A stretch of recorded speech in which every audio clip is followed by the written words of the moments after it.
Good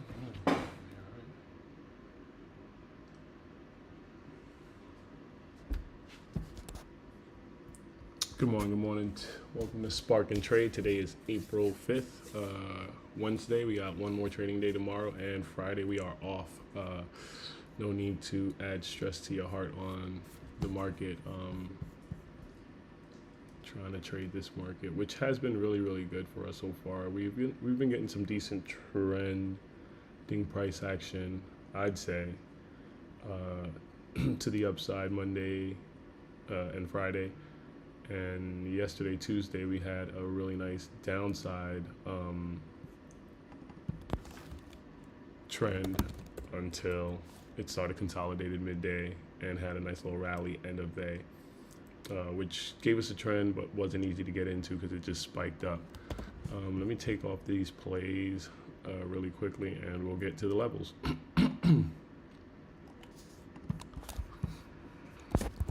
Once again, you can follow us at Spark and Trade at Twitter and catch these levels on your screen. Safari, Twitter.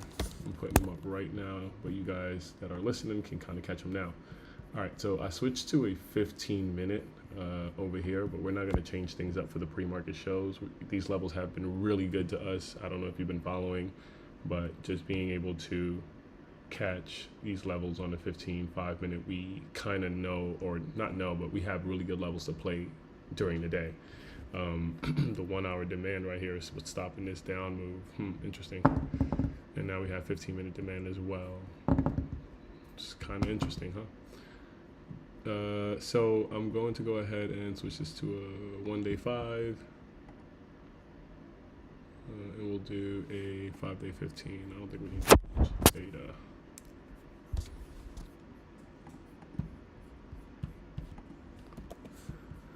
All right, so right now 15-minute has demand at 4116. This is previous supply on ES at 4147. So that's a pretty nice range to kind of go target for a play.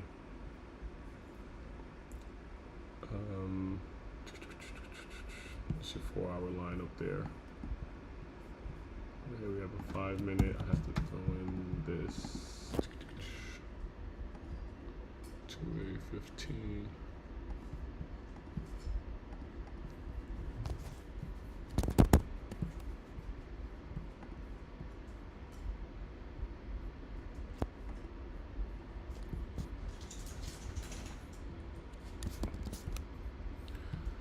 All right, so ES demand at 4116 on the 15-minute, 4116. That is fresh. We do have supply at 4121. That's what we're kind of like either breaking out or breaking below right now. 4121. 4121. But the bigger, and that's on the 15-minute, which is fresh.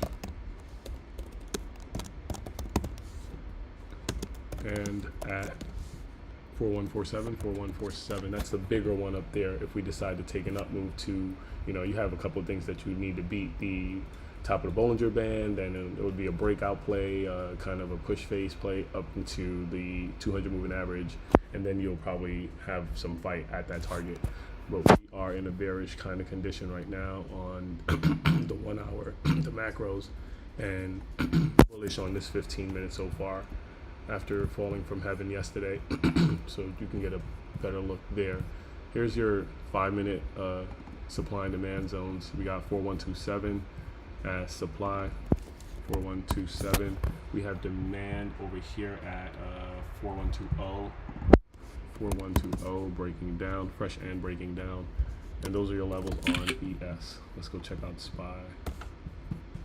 I gotta post this really quickly on Twitter.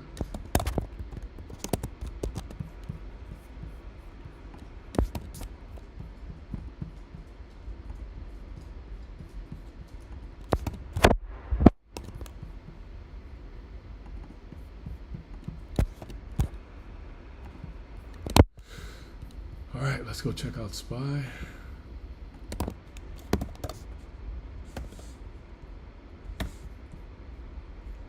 So SPY kind of going to be the same game, but we actually do have 15-minute supply there, 15-minute demand at 407 on SPY.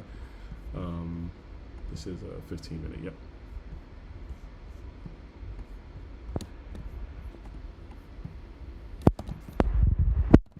So 15-minute at 409 supply.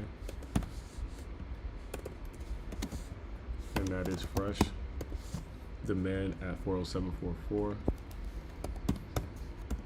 This was actually strong demand yesterday that stopped that we bounced from. So let's see what happens today. We got supply on the 5-minute at 408.6. Oh, this is going to be a tight day. 408.67. And demand, I would call it at 408.02. 408.02, which is fresh and breaking down. So let's see what happens there. There goes your SPY levels for a 2-day. All right, so trying to get faster at doing this. Copy image. Paste that. All right, there we go, guys. I'm done putting that on the board.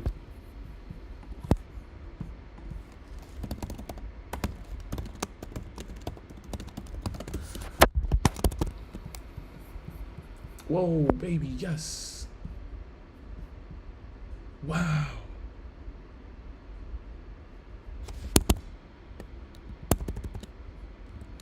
I took some shorts off of on NQ just to give you like, I do a little bit of pre-market trading, trying to just continue to hone in on this edge. Now, you have really no idea that this thing is kind of coming down right on NQ. But I'm moved up to a bigger time frame, so let's go to the 1 hour, and what you're gonna see is we want to push down because we keep rejecting this zone, right? And we're basically coming below the shout out to my boy Q. We're basically grinding along this 50 moving average, which is your 1 hour, and then this is your 4 hour up here. So every time frame has 2, and let me see something really quickly. Sorry. So let me just get out of a few of these here.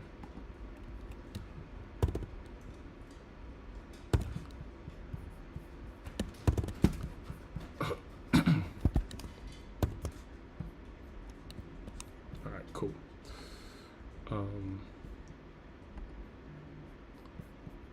Just locked in some profit there. That was solid. So yeah, so this rejection that occurred up here, I ended up kind of getting in at this 15-minute supply line. What's up, Lola? The dog's over here purring for like, I don't know why. What's up? Up up.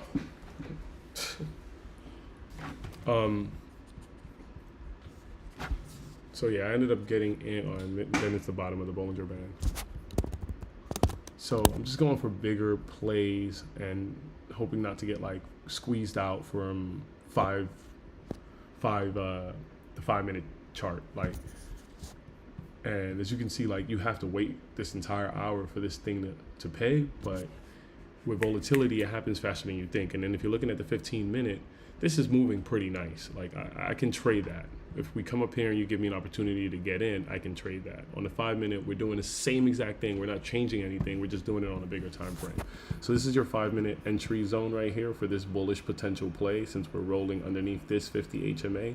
Now that we get under here, it's gonna pick up steam. Like this is basically this condition here, right? I took a trade this morning. If you can see, the white arrow is right here somewhere. So this pullback was my entry, risking below this 50 HMA.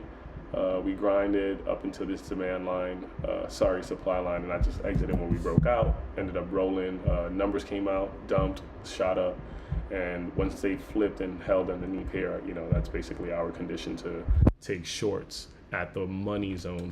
When it's red, it's a short money zone. When it's green, it's a long money zone. So pullback entry here. These wedges tell you to get in. This red wedges tell you to get in for the shorts. Easy way to read the code. no need to be confused about what the market is kind of doing, because it's kind of telling you, all right, look, we're in a downtrend.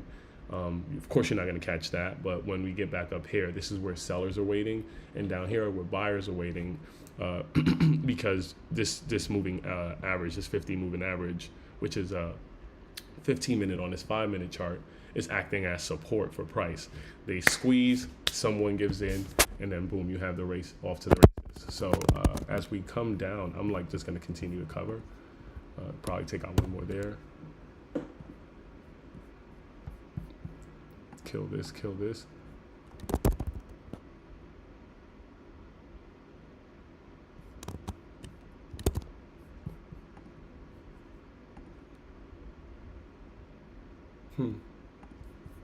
That's insane. That is insane. Oh, don't reverse.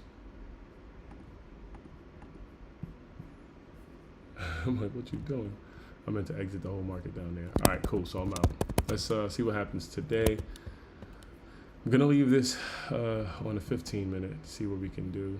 Man, this thing is dumping.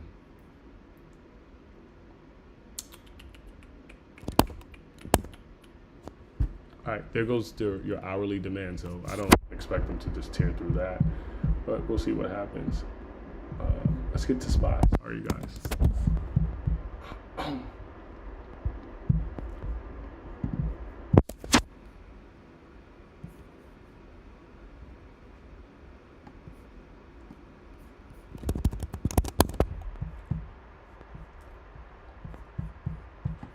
right, so we got the 1 hour up on the left, 15-minute on the right. For those who like to trade the 5-minute, I'm sorry, I'm getting off of that. At least just for today. I want to see what these next 2 days worth of data does, but demand zone down there is starting to act. Pretty good zone to take, crossing above both 50s. We could be flipping into a bullish bounce. You have support, you have demand down here. Basically, you see the bounces. So anyone who took that demand line on an entry, they're probably going to start scaling out, or probably going to wait till they hit target up there. This is this 5-minute chart, by the way. Let's hit the 15-minute chart up, which should have your one. Oh, and this is a good trend flipping kind of price action. Look at that buyback on NQ. Came all the way back after bouncing down there. I don't want to get in on that, but let me just see what happens. 15. I'm gonna go ahead and work on 15 in the 1 hour. Yeah. Or we could do. Can we do the 5-minute? I don't think this is gonna work, but let's see. Yeah, that's not gonna work. I'm trying to use a smaller time frame on a bigger aggregated period on a bigger time frame. That's not gonna work. So let's go into the 1 hour and let's get it. Sorry for that late start, guys. Sorry, and I also have plays up there that probably shouldn't be there. So keep ignore those plays. My assessment right now, we do have strong demand on the 1 hour at 407, established demand at supply at 409. Let's see what happens if we can take that entire trip up. We see that also on the 15-minute. That's going to be your range that they probably lock you into today.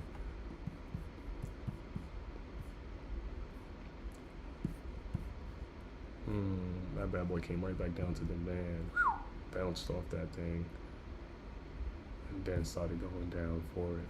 I like it. Just a bigger play, man. Just a bigger play. Above both time frames, you should be looking for a possible bullish play, and keeping this zone as your stop out. At least that's what I would do. And we're at the demand line down there, so maybe you could just wait till we double bottom, touch down there, see how they react down there, and then probably get in for a move up. But do expect rejection up there.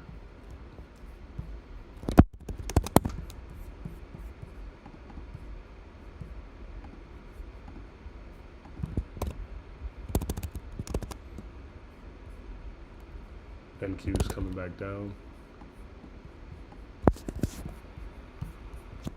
All right, that's enough moving for me. I actually have to. Fuck.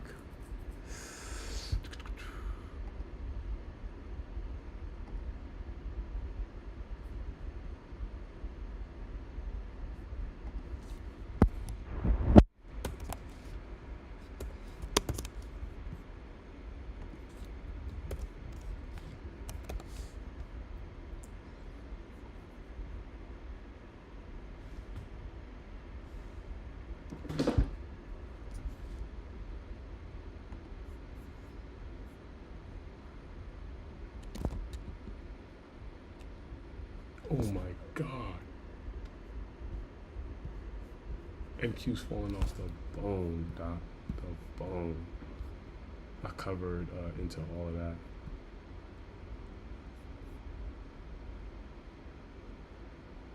Should have left that runner. Jesus. Oh, this thing is dead. This market looks pretty bloody to me, guys. If we get back underneath this line and start going down the other spot, it could be bad.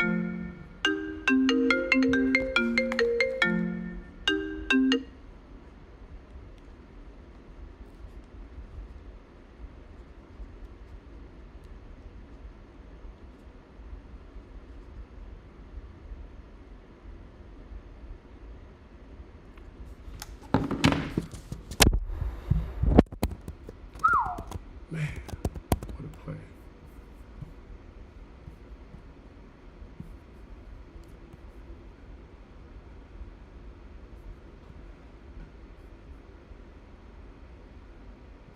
Oh man, this thing is dead.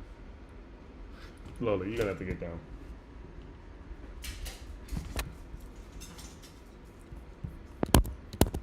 Careful, guys. I think this market looks pretty bloody.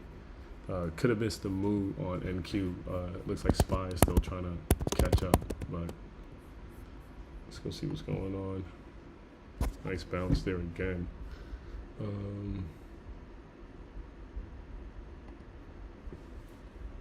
Oh, I'm sorry. I didn't mean to do that.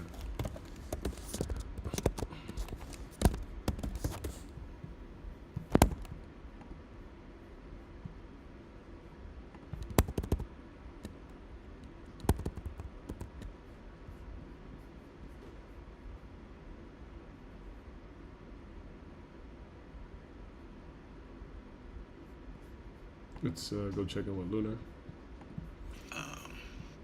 Good morning, good morning. Hey, Spark, how you doing? Pretty good, pretty good. How you doing? Good, good. Yeah, I like Apple to go short right here, but it's above VWAP. Yeah, I was thinking the same thing too, if it wants to follow the market, but...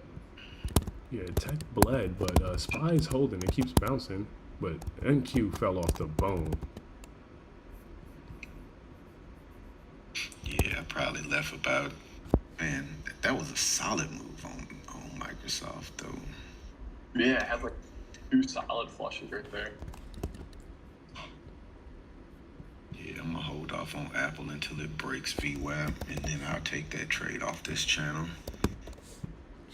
Probably could have that longer. Yeah, I left a whole candle. I like, oh, ES is pretty much holding. Yeah, like with SPY. AMD is bouncing off of the weekly up channel. That could be a nice play right there. I'll miss it though. Actually, let me load up. This might be a premature call, but looks like the market's not in sync. Tech is falling off NQ, so QQQs might be coming down. But SPY seems to be holding, which has a conglomerate of names, right? Again, like, just try to trade the chart. Don't get into too much of like which sector is going to do whatever. Like, this chart clearly has money holding this level here, and if you break the level, you break the level. But at least getting in down here for that long would have been a pretty decent move now, and with a nice stop. So kind of think of it that way. However, your shorts are waiting right here for you with a red zone and a big 1 hour red zone. So I'm cautioning the upward move here, but you are at the man, so I can't really call it right now.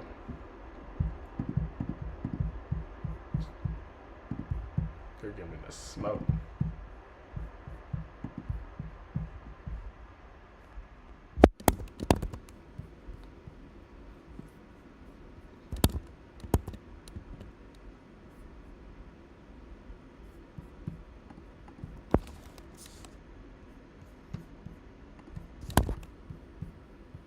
Dollar in that move.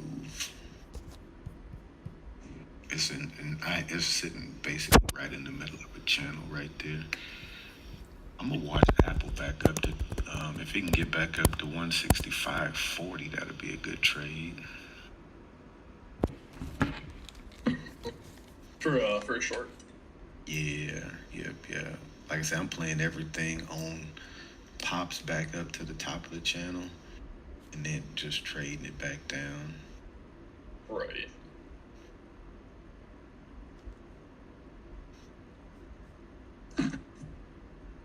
And if it can't, then 164.75 is gonna be a good trade for me. Ooh, nice little pop back up. Bottom of the channel is acting pretty nice on the ES and SPY so far. It's holding. Let's see what the ad is doing.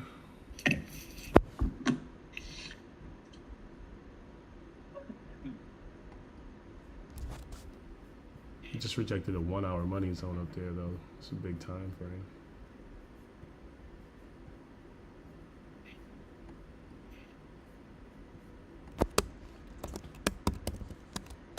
All right, here we go.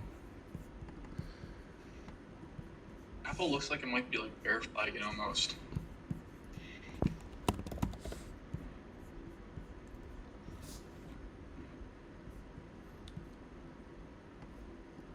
Vega, you quiet this morning. I know you're not in the trade before 10. I'm in small cap land right now, so I'm not even paying attention to big cap, which is kind of why I'm not talking, because none of you guys are looking at small cap. Gotcha. Which what are you watching today? I got a couple on watch. I got FRGT, IFRX, IMUX, LMNL, ATNF, IONQ. IONQ is my main watch because it's the most liquid of the bunch. The float's really high, and I like that because, as you know, low floaters like to explode and do crazy shit. So I like IONQ for a possible play. It's red right now. I was actually tempted to trade it pre-market, but I missed my entry. I shouldn't say I missed my entry. I didn't place an entry at 770s where it got that pop off, and that's probably because it retested. Okay. Yeah, I was watching that one this morning as well. I needed it to get over 750. I was gonna look to go long on the up channel, but it never did give me a good entry. Looks like one like base out right there, 685. Yeah, if it ABCDs and it goes red to green, I'll take it for a long. But I'd be taking all my profits up there at 770s. I'm not testing that level out. So if it ABCs and we start curling higher low, I'll take it for a red to green. But I'm getting out like I'll get out at like 750, 740 around there. I'm not gonna sit there and play around with that 77 area. Or 770 area. Yeah, I got an order still sitting in the system on that based on the hourly, so I'm gonna see what it does. But yeah, I'm just basically looking for shorts right now. ATNF gave me a good opportunity at 245. I had that line drawn, but just a tad bit a little too early for me. And now it's flushing, but its key level is 220, so if 220s holds, then that could definitely hold.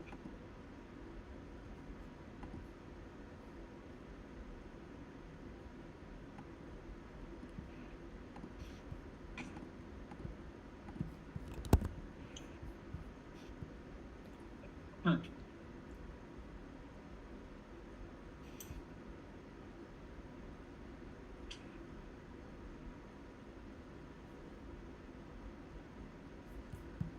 much time did it spend in the I've been going short on Apple.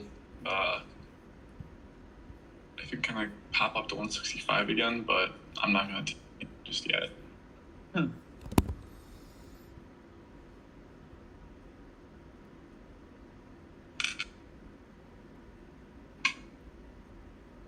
Let me get a bottle of water. I'll be back.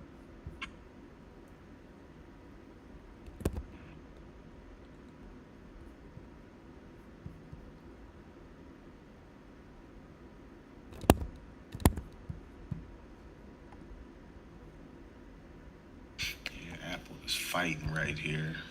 It don't want to give up 75.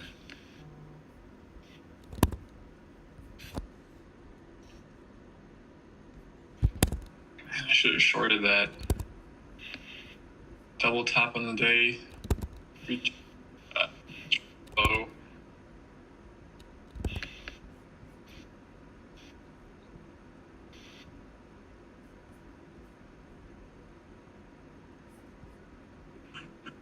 Dude, a lot of things are just pumping today. Small cap land. Getting crushed. Yeah, I saw that this morning when I was looking at the scan. There's a lot of pre-market movers. Yeah, small cap is definitely building up right now. Which is good because if small cap is getting popping,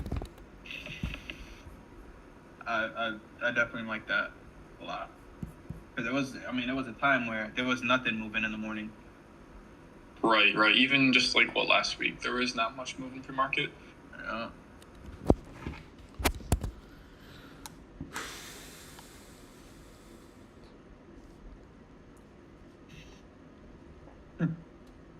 Definitely trying to be patient though. Because small cap, the thing about small cap is it doesn't trade like big cap does. So like theoretically, I can take a position pre 9:45, 10 o'clock, but I still want to just practice the patience.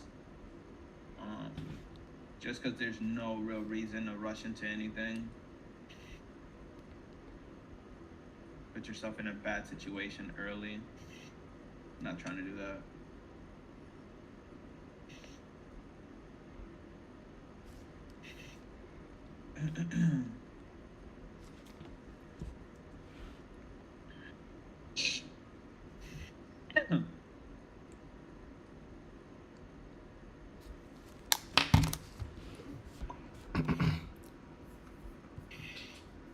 That was a perfect bear flag on Apple right there.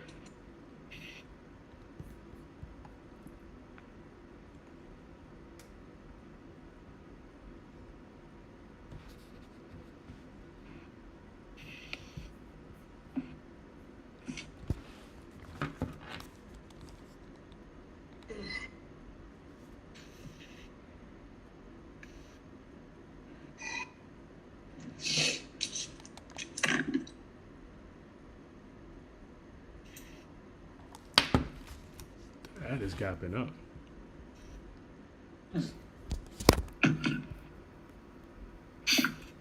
Market's heavy, boy.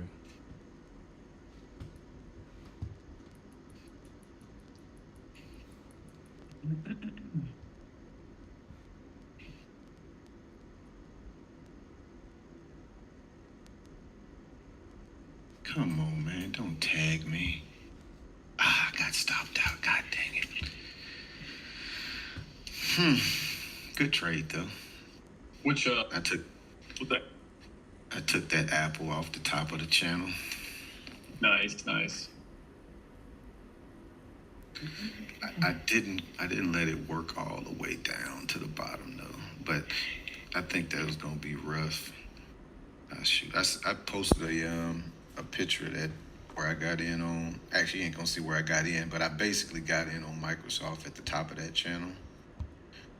And look at Apple. Apple is gonna hit target. It looked like it was like bear flagging, but what I got nervous about, it looked like it was like making like higher lows and like flushes were getting soaked.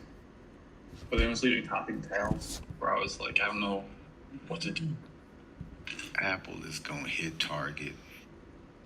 There goes target right there. Oh, there it is. That's target on Apple. I can't believe I got out early. Come on, man. There you go. I just posted a picture of my target, or not target, damn Apple, and I'll shoot you to it, let you see how I just broke it. Oh, that's Microsoft right there.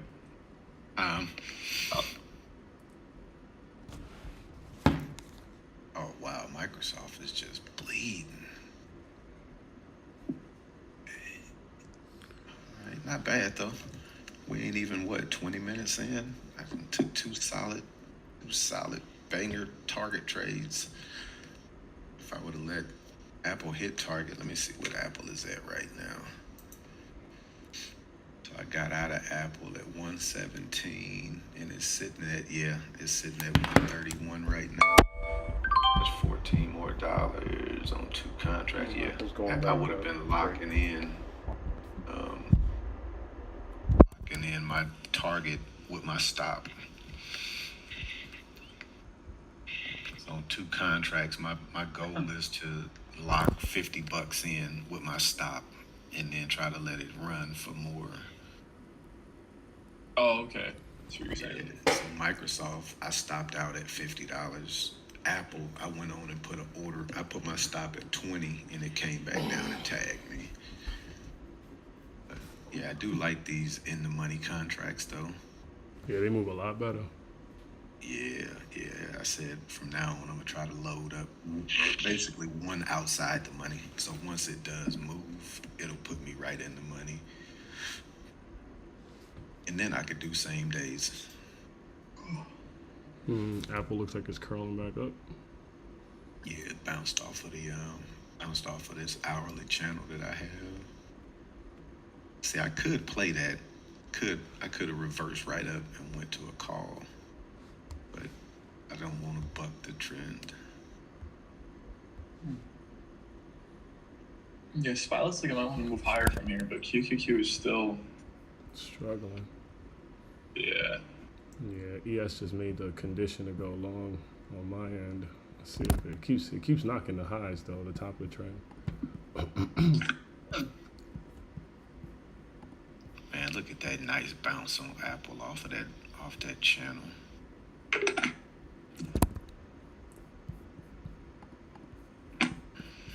Man, I gonna take this order out the system on IONQ. It ain't gonna make it back up there. All right, here comes ES now. Hopefully this is kind of a solid dump with the rest of the market. NQ is going bananas. What the fuck? I just got a little decent down channel going. The ES, yeah, everything is choppy though. Both the markets look real choppy. ES is holding, Doc. That thing is like, it has 3 solid green candles. I'm just, Yeah, but it just came to VWAP, so every time it then came there, it hadn't had the strength. And see, that's why I don't like to buck the trend. Look what Apple did. Act like it was going to push back to the top of the channel. That's why this trading, I don't want to say it's easier, but it is easier. I just sit and watch. Like, Microsoft is looking good again for another short. it's about I'm to almost blow. long It's and time out to right blow. here. She gonna blow that. Right back in the money zone.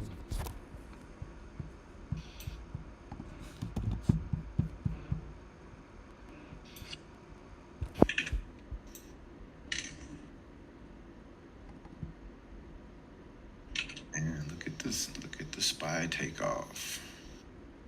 That's good. Yes, Keep on it's doing going crazy. that. Because Ooh. I want Microsoft to pull back. And I'm going to be ready.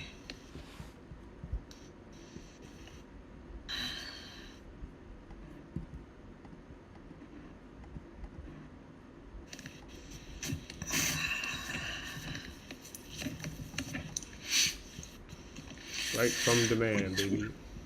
What you call it, Jonathan? An exhaustion move. Let's see if we get it. See if we can get it. Is there anything coming out at 10 o'clock? ISM services.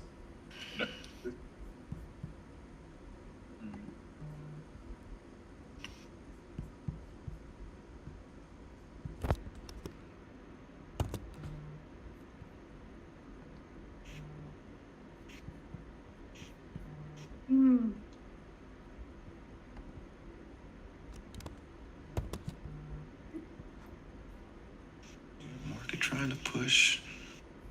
Got the tick The tick is over 100.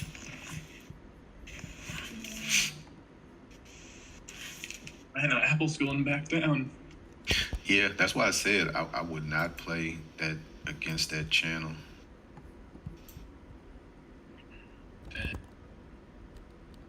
Or you're looking to go short or long. I was just looking at it. Wasn't really sure yet. Okay. Oh, I missed Microsoft. It ain't gonna give me an opportunity, I don't think.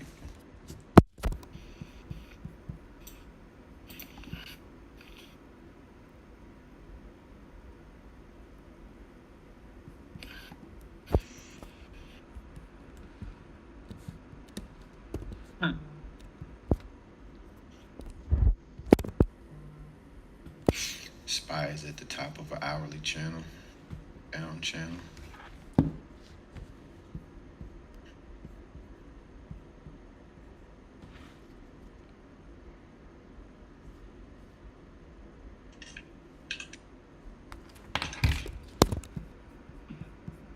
AMD might be reversing here. Yeah, it's outside of all of the hourly down channels.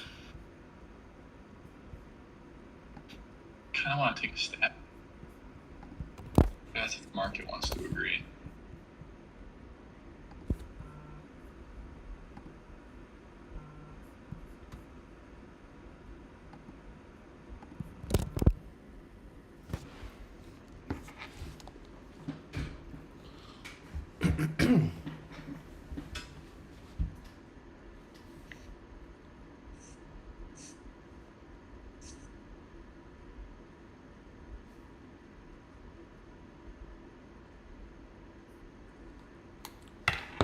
Nice little pullback on ES for a bounce there. Oh, come on, for fuck's sake.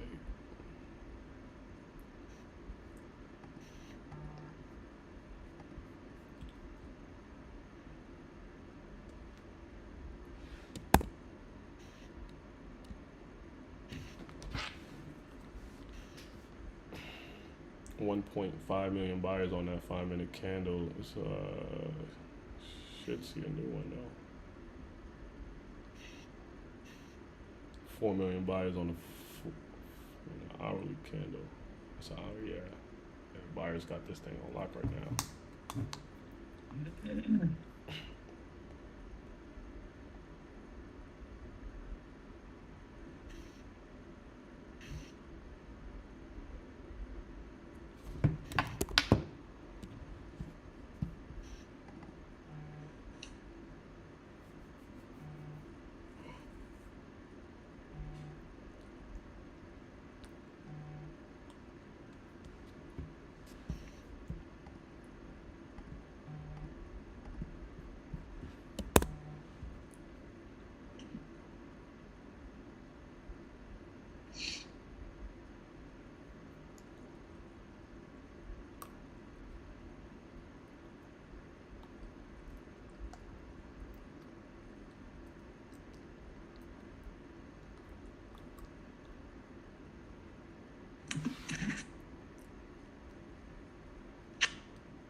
Let's see what the GOAT RT's trading, since he's in my land right now.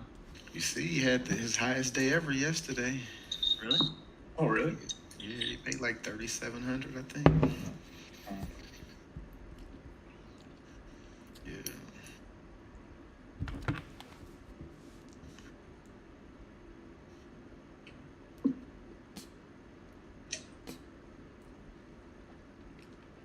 He's down 300 right now.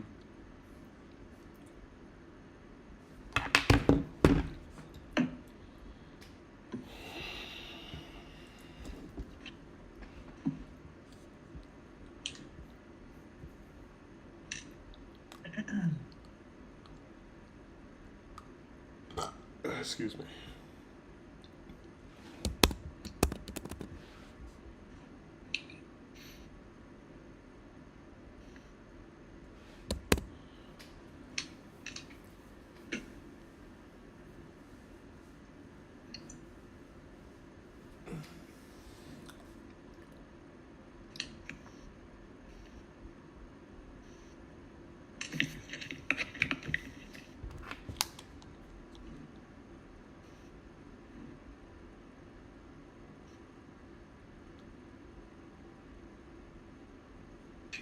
is 3 seconds.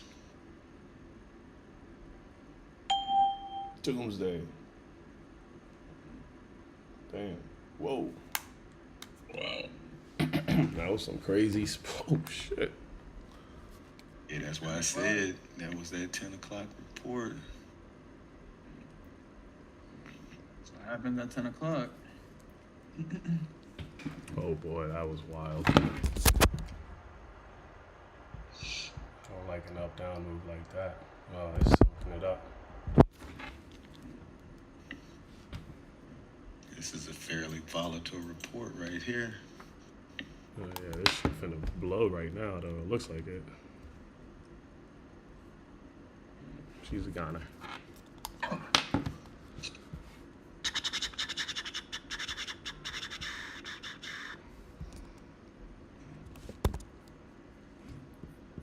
But look at the ad hadn't really made a jump either way. Yeah. The ass Tick is still, staying down. yeah, the tick is still negative. Nah, the market looks strong on futures though. Ooh, volatile as hell.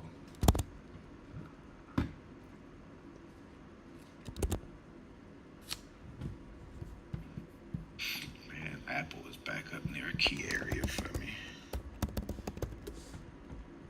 Watch that.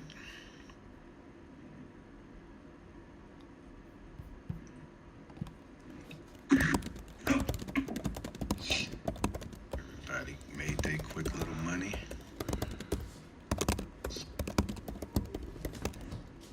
I need to see if I can get out of this PhD. Where is it sitting?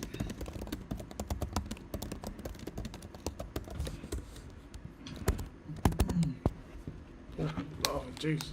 Oh Lord Jesus. They don't know what they want to do.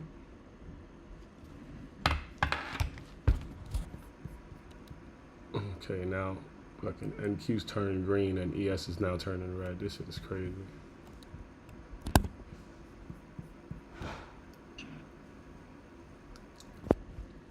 Huh.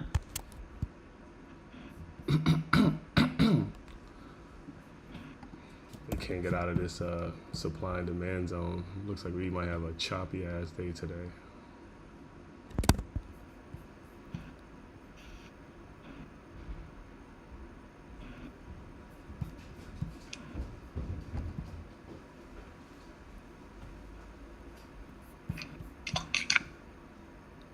$119 to 128, so about 10 points.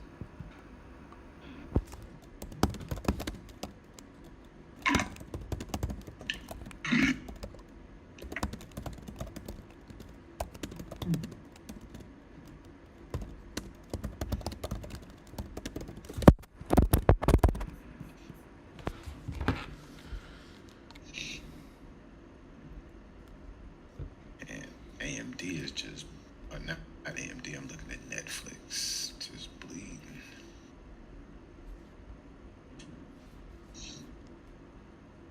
What the fuck is wrong with you guys?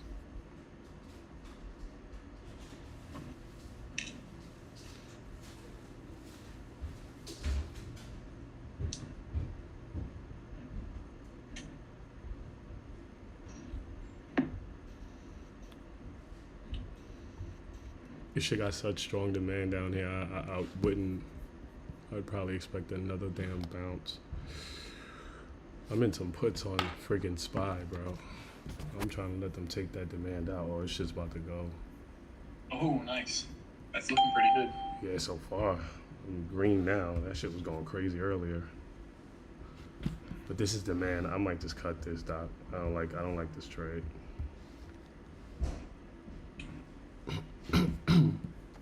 It's touching the bottom of a zone for me, trying to bust out of it. Yeah, that's what I'm saying. If they don't bust, this snap could be insane. I'm gonna just put an order just in case they give me a snap.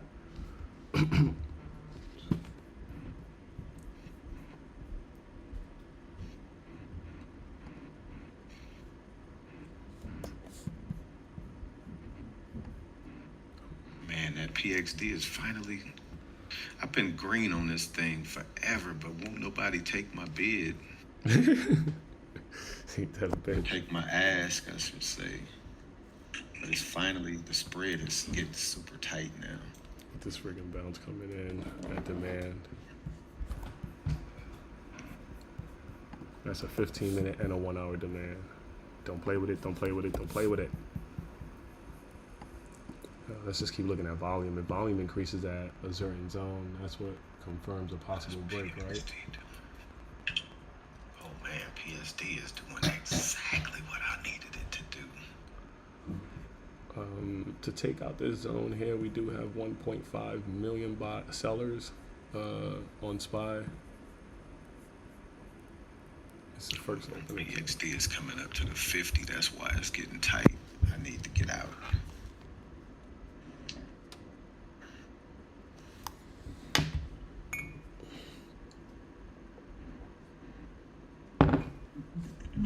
Get a bite. Oh no, don't sell. Don't sell. Oh shit. Yes, it's about the cave.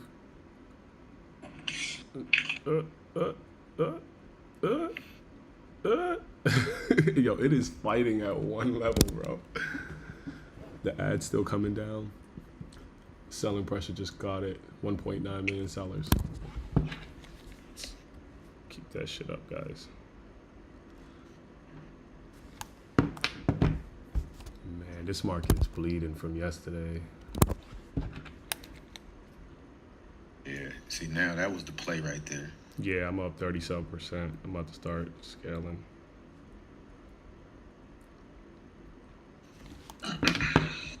You watching BURU, Jonathan? Yeah, I have that on my watch. It's almost like I might want to go long right here. Not yet, but oh. I was thinking about IFRX at 540s. I seen that base, and I was absolutely right about it. I should have took that shit. I finally got filled on one of my on my PXD contracts. So I'm out of that.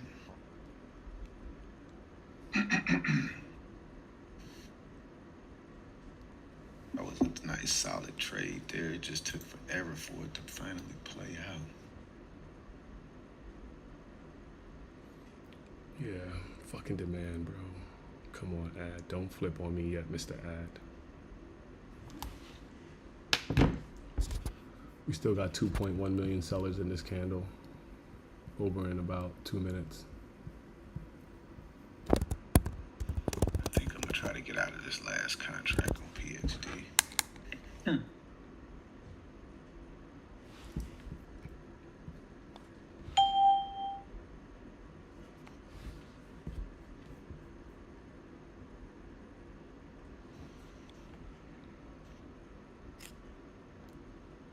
Yeah, IFRX would have been a beautiful long, man. I seen that shit coming from like a mile away. All right, I'm out of both of those contracts.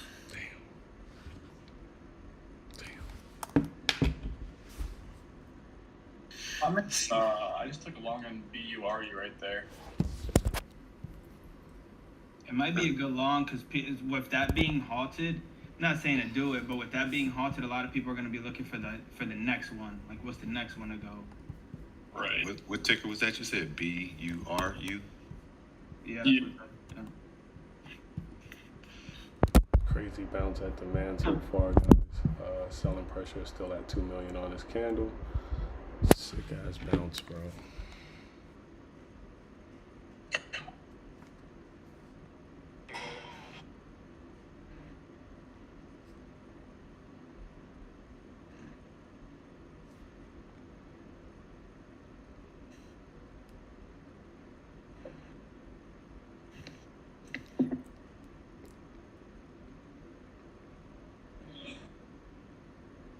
Just needs to leave a bottoming tail, please. All right, we're going to test them in BURU? Yeah. I switched over to it like how.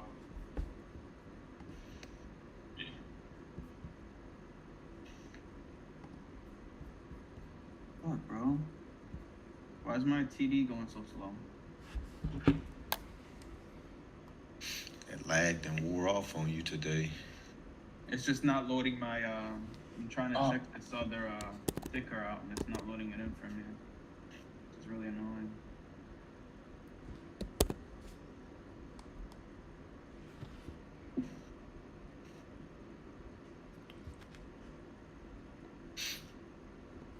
Hey, look at Apple.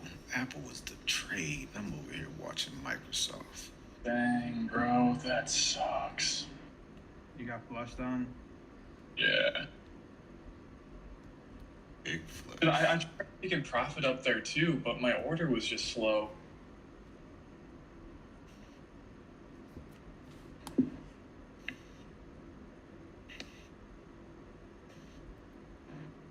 trying to be a little bit patient, bro. But let's not test this fucking market. I'm gonna call it.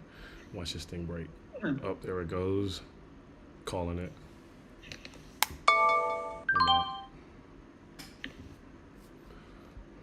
All right, this is a solid trade right there.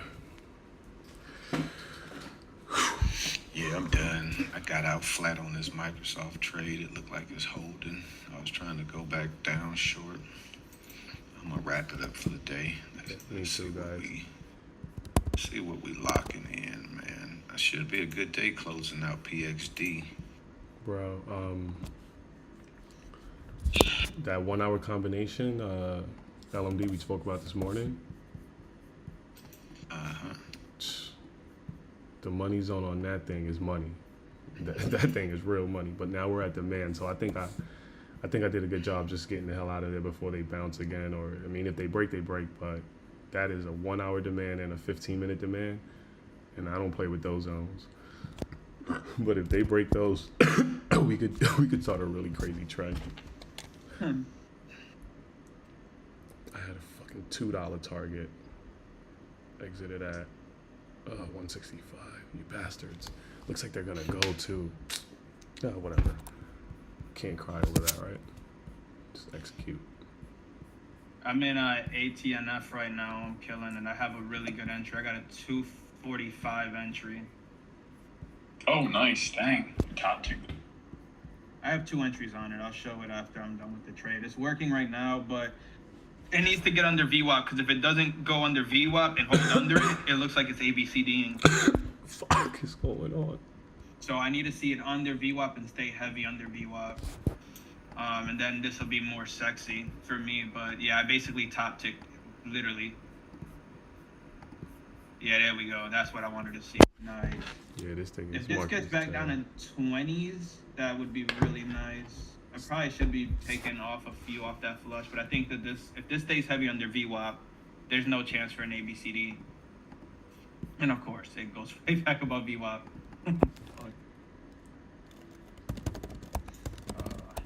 I'm gonna pay attention to the next couple of candles, because if we start curling off VWAP, I'm just gonna call it.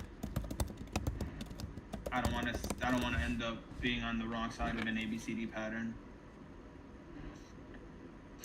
Man, your puts on SPY would have killed. They did, brother. They did, but I had to get out of that demand zone because at the snap, you're not even gonna see it. Yeah, nah, it's bouncing off previous day's low right here, 407.24. Yeah, I'm about to post the trade real quick. Man, I'm glad I got out of Microsoft. I knew that was holding strong. Basically got out just paying commissions. Made what we make 160 on those 2 PXD contracts. So not a bad day. Alright, good. It needs to stay heavy under VWAP. This shit goes back up and starts curling. I'm out this trade. I don't want to be like stuck in some shit. Hey, Spark, when you streaming on YouTube, does your screen be backwards inside of the studio? No. I think there's a settings for that though. Oh, to flip it? Mm-hmm. Yeah, because mine be backwards. I kind of just live streamed when I was like going through setting up my charts this morning. Yeah, this thing wants to move, eh? I don't want to kind of give up. A lot of buying here, but how much buying can we have? I might just take the rest to break even, and yeah.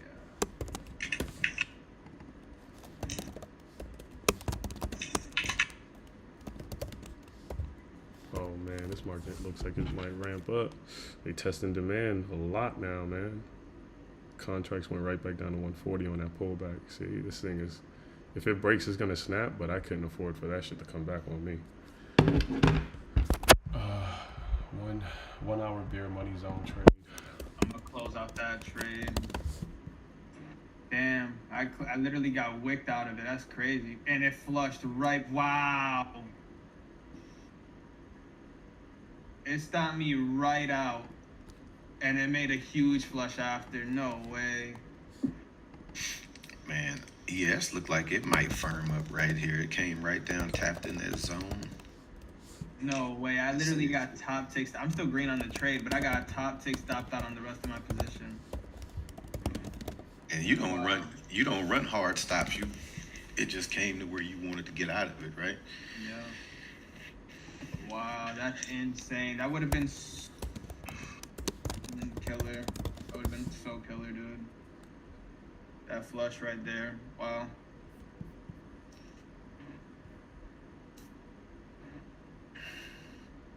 Oh,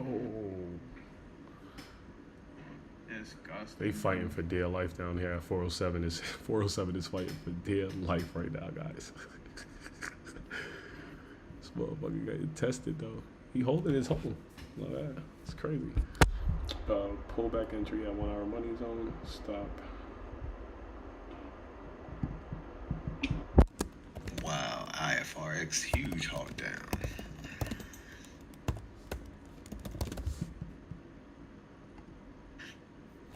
Let's see what the previous Hive Day scanner looking like.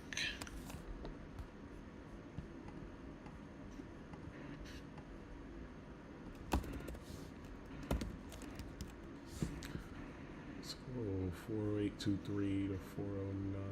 It's about 80 cents. 407. Volume came in on that candle. That was a lot. That was 725,000 in that one candle.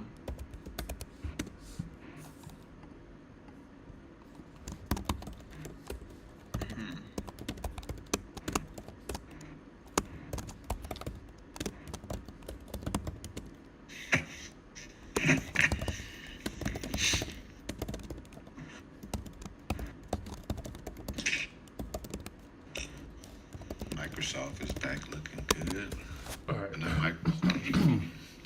There goes the Apple. trade right there, guys. Yeah, I had an ordering for Apple, but then I took it out, and it would have hit it. So now I'm just like,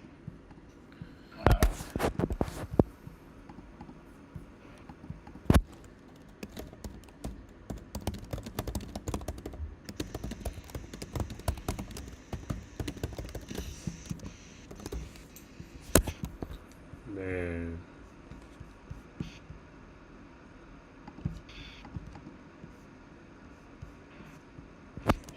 why did I do?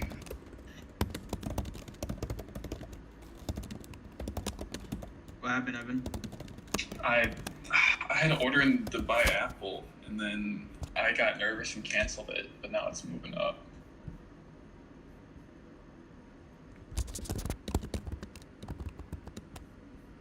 Nah, NQ is a monster trade today, Doc. If you caught the 15-minute 50 whole moving average roll, shit. That was like from 13,200. Go ahead. ES will be a triple bottom if it can break 4118. If it could break 4118, retest is going back higher. Oh, that's I'm why already this thing calling. is. Yeah, I see it. I see the demand zone you're looking at. Yeah. And nice trade on NVDA. Oh, I didn't mark no lines on NVDA though. Yeah, I'm almost thinking to go short on Apple again right here. That would have been a nice lick. Let's see if it could press down below this channel. I feel like taking a friggin' demand zone trade down here. Some longs on SPY. They've been holding this level for quite some time. Stop is relatively small. Reward is all the way at Look the at top. the ES. Let's see if the ES is gonna break and retest. You got to clear that 118 level. That's the money zone on the 5-minute. Yeah, that's what I got. 41.18. It got to break and then retest that to go higher, which will put the SPY back in this zone. Yeah. SPY is officially for me in a bearish trap. 15-minute, 1 hour kind of condition. I'll take a 407 short again on that. But they can't break this damn demand, so I don't know what to do. And that's all right.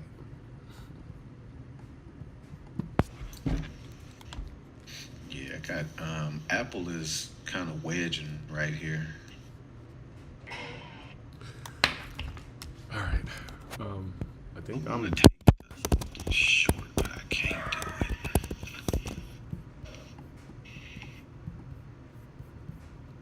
pretty much donezo for the day. A QQQ right there.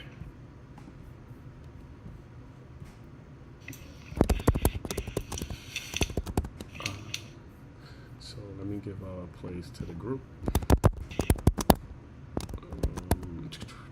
Oh man, y'all ain't gonna believe what I just did. Wrong order. Hell yeah, I loaded a call up. Uvert, Let this Uvert. pop. Now I'm gonna look for a pop back up to get out flat Shit. or take a $10 loss. Okay. Yo, you never sent me that Excel sheet, LMD.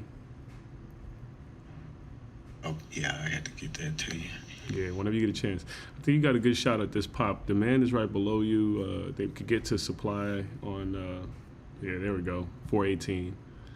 Get through that thing. Next stop is 407.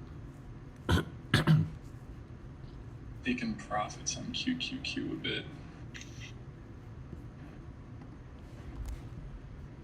And the ad started curling too. Smoked right through 411. I mean 418 or 118. Sorry. YouTube. This is your 15-minute possible entries for the short trend. If they smoke through that, I don't know what the hell is a good stop on this thing anymore.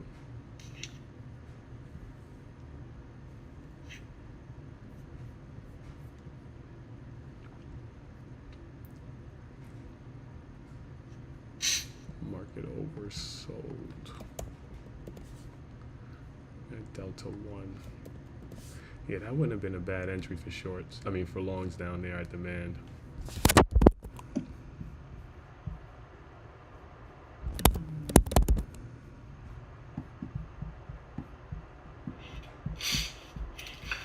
Apple gave me a chance to get out of that mistake. You, And I am done for the day just because of that. What was that, Evan? What were you saying, Evan? did you go short on Apple? My intentions were. But I bought a call. So when it popped back positive, I got out of it. And now look at it. I'd probably be up about $25 right there. ES is smoking, guys. They clear this Yeah. level, you don't even need to stay in this trade. I took Apple against what the market was doing. And I should have paid attention because Apple was doing the same thing, giving that little, like, triple bottom. Almost. Oh, you know what that is? Oh, you dummy. Apple got, like, a very ugly inverse head and shoulders. Damn, FRGT popping super crazy right now. Looks like the chosen one. Yeah, we done. We're done. I got a lucky Key break right there. I wonder if the 5 minute would have caught this snap up. Because the only shit this did, the only way to catch that would have been a demand play.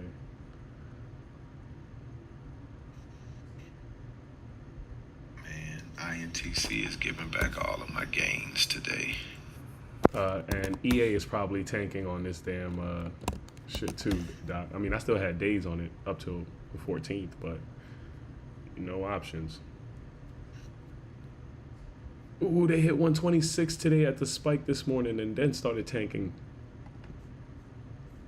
That was target. That's what that PXD. I bottom ticked that bad boy to get out of those contracts. That was sweet. Now, Yeah. This is actually the top of the channel for Apple right there to go short, but it's like a double channel. It's gonna get back down in that diamond again. But I still see this should drop back down. Apple got 5 minute demand at 164.22s. Yeah, but I see Apple back down to about 164. If it can break 164.30, it should go all the way back down to the whole number. It's the bottom of the channel too. Were they on Apple? But look where it keeps tapping it right at another channel. It needs to break that. Yeah. Oh, Microsoft is back in play. So far, we got the money's on rejection on SPY for on the 15 minute. They didn't quite make it to the hour money zone. Oh, this is a good trade. Man, do I want to load up a call on, a put on Apple? Apple is coming right to where I need to see it at.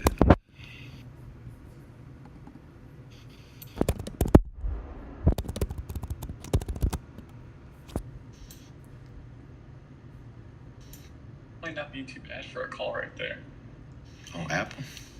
Yeah. Is that what you're looking at? No, I'm looking at shorts.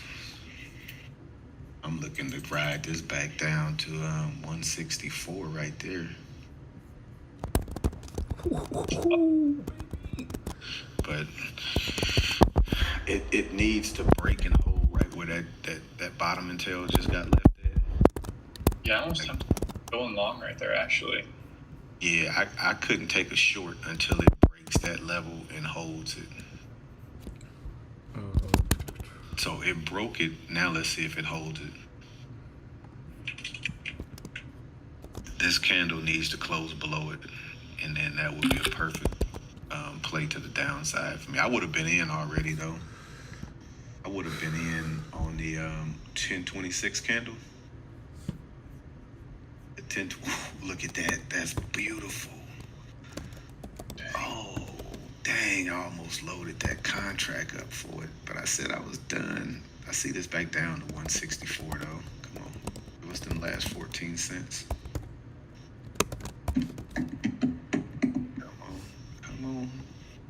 Come on, there you go. Yeah, I would have been in on the on that 1025 candle. That put it back in the channel for me. And then I'll shoot you a picture showing, like, you'll see the purple line, which was the hourly, which was kind of giving it some trouble. And that's the line that I was saying, like, I would have wanted to see it get below that.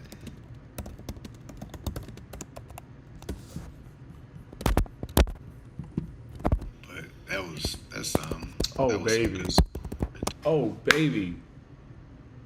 A friggin' 15 minute money zone rejection just broke friggin' demand like that? Yeah. I think I'm moving up the time frames, LMD. This thing is not fooling anyone. I missed that Apple, not Apple, that Microsoft trade was good too, that I said was about to trigger. Yeah. Call that shit out on YouTube too, so whoever took that, just be careful down here. This is 15 and 1 hour demand. I got out because I didn't want that snap that just happened, but I mean, let's see if the contracts made it do that. Here we go. Here come 164. Man, that was a beautiful trade. The contracts literally just went back to like the level I exited at on that dump. That sucks ass, bro. I love what I'm seeing. I love it. I love it. I love it. Did we tap 164 right there? No. I think she's gonna break that. That's the bottom of the channel on Apple though. So Yeah. I think it'll tap and kind of pull back up, but it's fighting. I probably would have been stopped out by now. I would have moved my stop on down there and locked in them gains.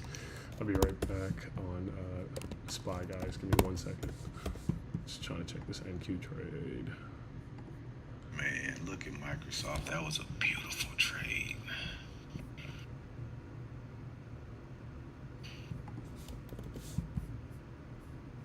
Easy fucking money, bro. Dang, AMD has bled. I should have got out of my longs on that when I had the chance. Just took the little small loss.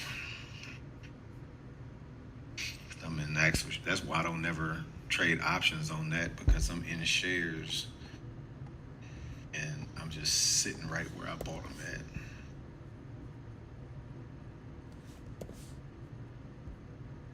I just posted the picture, Evan, for that Apple. So you can kind of see the down channel, and then you'll see the hourly channel that was kind of running through it, acting as support. So once it broke that, that's why I say I would have needed to see it break it and then hold it. And you see it broke it, it held below, and then it ripped on down.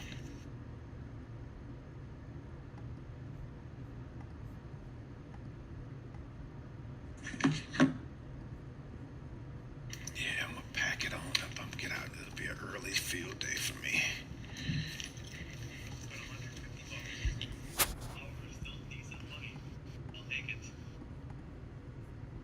Back later, and you can trade in small size until I can build a better cushion.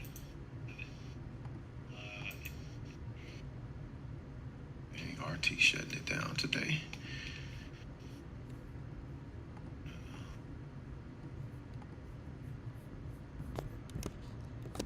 Yeah, man, that Apple would have been sweet. Microsoft would have been sweet. I'd have a ton of cavities this morning.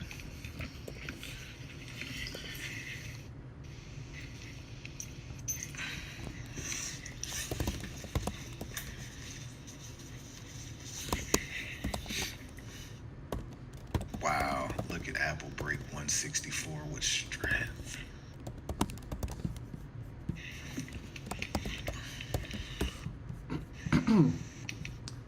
Are small caps giving some opportunities over there? I nailed the ATNF, even though I got stopped out on the little portion. But since that trade, nothing much, which is unfortunate, man. Because if I would have had waited a couple more seconds and it flushed down, it probably would have made my whole day. You was in full on it? I was in 2/3. Man, look at Apple. Now Apple should catch some secondary support right there. Yeah, I think big caps probably would have gave you some opportunities today. Yeah, today it looks like big cap was definitely a good play. I mean, things are failing versus VWAP and stuff like that. Yeah. Microsoft gave a couple of nice taps. Oh, not Microsoft. I'm sorry, Apple. They gave a couple of good taps. Yeah, it looks like SPY bounced again at demand. So Yeah, it bounced off of previous day's low, 407.24 right there. how smooth was that call out on ES, the 118 rejection? Got a little bit above it, but came right back down. Yeah, because that was the thing. What it needed to do was break it. So we got the break, popped up to VWAP, rejected VWAP, and then it needed to hold 418, and it just rolled it over. Yeah. So now it's just kind of stuck in this channel. I'm kicking myself that I didn't take that Apple trade, man. Apple's still heavy, so maybe. Oh shit, that damn bounce was sick, bro. Nah, you really got to start exiting on these demand zones, bro. Man, Apple is just bleeding. That's what's gonna bring down SPY, I think, if they could keep it up. But that level is just bullshitting right there. Yeah, that would have been such a good trade. Just trying to find a channel line here for us on Apple and on SPY, guys. Such a good trade. I can't be mad though. Solid day. Yeah, I think we probably still got some more room to the downside. Maybe see 406 today. I don't have no demand down there, so we just got to clear that 407. But I'm not going back in there. I got some pretty decent gains today. Nah, that's why I'm going ahead and calling it. What really made my day was at PXD. I'm up 231 on the day. Oh, we're not. Yeah, but 160 of it was me closing PXD. Made 50 on Microsoft, 20 on Apple, and then another $1 on Apple on that boneheaded mistake. Microsoft, that flat trade on Microsoft would probably be up about $50 right now, but I didn't want to sit through this consolidation that it was doing. No. I definitely like in the money contracts. Bro, NQ, guys.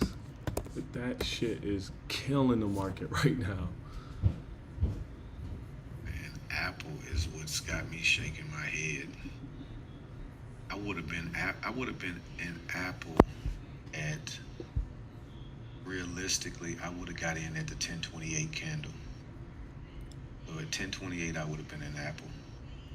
164.21, and right now it's at 163.80. My entries on Apple would have been that 1020 pullback to the money zone and maybe the 10 o'clock pullback to the money zone up there.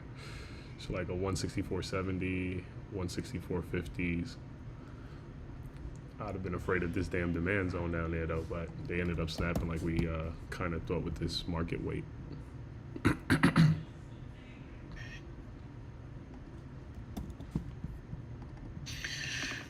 right, let's just keep doing what we doing. Yeah, solid rules, man. Solid rules today. I followed that shit to the T.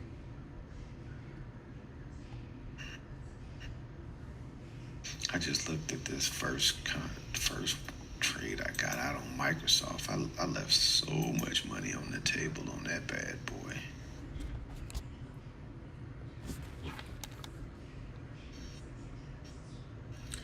Yeah, it's kind of like crazy. So the SPX trade I took this morning with the first break of the demand zone down there on SPY, it tapped out at 180. I got out of there at like 170s. It went all the way back to 90 cents, and it can't break above 170 unless they snap from this zone. So I'd have been sitting in some pretty wild heat while being right. That's that shit we talked about with options.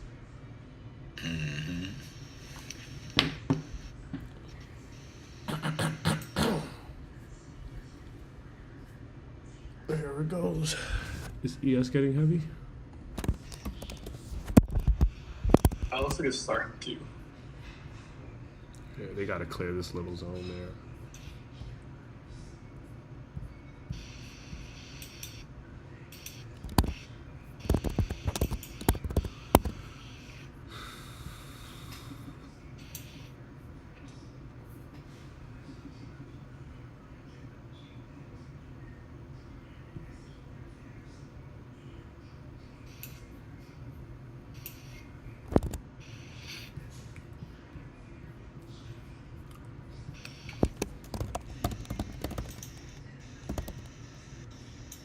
I gotta take a poll on my YouTube to see if the subscribers prefer the 1 hour 15 minute combination or if they want the 15 5-minute combination.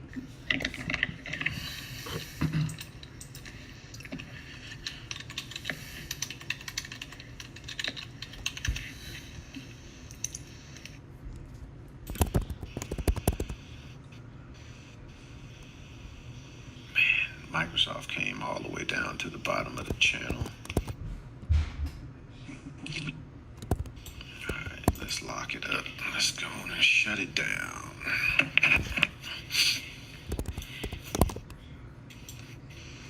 Yeah, I caught what seemed like a very little bit of lag this morning on TOS, but not bad. I deleted my user GUI folder. You ever do that, Evan? Yeah, to clean it up a bit. Yeah, I did that this morning. I kind of try to That's you at all. be proactive. Where do you see that in the Finder? I know you can go to like help and collect garbage. Yeah, nah, if you go to where TOS is installed at on your computer, you will see a folder called user GUI, user GUI. Just delete that folder. Like have TOS shut down and then delete that folder. And then when you open TOS back up, it'll rebuild that folder. And it basically just gets rid of a lot of like trash files that kind of will slow you up. Yeah. So I just have like I got a shortcut on my desktop. So I could just click that shortcut and then the user GUI folder is right there. I just delete it. Usually it might take like 5 or 10 minutes to rebuild that folder. Oh, wait, It so I gets- can't do that while I'm live? Nah, nope. All right, cool. See it though, user even- GUI. Yeah, I don't even think it'll let you delete it because it's using some of those files right now. And what am I deleting? You just delete that entire folder, that entire user GUI folder, Gotcha. and then when you reopen TOS, it rebuilds that folder, but it gets rid of like a lot of like orphan files and stuff that like just has a lot of junk in it. Gotcha. All right, let's see if that contract did anything yet. This should give you something. Nope, just 150. You guys fucked up. That's fucked up. Be right back to y'all. I'm headed out the office.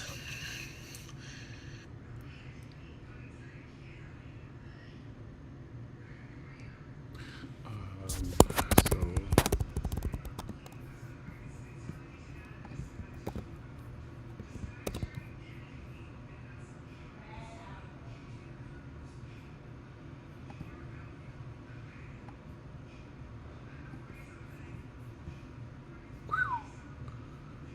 man.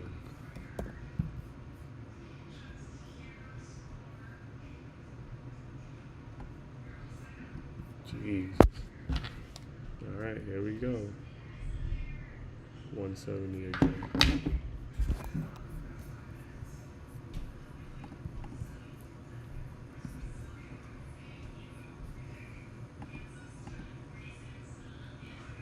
I might start using that a 5-minute 9 EMA, which is like your money zone. I might start using that for because for whatever reason, like I used to be a short bias trader, but now that I'm like trading this style, I have a hard time like joining trends through shorts. So I might just use your like 5-minute money zone trick Yeah. to rock with that. Yeah, it's like probably like the best trend trading zone to enter the market, but it works on any time frame. So like if you go on a 15-minute, you'll just see a bigger zone to enter at.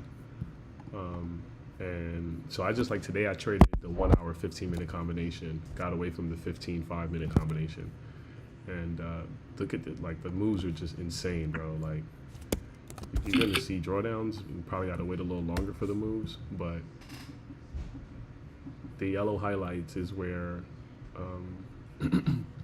where the money zone is, or was at the time. Right. I sent you a DM, by the way. Oh, okay. I see what you're saying. But I mean, like, look at the fucking move, bro. I got Right. I got out at demand, and you know it paid pretty well. My target was $2 on the contract. We literally just hit that. But I would have suffered through some shit that I just didn't want to emotionally deal with. But now it's going crazy. Right. It's a solid trade though. Yeah. I could have even taken that demand zone back up to the money and then got back in on shorts. But I feel like the bigger the time frame, you get less moves. But that fake out shit, I'm trying to eliminate that because sometimes you just Right. yeah, The Mac rim has Yeah. more of a solid direction. right. Yeah, I caught that. At least I don't know what it looks like in the QQQ, but I did catch that little reversal, that little pop from like 360 40. Mm-hmm. And it went over like 2R, but I just I ended up getting less than 1R out of the trade. I tried scaling out well, but it just did not work. Yeah, this was the 2R move right here. I got out 1-1, 1R, so I'm alright with it. Right. I think I gotta always follow that rule to not play with that demand because, like, who knew? I mean, I'm always on some like, where's the enemy hiding? And if they actually did what I expected, bounce from demand way back into the money zone, that sent contracts from a 130 entry to 90 cents. Right. It's like, whoa, I might have to cut this. And literally, I'm thinking of cutting where they're gonna slam it down again. It's a really hard psychology to kind of deal with in your brain at the time, especially when it's alive and this shit is like waking up a little bit more. But I think the idea should be to just add in. But God forbid they break that money zone out. Like once that support, What's that? like once that support breaks to add, and you said. Yeah, like if they, well, the demand down there, if when they bounce back up into the money zone, they broke a little bit above it, and if I added in up there and I saw that wick up, that continuation to the upside, man, if that thing snapped up, bro, adding in would have killed my soul. I was like, fuck. I brought my average down, but now I'm down bigger on like this contract. It would have been SPX would have shot to like 30 cents. So it's yeah. But now it's at like 212, so 185 on this bullshit pullback. This fucking market sucks. Options. It's crazy. Anyways, Well, this downtrend right here, it's like it's not offering a lot of backs. At least on the lower time frames. gotcha. Let me see if I can shoot to a 5-minute real quick.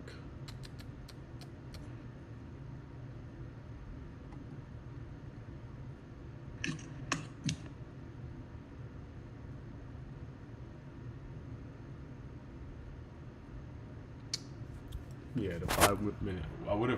The 5-minute wasn't bad because it gave me a rejection zone. That's so crazy. Every time frame has its play, bro. Right. So this is the 5-minute right there. That supply zone got respected,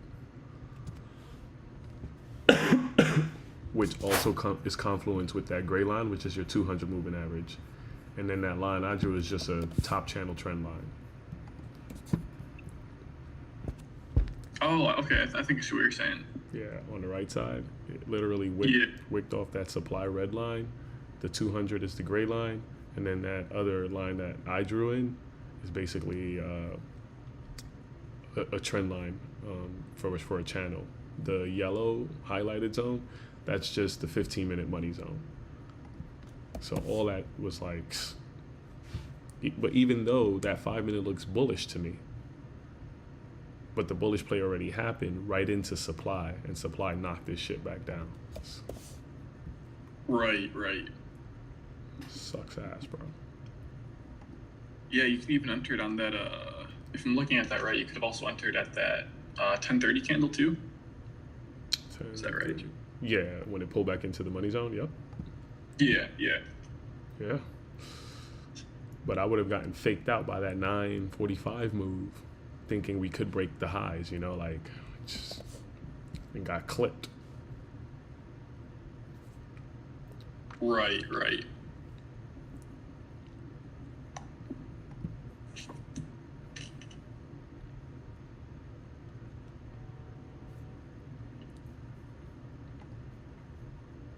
I'm sure it's gonna have its disadvantage. You know, like everything, some things work, some things don't. Yada yada yada. But I'm gonna try. But it seems like you got a success rate on that though, or hit rate.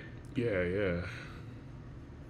It's like I was telling someone, I forgot, my nephew about your like your setup and stuff. And how, what was it, like 90% hit rate or something like that you have? I would just go with like 85. Like we could test it today. Like for every move that the code that I would essentially enter on. So far we rejected the money zone after, you know, today, and that was a 1 hour money zone. So that's one. We got back up there on a 15-minute, rejected again. That's two. Then that 10:30 play that you were talking about, that's three. And so like basically the first big yellow is going to be your 1 hour money zone entry. The second one is going to be your first 15-minute entry. And the third is going to be the 10:30 play that you were talking about right here. So, Oh, okay. so basically, and, Wait.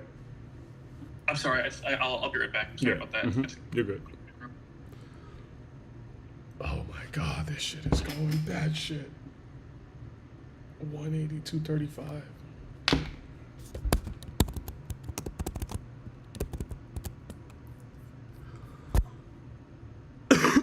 All right, so on YouTube, just pulling a poll question out there. Would you guys rather the 1H and 15-minute combination or the 15M and 5M combo? Same strategy, nothing changes. Oh my God.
Where's the next zone? The next zone.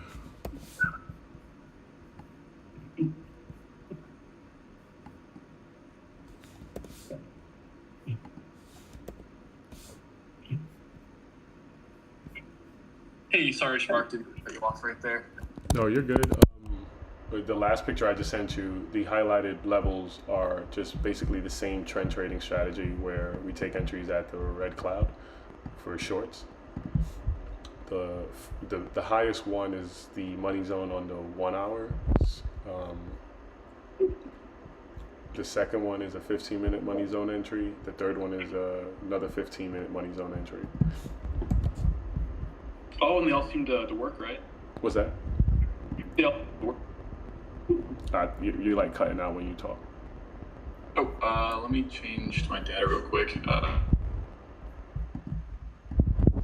How's that? Is that It's still happening here and there. weird? What were you saying? Did all the entries seem to work? All the signals it gave? Yeah. I highlighted it. Sweet. On the, what you call it. The hard thing is determining which entry you're going to take. Like if you're going to take a 15-minute money or a 1 hour money in this case, since I'm using the 1 hour 15-minute combination. But the bigger the time frame, the better. But you shouldn't see too much drawdown, and the play should work instantly. Like you see right here, you see wicks immediately happening from that zone. So so far three money zone plays kind of smack. That's solid. yesterday was crazy, bro. Yesterday, the shit was just, it gave you one good entry at the open. And then it just never really gave you another real entry on the 15-minute again. Just kept tumbling down. Oh yeah, it was straight down. It was very far from its Yeah. moving averages. It looked like. Yeah, it went too far. I'm hoping we can get some pullback now. Some know. deeper pullback. That was crazy. Well, the ES is at 4,100, and it should catch support here. Yo, you've been calling that level all week, right? The 100. And Q went to hell. Jesus Christ. Baby girl, you gotta go cheek. Come on. Go cheek, man, baby.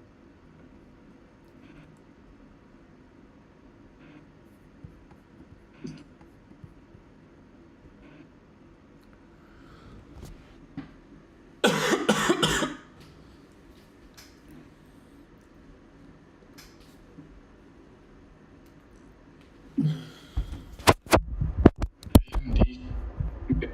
Bit.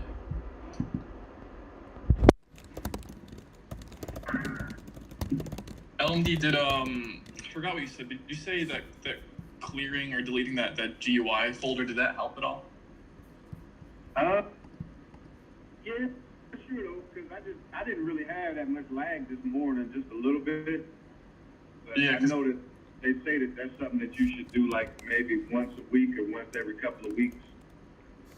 Yeah, because mine's not as bad as yesterday, but like it screwed me when I took the trade on one of the small caps with BURU. I put an order in, but it lagged like a few seconds, and then it finally sent through. But by that time, it never hit that price again. Then it flushed on me. So Yeah, I don't know. Somebody was asking me yesterday, like, you sure? And I'm like, I'm positive. She thought she's over in Mexico, and she thought it was at the internet in Mexico. And I'm like, nah, this was definitely like a widespread. definitely Thinkorswim lag yesterday. Yeah. For a minute, I questioned whether or not it was my internet, and I'm like, nah, what it was doing was not an internet thing, because everything else should have been slow. Like, my web browser and everything should have been slow. Right. Yeah, I tested the speed of my internet, and my upload and download speed was both fast. So it definitely wasn't that. Yeah, I don't know, they just need, like, Thinkorswim has never built their infrastructure. And I know they're making a killing, because most retailers, that's what they use, is most, like, non-professional retailers. They don't care, Doc. They don't care at all. I don't think they care about the platform the way they should, but it's a whole nother story. Every time like you have an issue and you call them, you can hear it in tech support. Like they're just exhausted with the amount of issues that come in that I guess they just feel like corporate isn't responding to in a professional way. But yeah, they don't give a shit. Like, listen, we're gonna make where else are you gonna trade? Like, they don't give a shit.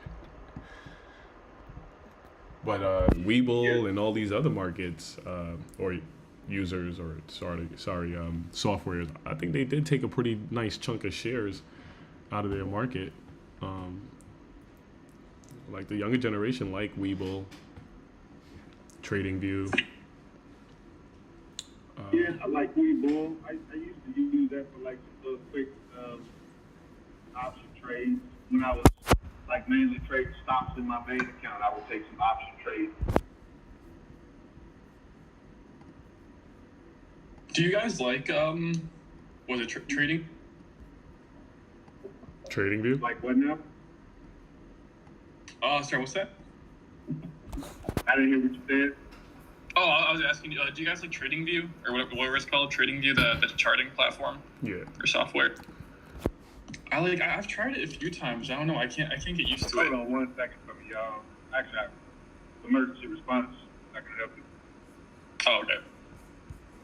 Hey, I love Thinkorswim's charting.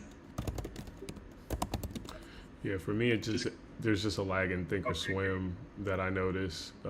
Usually, I'll look at What's Trader his Date, number? and I'm looking at the chart literally move on the same time frame, and then Thinkorswim then prints like 3 to 5 seconds behind. 6732. But they claim that Oh, it's yeah, they claim that Thinkorswim. it's because I have like a Wi-Fi connection rather than a direct connection to the landline. Oh, And okay. I have a Wi-Fi connection to Tradeovate, so the fuck you mean? Like, what are you guys talking about here? But I'm not arguing with them anymore. Right. Yeah, it's just it's I'm not paying for I actually they actually had me paying for real time data and just mute real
Wait, sorry, I didn't catch that last part.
source of income besides trading.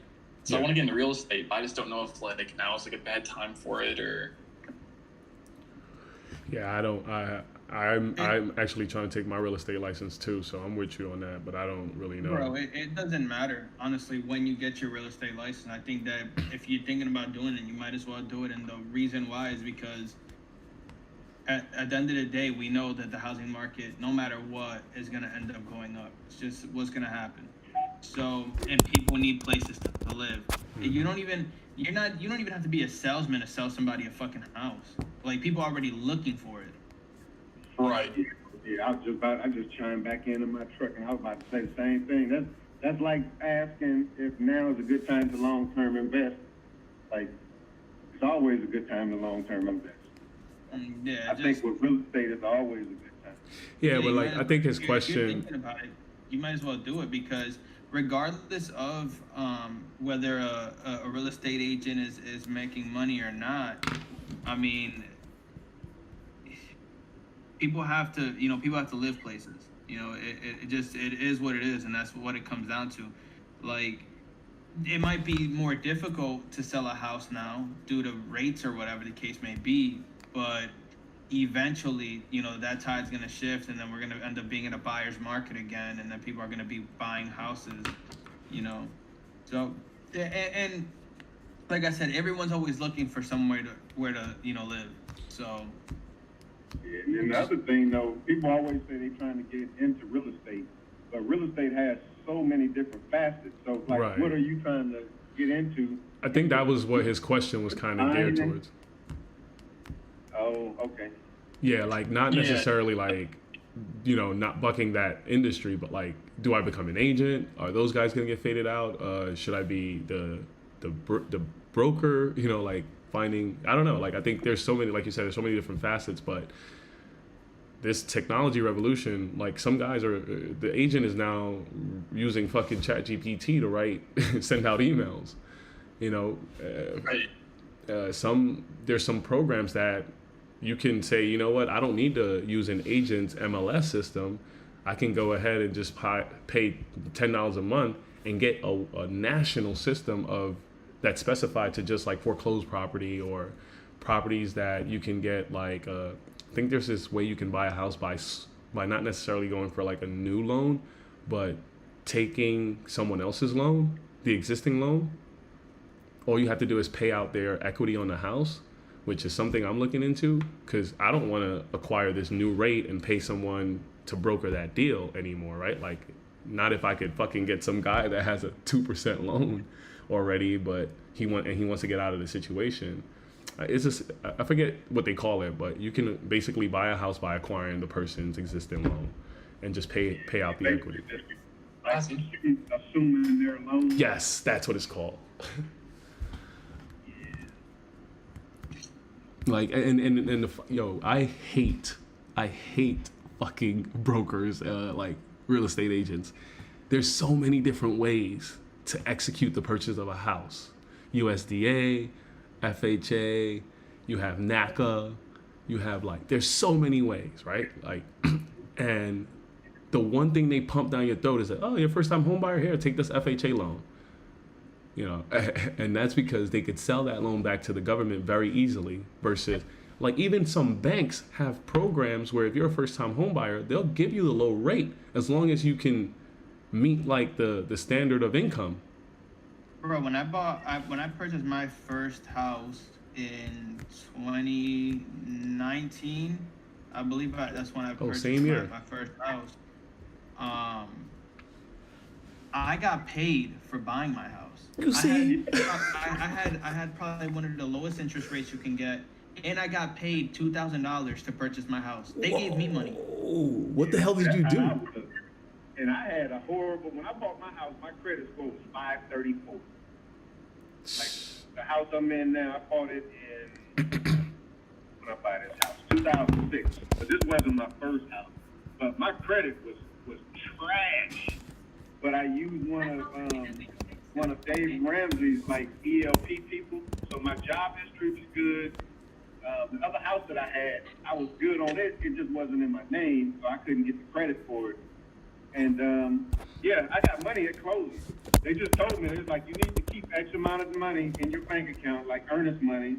But when I bought my house, they wrote me a check at the closing table. But that was like right before the 2008 home crisis, and that's why the market went the way it did, because they was basically giving everybody loans back then. But yeah, for you to catch money in 2019 was crazy. Yeah, I got paid. Yeah, they paid me literally for the purchase of the house. So when I ended up getting the house, I made money on it. Yo, fire, bro. Do you And know what then- kind of program it was or anything like that? It was, we had a first time home buyer, and then we had something else. I'd have to talk to my agent again, but we had another special thing that ended up helping us. I can't remember, but I know one. I think one was an FHA loan, and then I ended up getting.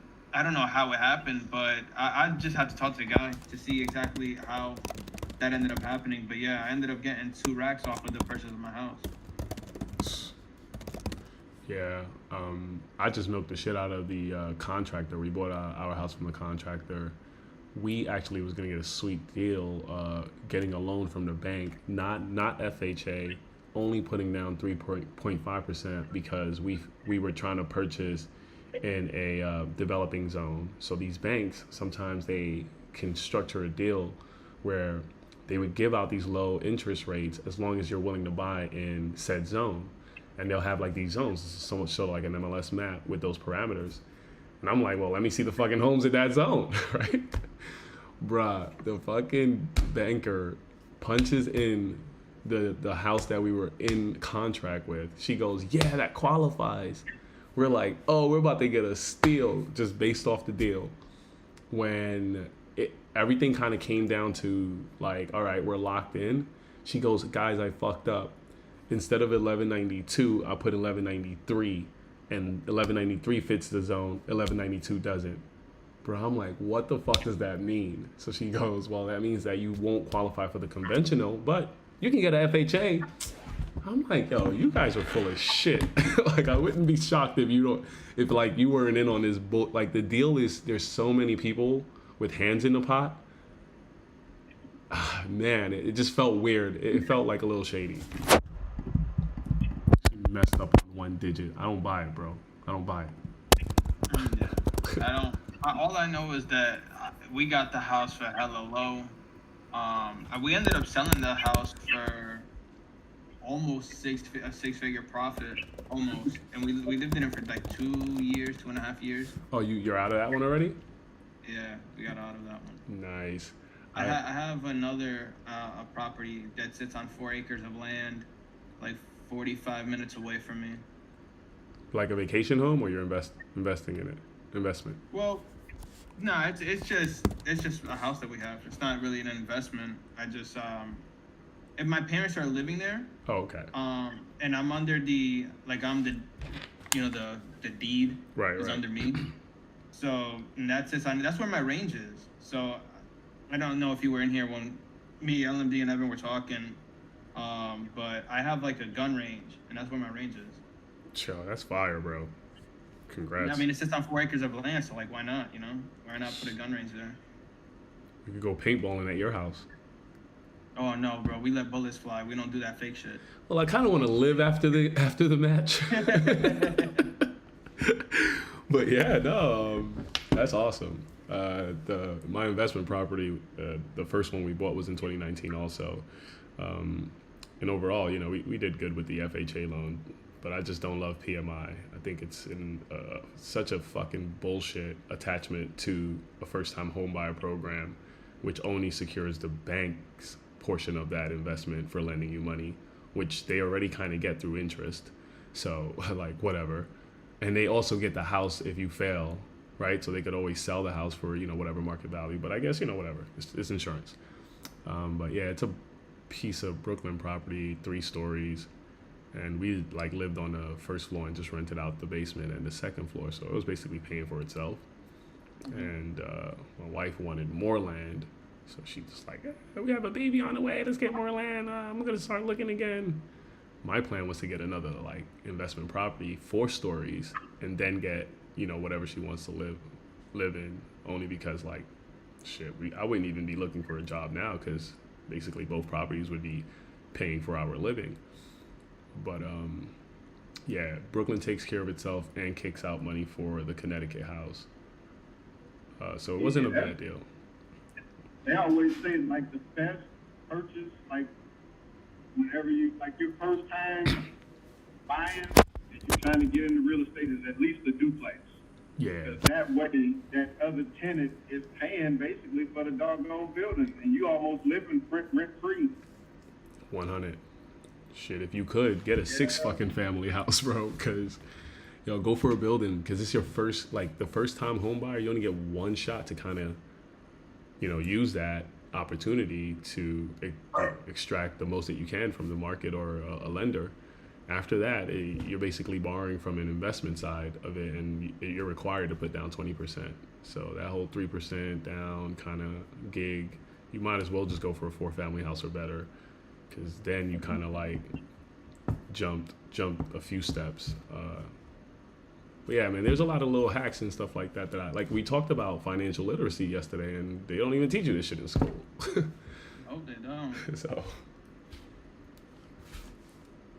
They don't teach you about shit that you need when you purchase a house. They don't teach you how to fucking, they don't tell you what a good credit card is. They know that. sheesh. Yeah. You go to fake history.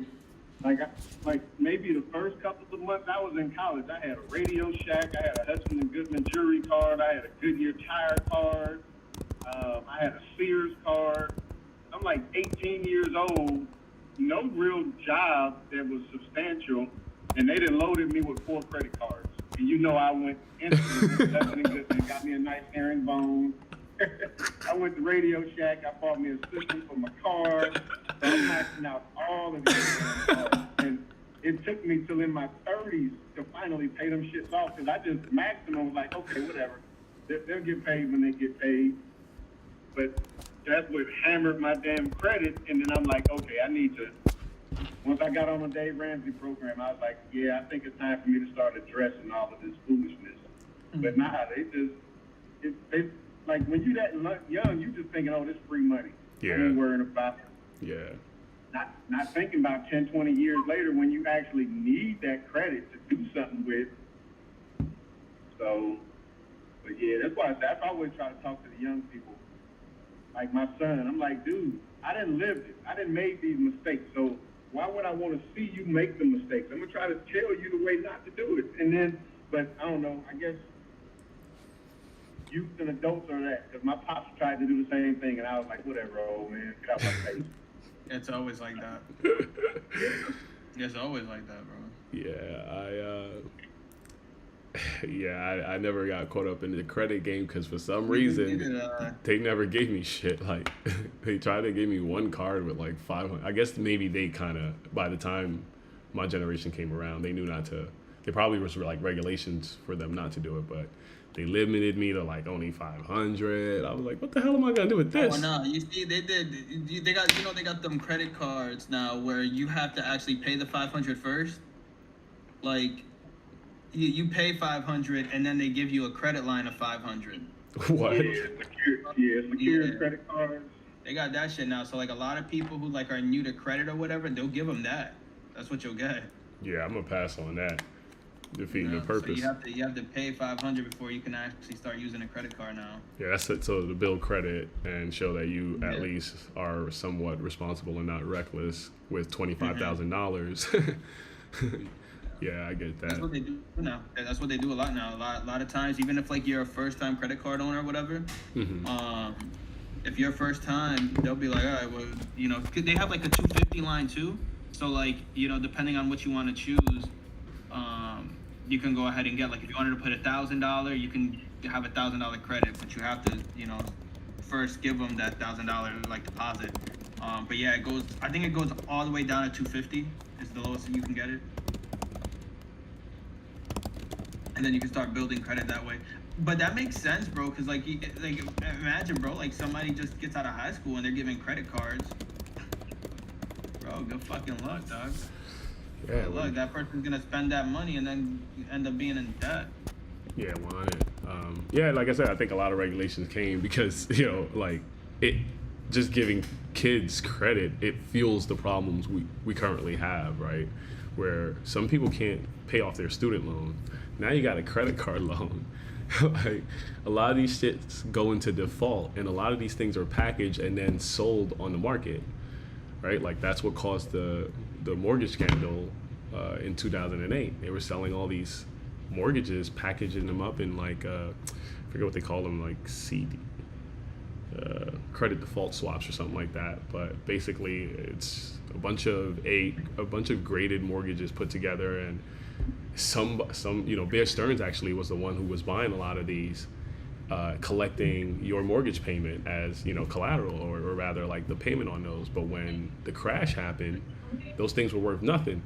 So it was like, oh shit, people are defaulting on their homes, and we have all of this. They just tank the company, which I think is similar to like the SV whatever bank. That bank. SVIB. Yeah. That bank has nothing but startup fintech companies, not fintech, but like startup companies in it that have like a lot of, I guess, investor capital, which is only secured up to 200 and something thousand. I heard they brokered a deal to get everyone Yeah, the it's money. 250,000. Yeah, and usually most banks have that though. That's Yeah. that's like law. Yeah, it's Yeah, the FDIC. FDIC insured. That's why they always say to keep your money FDIC insured. And if you have like 500,000 or $1 million, spread it across Yeah. Right, multiple, so that you covered with that 250,000. right. But I was gonna say, going back to like the credit card thing, like if you noticed last year, they was talking about like inflation is so high and blah blah blah, and spending was at like an all-time high, but it was because people weren't actually spending money; they was racking their credit cards up. Mm. Yeah, so it was looking like the market was doing good, but in actuality, people weren't spending their own money. They was like racking up debt on their credit card. Hey guys, I have a 15-minute reversal play that kicked in a few minutes ago. Looks like they did the pullback bounce entry. I don't know how far this thing is going to go, but the top of the 5-minute Bollinger Band on SPY is target. So like 407, 408, 407.70s, 408. My bad, LMD. So they were racking up charges. What the market doing, just still chopping. Well, it finished its friggin' bleed off, and SPY found demand at the 406.40 level, 406.20 it looks like. It pumped all the way back up to 406.90s, and established that 15-minute supply demand line. So looks like they're making the move to the upside now, the top of the Bollinger Band. What is mind checking TXD for me? TXD, Victor X-Ray Delta. Papa X-ray Delta. One sec. Papa X-Ray Delta. Trying to see if it went back higher. You you always hate to get out and it kept bleeding. Yeah. No, it didn't go back higher. The thing is stuck at, it's consolidating sideways, but 208.14 popped up to 208.95 and then came right back down to 208.14. Same scenario though. Has it broke the lows of like around 940, 950? Yeah. It broke those lows? Yeah. So the lows was like 208.51. It snapped all the way into the money zone at 209.91 and then broke all the way to 207.74. Man, I probably could have made another $200 on the contracts. What is this thing? This thing got some friggin' ATR on it, bro. It's $6.7. Yeah, and if you look at the daily, it gapped up crazy a few days ago, and I took puts on it to fill the gap. But the way that the option contract had a crazy spread on it. So when the spread finally tightened up this morning, I went on and got out. 60% on an SPX play from the bounce just now. I'm out of here. I'm trailing this. Y'all be over there. Them SPXs, that's a little too crazy for my blood. But there's another guy that comments in my comments all the time. He trades SPX as well. Yeah, I only do it for like my A1 plays. So like that reversal setup on a pullback, I should be killing contracts for calls, especially after a dump like this. So when a snap like this happens, you don't even need to be in this trade forever.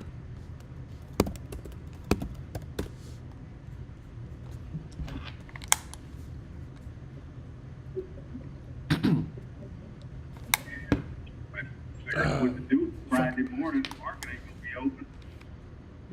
Bastards, they got me out. Yeah, I just went long in Apple right there. Yeah, I'm looking at it to go long as well for what it's worth. Yeah, I may have gotten a little too soon. Yeah, I was looking at it. I was trying not to get too my entry. Gotta clear this friggin' money zone now. 15-minute money zone on SPY. Sheesh. Let me put the play up. Bearish money zone, flush play. Alright, let's see what happens. Oh shit. I'm supposed to be DJing.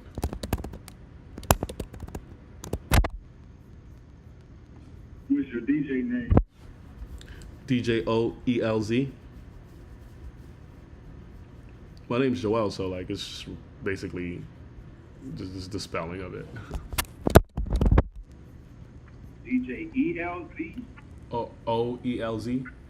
OLs. Oh, gotcha. Yeah. Yeah, I was in, let's see, I was in high school, but I had an uncle that used to be a DJ, named DJ Disco Dave. Mm-hmm. So, you know, he was DJing back like in the 70s. But popular DJ in like Detroit, and then he finally moved to California, DJed at quite a few clubs and stuff. So when I was in high school, my pops is, and that's probably where I get it from. I was about to say my pops is like a lot like me, but I guess it's the other way around. I'm a lot like him. He one of the ones that he'll get in anything. He used to have a chemical company. He was a musician. So he ended up becoming a DJ. But this is while I'm in high school. His DJ name was DJ Mellow Mix Master.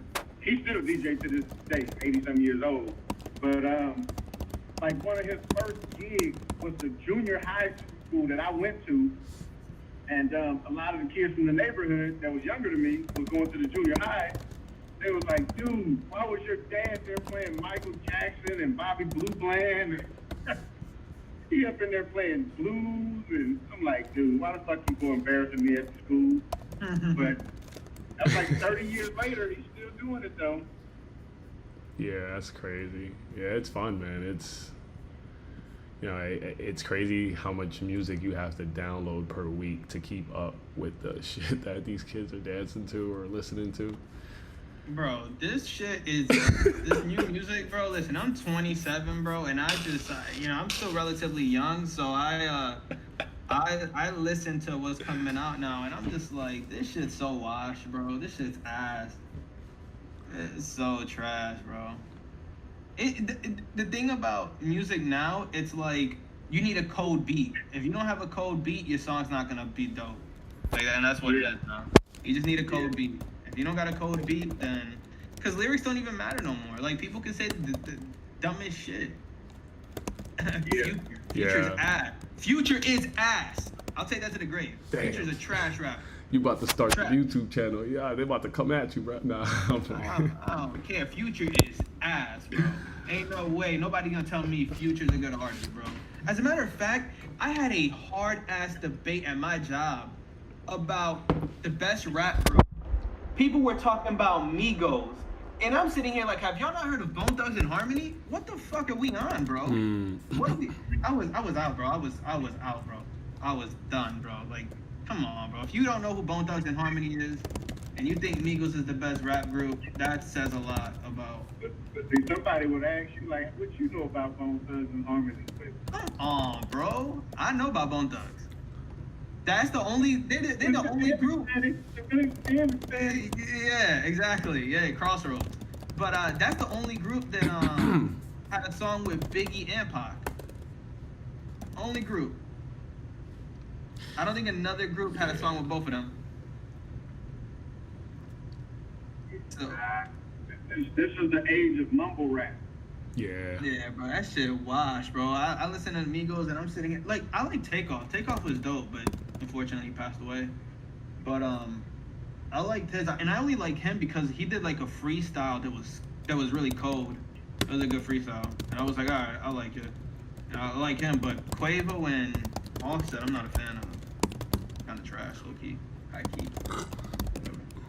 But yeah, you can't. I'll go to the ends on the best rap group of all time. I mean, well, you can say Outkast too, right? People can say Outkast, but I got Bone Thugs as my number one group. Yeah, group wise, I'm 90, so and I'm from California, so I'm gonna be biased on the California tip. But nah, East Coast put out quite a few banging groups back in the 90s though. Like yeah, EPMD, Eric B and Rakim. Yeah. You had some bangers, but yeah, music is. I agree, music's trash. Yeah, it's hard to keep up. Like I might, the only artist I listen to right now is like Kendrick, Cole. Yeah, I'm just about to say that. You get a couple of like every blue moon you'll get somebody. Like I didn't get on to Nipsey until Nipsey got killed. Yeah, unfortunately. Tight. Yeah. I was like, man, he was trying to bring back a style that had kind of diminished. Bastards. I got wicked out of Spy, but it looks like it's still good. My bad. Go ahead. That's like that goes for like, well, I don't know if you've ever listened to like Juice WRLD LMD, but that's like a lot of kids listen to Juice WRLD or like XXX Tentacion. Yeah, they talk about them people out at the airport where I'm working there. Yeah. Like I could never get into that Extension dude. Good songs, bro. Yo, y'all killing me. This world is crazy though. Like this. Oh my Like the god. rap game is a game. So these little young dudes don't make it no more because they always on this foolishness. Yeah, Oh, and it's yeah. bad, They bro. all- Like they 5 of them are just getting wiped off because it's talking that gangster shit. And yeah, they all trying to act like they're from Chicago and shit. Yeah, So it's like here in Jacksonville, we had like one dude named ATK, Ace to Kill. That was like one group, and then the other dude's name is damn, I can't even think of his name. But they just kept making songs like they literally out in the streets of Jacksonville killing each other, and then writing songs about it. yeah. Like making songs like I smoked little BB, like I didn't kill them and now I'm smoking them in the damn joint. Yeah. Like, dude, crazy. Yeah, smoking. They in Chicago. They be like smoking on that 2-cup pack. You know, that's Yeah. But Yeah, nah, I mean, they that- like for a good 2 years they was going crazy in Jacksonville. Like wherever they see each other, they shooting up. yeah. It's unfortunate. Like it's really unfortunate, and that's what ends up happening. But you know, the more you speak about something, man, you know, a law of attraction's a real thing, bro. Keep talking about, you know, the ops or whatever the case may be. Them ops are gonna show up at your door. Keep talking about it. Fuck cops. Yeah, it's crazy out there. Yeah, it was one little kid on YouTube, and he looked like he was like a little slow, looked like he was off the spectrum just a little bit. But he got caught out in the streets a couple of times and wore ass whooping for making a song. Mm-hmm. And he ran into some real people, and the real people put balls on him. Yeah. It's like, dude, you can't just be out here acting like you the dude. Yeah, you can't do that. Yo, where you from, LMD? Huh? He's from Cali. Where you from? Yeah, I'm from the Bay Area, California. Got you. Your accent. Boy say they put some paws on him. Yeah. Have me on- That's how how it goes. You can't be talking that foolishness, man, because then you're gonna end up getting. A prime example of that is Tekashi 6ix9ine. That's a prime example of. Oh boy, yeah, that's He just got jumped in the gym. Yeah. Put them fangs on him. Yeah, I mean those 3 people are arrested now because Tekashi's a Fed, but I don't understand why you would even want to do that though. Why would you want to go with whooping somebody's ass, bro? Especially someone that cops look over is one of the stupidest things you can do, bro. Like your face was all up in the gym, bro. They all got arrested. Yeah, that's just that mentality though. Like, Dumb. I never understood it. The same thing. I look at people and they go to a job and get interviewed, and the questions ask them like, if you found $10 on the ground and you saw somebody drop it, what would you do? And they'd be like, oh, I keep that shit. Like, that's not the right answer. What the heck did you get that answer? I know. But some people, their mentality, they know it ain't right to whoop his ass because they know the police watch them, but they'll do it anyway because that's their code. They just wired that way, and it's crazy. Yeah, it is crazy because that's that, that's the buffoonery, man. That is like, I don't understand people who live that lifestyle. It's so stupid to me. Yeah. So Just stupid. Yeah, I mean, some people. ain't got nothing else. Shit, I got to put these kids in everything that you can think of. All kinds of sports, all kinds of spelling bees, chess clubs, whatever the fuck gets them off the streets. Cause Yeah, bro, you gotta keep them off because if they end up being on the God streets damn it. and then they end up repping whatever it is that they're repping, you'll leave them down a wrong path easily. Yeah, I just took a look at Apple 5, man. It looks like they got killed at the Money Zone and broke the man down there, 163. I have a line here for some reason. I don't know why, but there's a line right at this level that Apple's at. I should have uppered it when it couldn't break the 5 minute, but Oh, I forgot you were even in Apple. You had the 9 EMA up there, right? what's that? You had the 9 Yeah. moving average Yeah, up the there. 9 EMA was there. Yeah. I should have covered that. I was trying to I was thinking about cover. I was like, no, I want to. I had a bad habit of covering 2 break. So I was like, I'm gonna right or wrong trade, but yeah, it was a poor trade, honestly. I like the setup. It looks like tech is just heavy to the downside right now because SPY is still holding. It rejected the 15-minute money zone, but it's still kind of in play. Just looks like NQ is just getting washed out today. So, did you guys check Tesla? No. Sheesh, buddy. That shit paid out someone's tuition today. Is it down? Bad, Oh, wow. bro. Bad, bro. 184.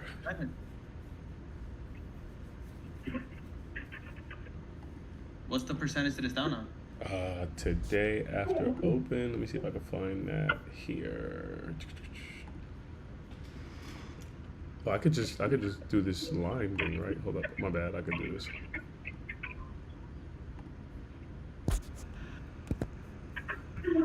Doo-doo.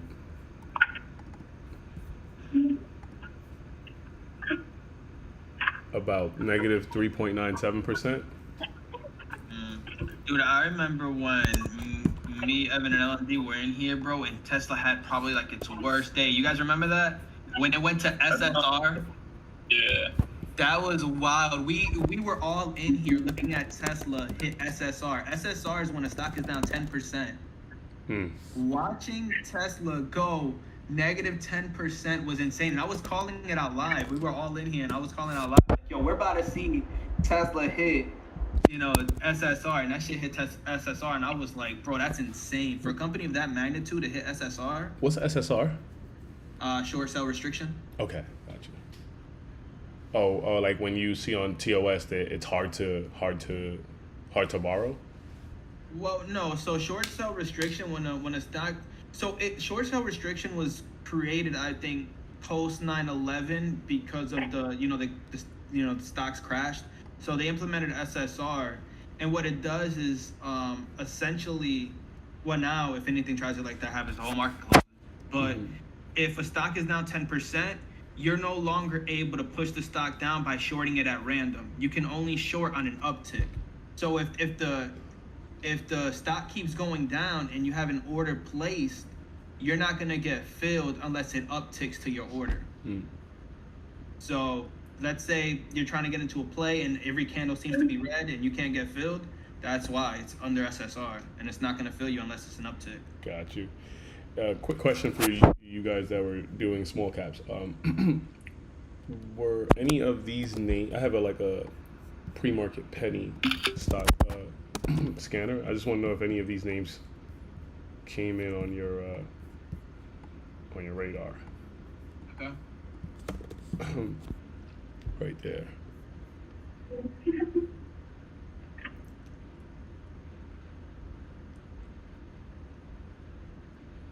Friggin' MGIH, that thing. Yep, that was on my thing. Okay. Fucking tumbled from $3 down to $2.33. 9% drop.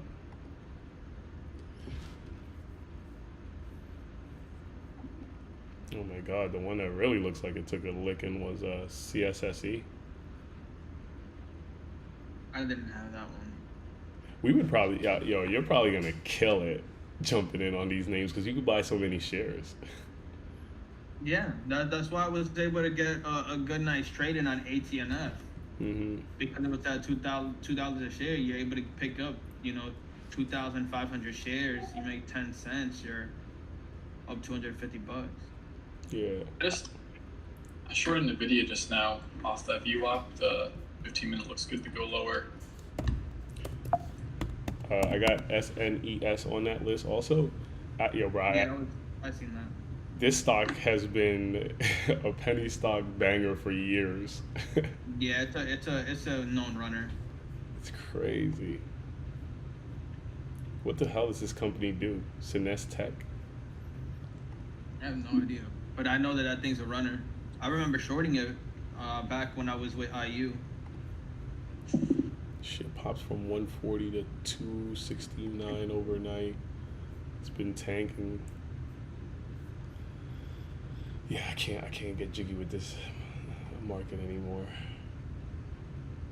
My main watch really today, my two main watches, unfortunately, I didn't even trade. CDLX, I liked it under 550s, and it got to 550 and then failed to follow through. I didn't get into that one, and that one would have paid out. It would have been like, I don't know how much I would have honestly made on it, but it probably would have been like a $400 or $500 trade, and then IONQ would have been about the same. Okay, CDLX is on that list. 13%. Jesus, that's a mover. It's down 18.3 right now. Jeez. So it triggered SSR. IONQ, man, that's such a disappointment, man. That one did not come up on that list. All right, cool. IONQ, I had high hopes for. It just kind of consolidated, didn't it, all more? Just kind of just sideways. Nah, it ripped down. Give me a second. My fiance's calling me. Yeah, it looked like it kind of tanked and then just flatlined. So when I was looking at different names to trade, I was, like I said, I was tired of just chasing on the market in different directions or whatever. So I built a scanner that would basically tell me what names were in play, just going off of the SMB kind of model. This is what would, my bad, let me put it in the right channel. This was a scanner that would come up, letting me know which names I could have played with or whatever. So like a firm, and it brings up the option contracts based off of the open interest and volume situation we talked about. But so like a firm was a good one. Looks like they called for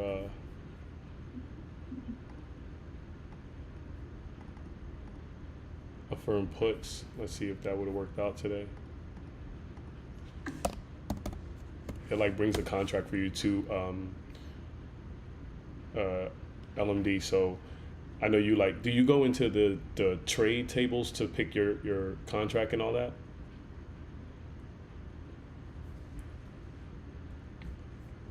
Man, we are fucking bleeding, bro. Yeah, every freaking pullback is getting killed. Yeah, LMD. If you create a watch list, right? That I mean, for whatever I don't know, you do it for so many different names, but yeah, you could do this. You create a watch list with the names that you normally trade, and the contracts with the delta that you usually buy, and just add certain parameters like if it moves 2% or 5%. All those contracts would kind of be loaded on that watch list already, and instead of like going into the trades tab to find the contract, you could link that watch list to the chart, like whatever chart you use to like watch the contract, and just kind of peek at different contracts as you have the chart open on the other two screens. But, you know what I'm saying? Like that might be a faster way to kind of load up contracts that you care about, or just watch them, pick them from the watch list as opposed to going to the trade tab. Dude, I think ATNF is gonna give us an opportunity. I think if this shit, it looks good on the 5 minute. It like curled like an ABCD pattern, kind of like how I called it out. It's getting up to that flush candle. If it gets above that candle, I think we're gonna see 274, and I would like to get a short up there. So I'm kind of hoping higher the better on this thing. I don't really want to short around here. I should probably just put a starter in, ATF. just so I have my eye on it. Boom, boom, boom. Open the door. ATF. What? Dude. Man. Yeah, I'm gonna put a starter out here on this name, and I'm just gonna keep that on watch. Cause if it gets to 270s, I'm gonna put got it real small. I just want it on my watch list to see what it's, or on my screen to see what it's doing. So I'm just gonna keep that there. Very small size. I'm hoping for 274. What I'm hoping for. Whoa.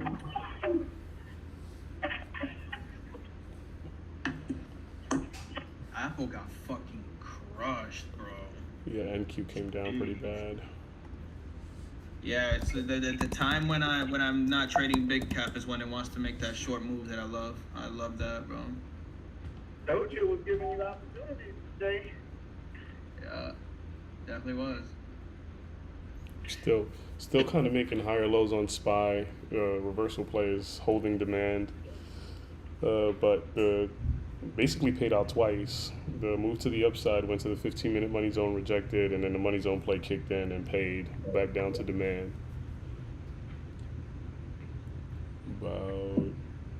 About 70 to 80 cents in the move.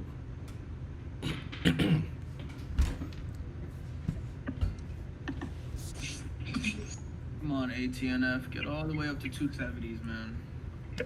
If it gets past 270s, then I'll cut my little starter off. But if it gets up to 274, definitely looking to get sized in this position again. That's that blow off move that Nate be talking about. 270 on this thing. Oh, that was the pre-market highs. Mm-hmm. Copy.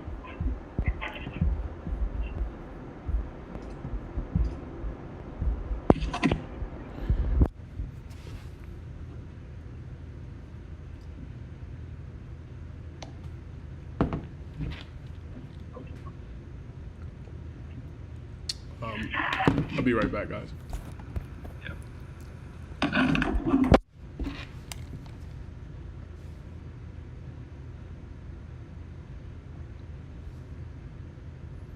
Ok, como que no, que mierda.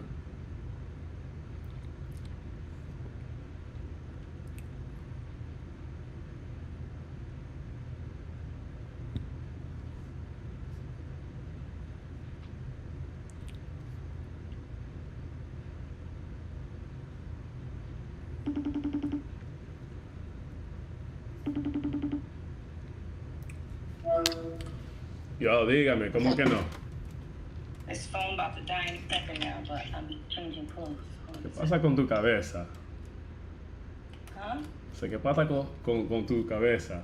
Mira ese peo. Ese peo está malo.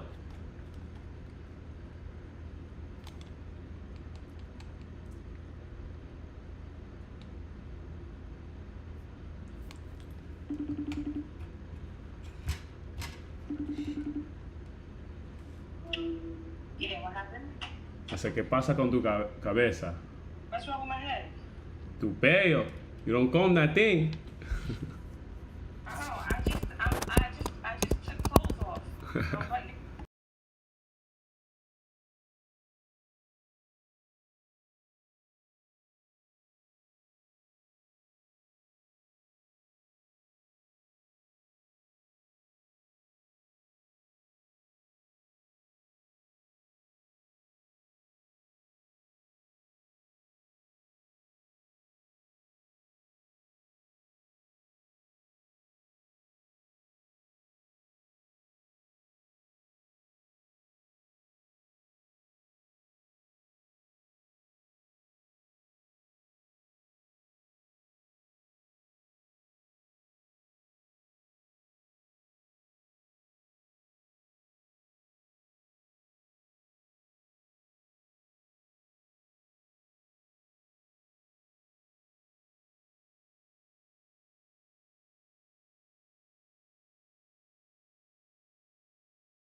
This fucking Money Zone's hating, bro. Money Zone is hating on this reversal play. Bunch of fucking sellers.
Guys, looks like that play now is double bottoming. The possible reversal play came all the way back down to double bottom. Bears are still in control of this damn market. NQ is coming down. Apple still kept going down. And if we look at ES, it should basically be doing what SPY is doing. So we don't need to necessarily look at this, but just looking at the 15-minute, and this is why I think I want to move into the 15-minute right here, because the 5-minute is going to show you something totally different on SPY. So this is your ES play right there. It looks basically just like SPY. But if we go to SPY 5-minute, we would have mashed that move. Literally just being patient till they hit that zone. And that zone gave you a little double top scare, lower low, lower low, lower low, boom. You should be covering into that slam over 70 to 80 cents. Let me just see now. So this is the 5-minute, and you're confused. You're thinking, well, this 5 minutes actually tells us one thing about the reversal play. Is go time. This 5-minute, when they crossed above this line that I created, which is really just your 50 HMA line, we captured this move to the upside, hoping that we got to the top of the Bollinger Band, but this time they just rejected. Looks like the middle of the Bollinger Band there. Came right back down, wicked off the bottom there. So we have two reasons to think of support down there. You have the double bottom, and you have the bottom of the Bollinger Band there, and you have demand. So that's three confluences. Will this pay out throughout the rest of the day? Who knows? But the money zone moved down there in continuation with the trend. I think I kept stressing this all week. Just keep taking the trend play, no matter what, guys. And the reversal play, of course, you can take when I call it out based off this 15-minute line. But you guys can do this shit on your own at this point. Anyways, just wanted to highlight that really quickly. Be careful there.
Big bearish move there, straight from the money zone, guys. I can't stress this shit enough. If we were trading the 5, we might have gotten confused and thought, hey, this trend looks like it could change.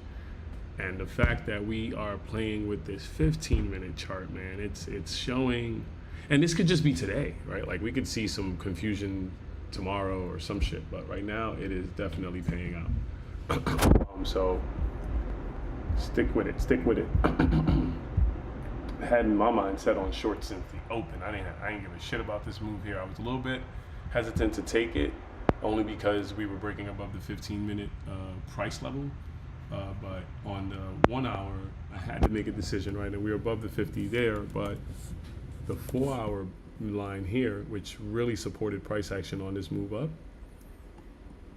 is all the way up there. We could have consolidated here and then possibly made a move up, you know, yada, yada, yada, but we did this dump yesterday. This would have been a clear dump yesterday, or at least giving me the confidence to jump in at this zone based off of this rule.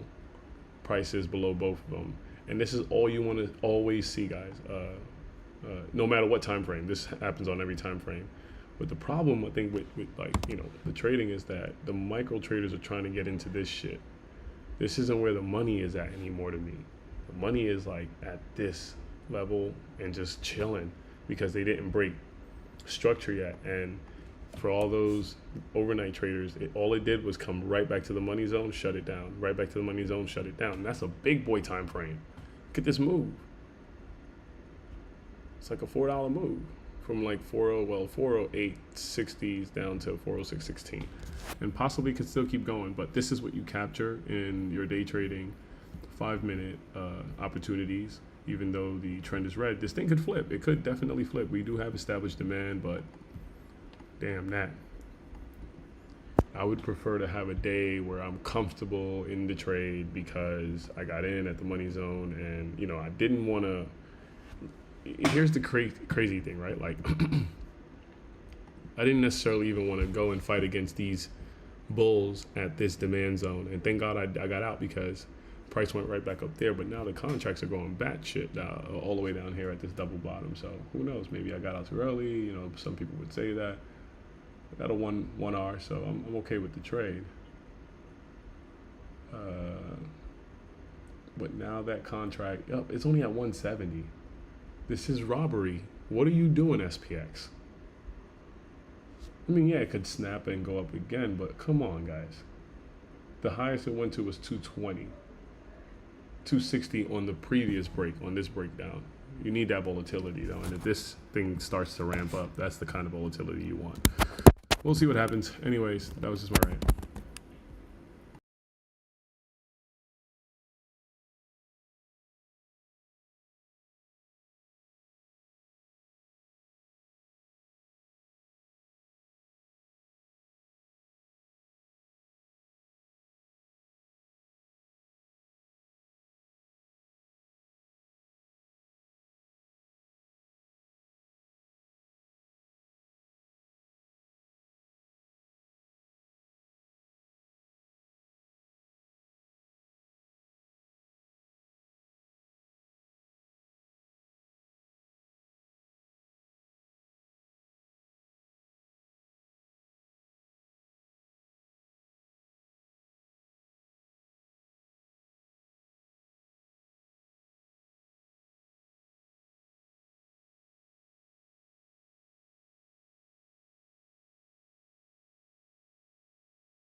I was like negative $40, and the stock was setting higher lows. But 5 minutes after I got out of the contract Snap. for that loss, it snapped. It went like the contract went $700. Yikes. So I lost $40 and I could have made $700. And I'm like, that's on one contract, and I had like 2 or 3 of them. I'm like, come on. So that's exactly what it did, what you were talking about. It just kind of consolidated, that IV kicked in, and it just took off. Yeah, that's where once I saw that, it wasn't like no holy grail shit. It was just like, wait a fucking minute. So you guys are pulling back, making higher lows on a call day, but the contract is spooking people out because I just saw friggin', 50%, and you came all the way back down to 0% from basically my entry. I need to get out of here, right? At break even, or maybe for a small loss. Y'all taking people's money on these option contracts, and all it's doing is double bottoming, but I'm right on the play. 5 minutes later, they go back into trend. The thing is breaking, it's like going crazy, snapping 50, 70 cents. And it took a while, bro, for me to, once I put the option chart up, and I just was like, I'm watching this damn thing to find something, I found what I needed. And I would never take like an option. Like that's why I never take breakouts. I only do pullbacks. Cause they're robbing people out here with those damn options. Yeah, but that's why I like looking at the option chart, because I keep both of them pulled up. Because sometimes the option chart looks cleaner than the chart. Hello. Yeah, you can get a cleaner entry. But the doggone contracts I be pulling up so much be so low volume that you're getting like 1 or 2 ticks. You're not getting full candles. But once it does get busy, then it's sweet. Yeah, I don't know if you heard me earlier, LMD, but I was telling you that you could set a watch list, right? Based on you trade the same names every day. Just put those names in a watch list, and then open in the watch list. You can set for options certain parameters. So not only does the name of the stock comes up, but the options come up on that watch list as well. So like your parameters would be, I think you have like a 25-cent delta that you only look at or higher. So you'll put the delta, you'll put if the option moves negative or positive 5%, and it has open interest of 2,000, all those contracts would be loaded in that watch list. Oh, hell yeah. And instead Oh, hell yeah, my fault. No, you're good. Instead of going into the trade tab, losing time on trying to find the options that you want, they'll all be in that watch list. So you just pull out the window, the stocks that you want, they're already in that window. And as you're looking at the chart, just link that chart to another, like to your options chart. And every time you click an option, you should see that in reference to the chart price. I think it'll help like in terms of time. Big time. You're gonna have to show me that this afternoon if you got some time, because that's one of my things that I said I would like to be able to do. Is when I click on the ticker, it automatically gives me the options that I kind of want to see. Right. Here's how it would look. I'll post it. This was when I was like going crazy with the looking at different ways to trade the active trader. But that's how it would basically look. You pop up that watch list window, and Affirm came in, TNA came in, and they're only based on that option parameter, those options would be in play, and it's for calls and puts. So it would give me which calls were ringing and which puts were ringing once it hits that parameter. So once I have to check them out. Yes. Hey, yo, my AI trade is working nicely. Going to AI. Hell yeah, bro. I ended up getting my average all the way down to fucking 217. Adding on the dips that it was providing that was holding the higher low. I just sold the big portion right there on that rip, doing the right thing. You took longs? What happened? You went longs on that? Double bottom? Yeah. Okay, cool. Yeah, I went long. I was basically using 21s as a guide. My first entry was at 30, and then I started kind of scaling in basically from 1243. I got in. So I got in at my first entry was at 1239. I re-added at 43, and then I re-added again at 53. And I just sold into that rip. Ooh, this busting too. Good stuff, bro. I wanted 22, and I think we're gonna get 22, like flat, 22 flat. But you know, the Nasdaq ripped up, and I feel like it's gonna kind of come back down. If it comes back down, it's gonna make everything else come back down. Yeah. I actually want to see. I should do one of these things that for SPX and SPY, so I don't have to go and look at the cons. Very clean trade right there. And I complain about that. There has to be one. One idea. Joe's Penny option XOM. Oh my god. Oh my god. ATNF. Look at ATNF. Dump, right? 18. Oh, I fucking missed it, bro. This was the 270 play. Yeah. Let's see. I was in AI and completely fucking. Oh, buddy. Oh my god. Yeah, I was gonna say, like, it was at supply, bro. Like, you wanted a rip and then a down move in order to validate that or to execute that? Damn, bro, that's a monster. That's a hot down. That's a monster. It just halted down. I think there had to be news out. I think they probably did an offering. What's that you looking at? ATNF. 180 Life Science Corps announced 13 million registered direct offering. Yeah, current. I'll be placement. surprised if Nate doesn't comment on that. I know he's in that fucking trade. I would be surprised. God damn, bro. At 1 o'clock, that news came out. You telling me somebody ain't know about that? What happened? That at 1 o'clock, there was an offering. 3 point. Oh, I thought a trade like that looks like an offering. It's fucked up. Yeah, I've traded small cap long enough to know what an offering looks like. What's the fundamental of that? So they got a 13 million registered direct offering on concurrent private placement. Why does that bring the stock down?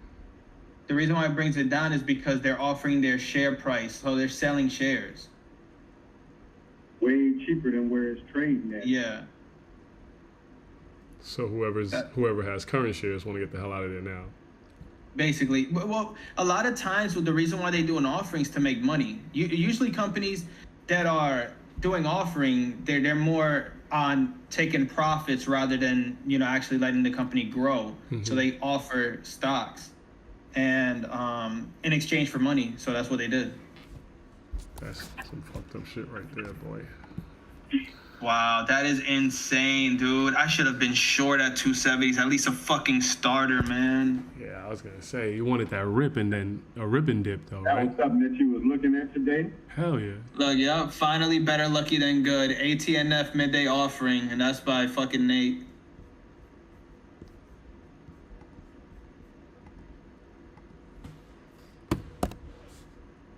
Son of a bitch. I knew that motherfucker was in that trade, man. God damn it. Every time I'm in a trade in small cap land, I sit here and wonder if Nate's in the trade. And if Nate's in the trade, then and he's looking at it and he wants to go short, there's a good chance that it's probably the right thing to go short. And it was, because that motherfucker's in the trade. Damn. Shit, I gotta do this mix real quick. Boo. Small boy G. That is such a crazy. Like, I should have been in that, bro. I should have been in that fucking trade.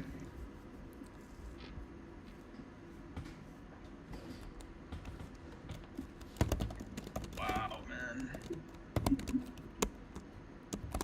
I am just flabbergasted.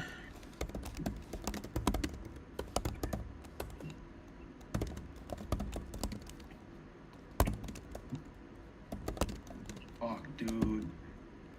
between AI, my first trade on ATNF, if I would have been able to trade CDLX and IONQ, I probably would be looking at like a $2,000 day today.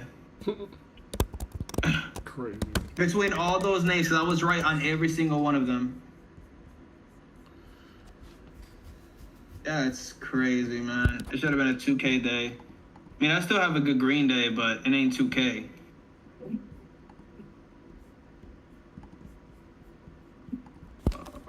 You have like a daily goal you shoot for?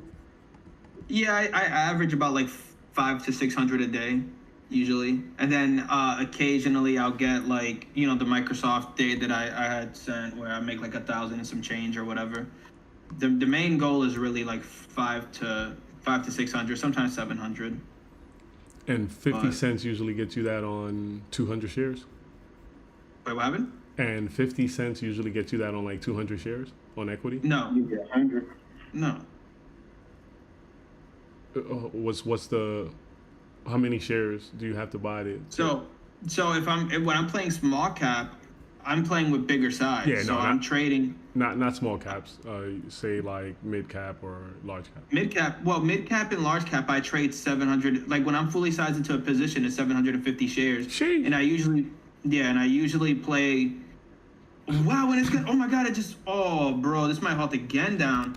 But yeah, like if I'm trading Apple and I'm full size in Apple, it's 750 shares. In Tesla, my full size would be like 350. If I was to trade something like Tesla or Meta, Meta's probably like 275 is the max I'll go. But I usually ride. If I'm right on Tesla, I usually ride it for a couple of points.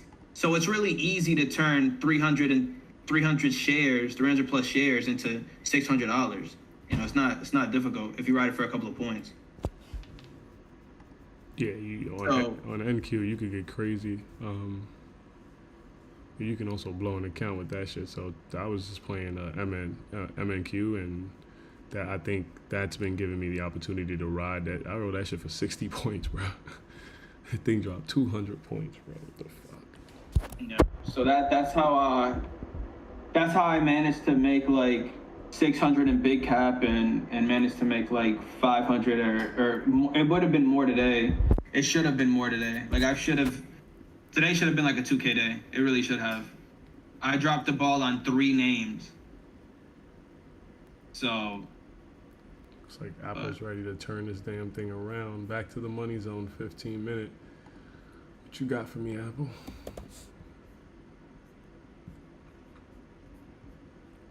wow, ATNF, man, fucking A, bro. My levels were to a fucking T, bro. I called the ABCD pattern before it happened. I called 270s is where I want to see it. Like my lines work to the T, bro. To the T.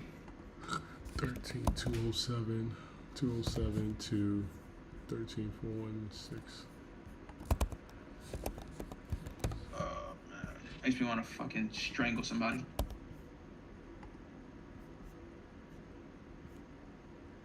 13, 146.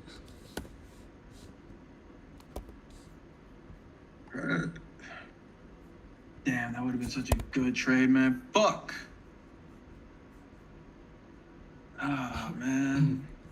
Bruh, if you took one contract on NQ at my entry all the way down here to 13027, 027. And then Nate is in the CDLX trade that I wanted to get into today. 1302. No way, bro. This guy trades everything I fucking want to trade. That's $3,600 today on one contract on NQ, just riding the shit out of this. The first time, I think we talked about this, LMD, like I need a different reason to exit a trade, and that's that 50 HMA. I would have made it to 13041. 13041. No trailing, no nothing. Just let the trade work until they break the rules. Of course, we love that. 13041. One contract. 3,320. Holy fuck. What am I doing, bro? I can't even believe I messed up. Unbelievable. I see this shit too often, bro. Oh man, I took out like 400 out this shit and it went to damn 3,320. That's okay. It'll get better. It'll get better.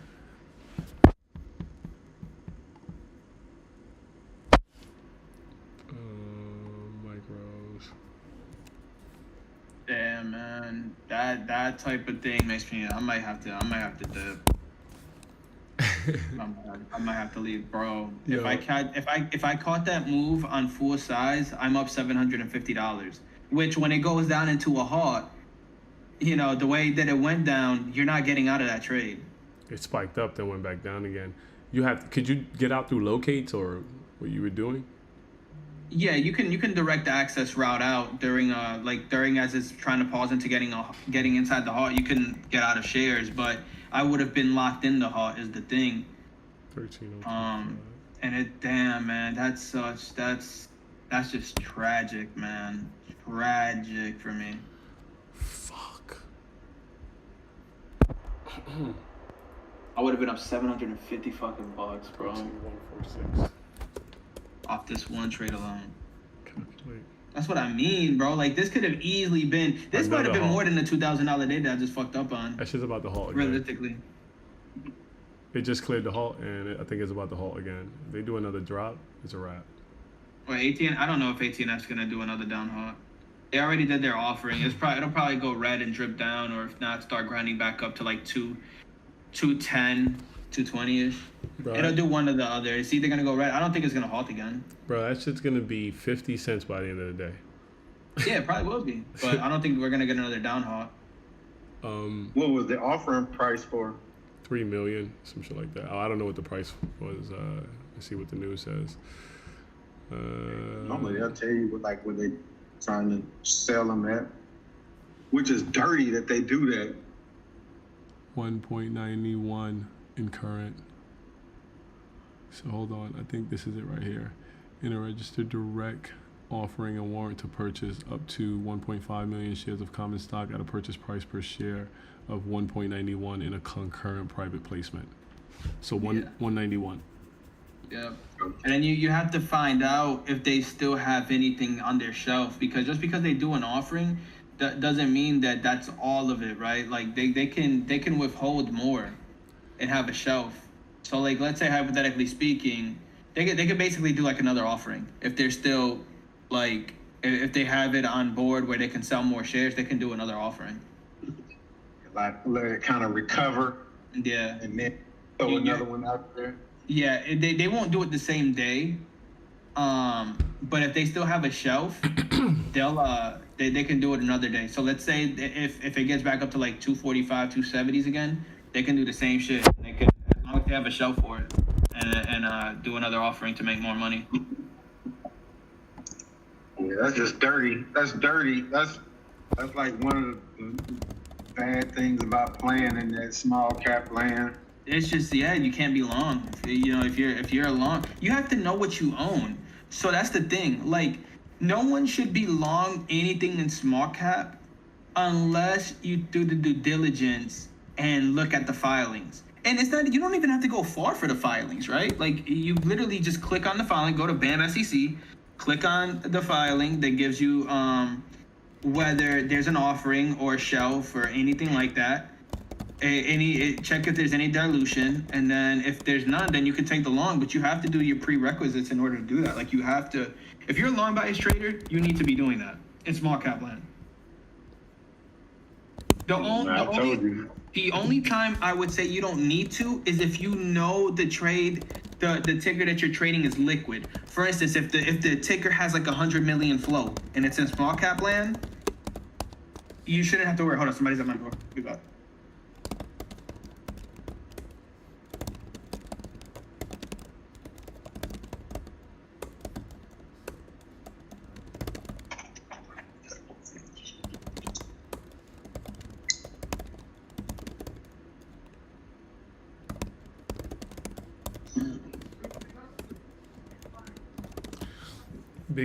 Big bounce back into the money zone on SPY. Oh, there goes another rejection. Oh, yeah. I think they're gonna take out that money zone.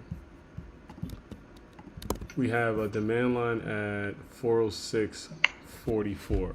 We went below it. Those are when you're supposed to enter your longs. I think seeing these wicks showed you that someone was buying these things up. Finally, they had to snap back up into the money zone. You're getting wicks up there. Who knows? Might come back down into trend. Like I say, always play the trend, but that was a nice play to the upside. If they can get above that 50 HMA, this price is going to rally. That's the gatekeeper right there on a 15-minute. Yeah, I took VWAP off my chart. Why is this thing on? I'm tripping no fucking VWAP.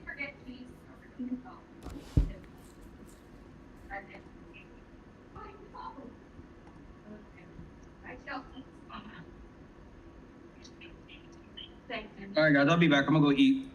All right, man. All right. And then Let's see what you want. Yeah, LMD. Solid. I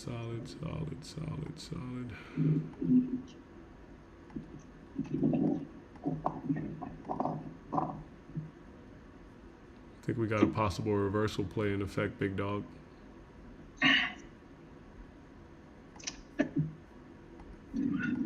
knock it out the blocks. Oh, I'm done. I'm not going back into this market. So that's me. I'm sticking to my my 9:30 to 11:30 unless I'm buying something to hold overnight. Trying not to take trades after that. Yeah, I'm just taking the VWAP off this chart. I don't really trade with that anymore. I'll let the calculations happen in the background, but I'm not putting it on. Also, I want to see what the code spit out in terms of a play today.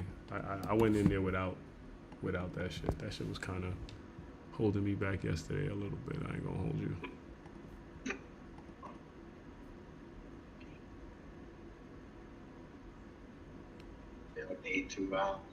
I need to find me a couple of more of those little swing ideas. I like to have at least one or two of those on every week. Yeah, I'm not that good at swinging a week, but I think that's where your entries kind of made a difference when we went through the review yesterday. Your entries went in after the validation of the play started happening, and that to me is why a week swing would work, right? Because you don't need to buy 21 days of time when you definitely, I don't know what your data shows, but I could literally do this back test and see if you're buying after the ignition, after that confirmation, how long does it take to hit 4 points? And if the answer is within a week, bruh, I might have to start looking at which contracts I could get to do that. But I think the only drawdown in your entries, maybe this wasn't all the time, but the only drawdown for me in the couple of plays that we looked at was that the IV on the contracts would be too high for me.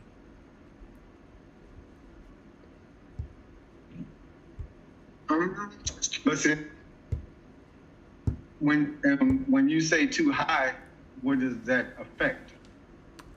If there's a pullback, I'm going to get crushed, and I'm going to care about the amount of money that I'm putting up. So for me, but that's the thing. When I get in, though, I'm not expecting a pullback. I know. That's why you could get out of that trade. But my psychology is like, well, I have 4 more days in this. Let me see if we do a crazy bounce. So I guess you could have a hard rule to say, all right, we consolidated today. I'm down, 40, 50%. I don't know if that's how much you would even be down, but I know Theta gets crushed pretty quickly in a week. Like that SPY trade, I had 3 days worth of time in that shit, and I got it at the money for $1.60.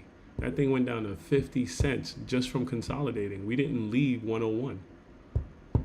Yeah, but that's like that. And I got to look at the PXD trade today when I do the recap on that one. But Like I buy out maybe a month, and on those, I definitely don't buy near the money.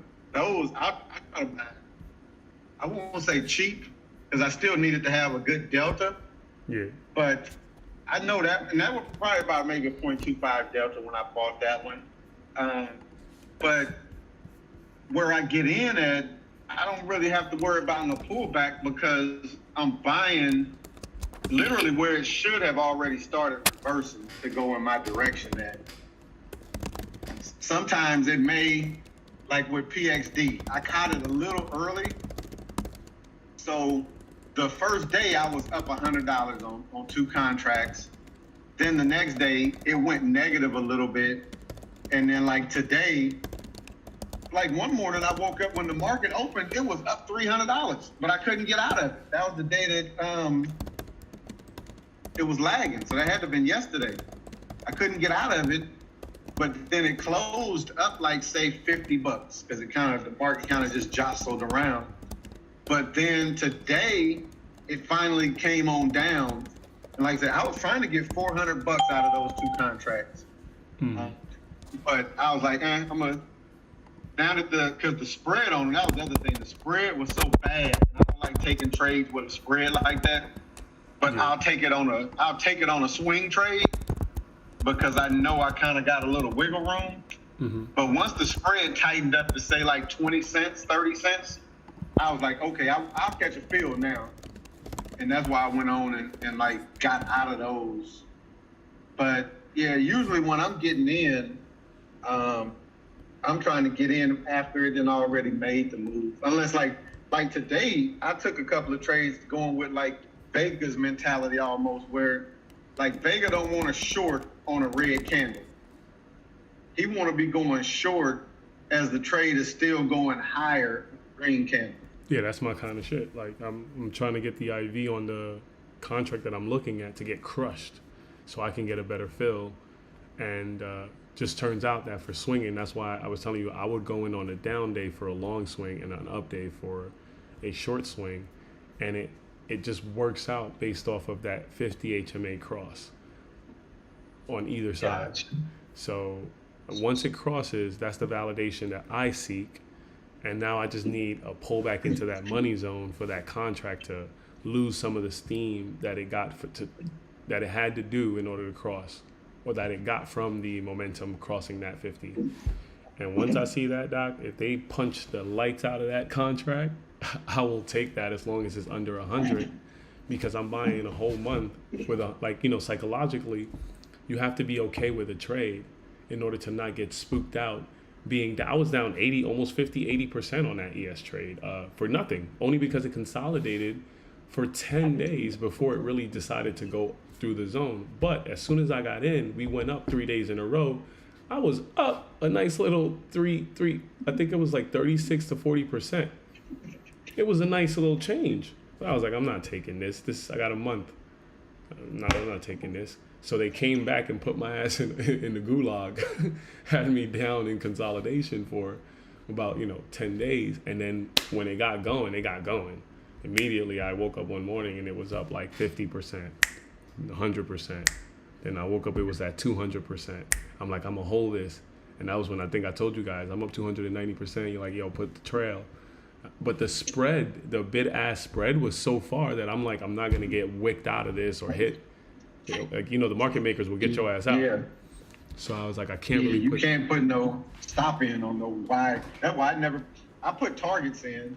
So like on that PXD, I had a target on the top. Like I said, I was trying to make $400 or $500. So I'll put the target up there in case it pops. But yeah, you definitely can't put no stop on those. Right, like I can't. So I was like, I'm gonna hold so at least I get up to 300%. We got the 300%. And now I'm like, okay, if I see 200, I'll just kill this trade because momentum should be going. At this point, I'm expecting your entry. This thing should go. I ended up selling that contract for $8.10. And today it ran up to $9.30 before this dump. And I don't even know if ES is holding. I didn't even look at it again. The trade is over to me. But and that's the thing though. You only need if you had 2 contracts, you only need a handful of those a month to make your month. Yeah, yeah. I think I'll do better doing that than day trading sometimes, because like I'm just trying to lick anywhere between 100 to 300 in a day, and like that's kind of like my target. But sometimes I'll walk out of the market with a $80. Today I made like 460, but it's every day is not that kind of day. But if I could, like you Yeah, said, you got to average them all out. right? You have a $20 day, you got a $50 loss day. Yeah, That $400 day, average it all back out to that $200 a month range. That's what me. My average, what I want to make is 100 to 200 a day. Now, like this month, I think I'm trying to gear more towards the $200 day. Or yeah, I could do $200 a day. yeah, That's like would be a nice realistic goal with this size account. Because like if you trade out of like a $40,000 account, 1% is what, $400. So then you can like be shooting for those big trades, because on a $40,000 account, and if you're risking 1%, then that's $400. So you can aim for those bigger days.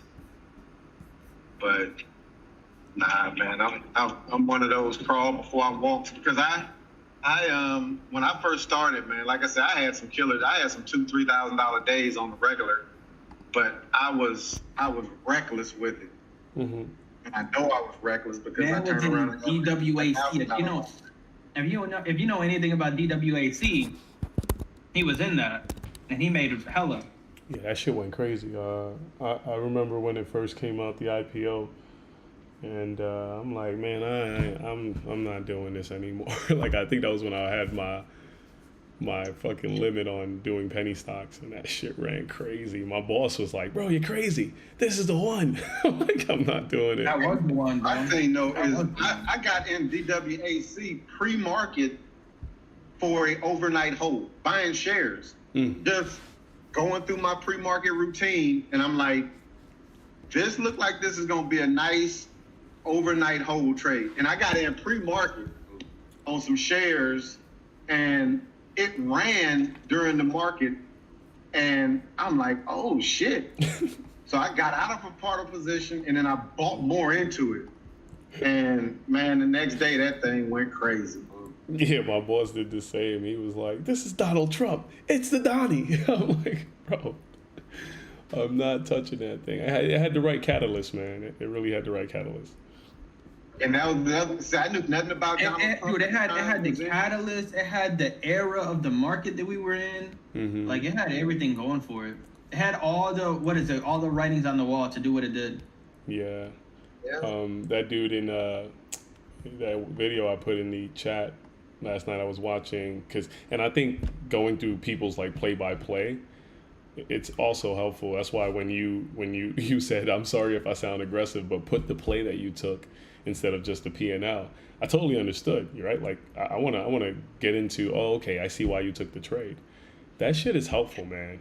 It's way more helpful than just telling someone to draw a line and take an entry at a trend line, because it's all right, I'm in. Oh my God, there's drawdown, right? Like, what do I do? Relax, stop here. Like those are the kind of, because the guy was like, he got into a trade thinking that it was going to short. They hit him with a spike. He was so heavy that he was like, you know what? I just took a lot of the risk off, but I had kept a runner just to see what happened. They hit him with another spike. The fact that he took the risk off allowed him to deal with that spike, bro. But it went to a level that he kind of was prepared to see get rejected. Price came right back down. He put on size again. Like, oh, okay, this might work this time. Then it worked, bro. So I never thought about like, kind of riding, like this is the SMB Capital guys. He was like, the play should have failed. It had a whole lot, the news he says is a whole lot of nothing or some shit like that. I forget what he called it. But the catalyst was like, he's like, this is the second day. It had its run up. It could probably go, but this was the level that I knew if it failed, it would have like basically tanked. and it was holding. He got out of size. The shit spiked up. He was able to like stomach that spike. It came back down, and he was like, "Yup, we're in play now." For the rest of the day, that damn thing tanked. Yeah, that's that being in the right share size. You get over share size, and that's what scares you out of the trade when the trade could have been a good trade the entire time. Yeah, I mean, and nobody teaches you something like that, right? Like you kind of have to just go through enough burns of saying, "Fuck, I just got out of that play and it was right. Fuck, I got out of that play and it was right. Damn it, I'm gonna hold this time. God damn it, I wasn't right this time."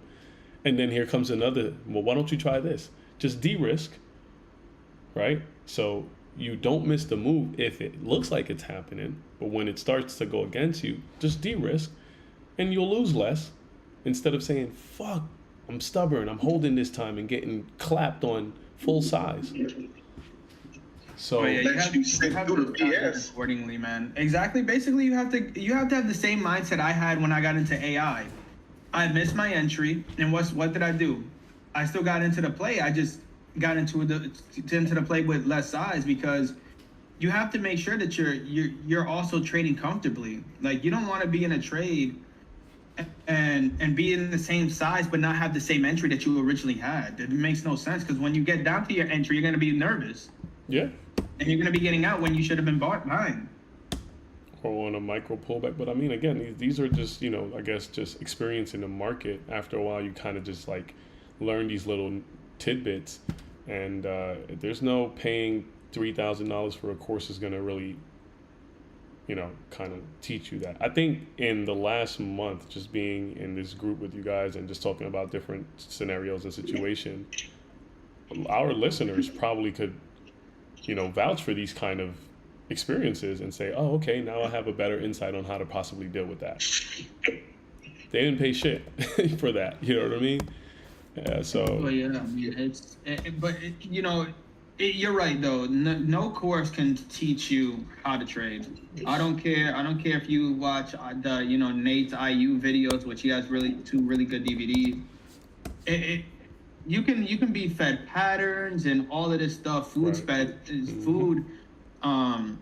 or spoon fed it, and until it's you and you're putting your actual capital and you're dealing with your own psychology, you're never gonna experience the market. That's why, like, when we talk about paper trading is good to maybe have emotions out and try to develop a process and then find an edge statistically on, hey, if this is working for me, then let me go ahead and add money. But that's the only way that paper trading is beneficial.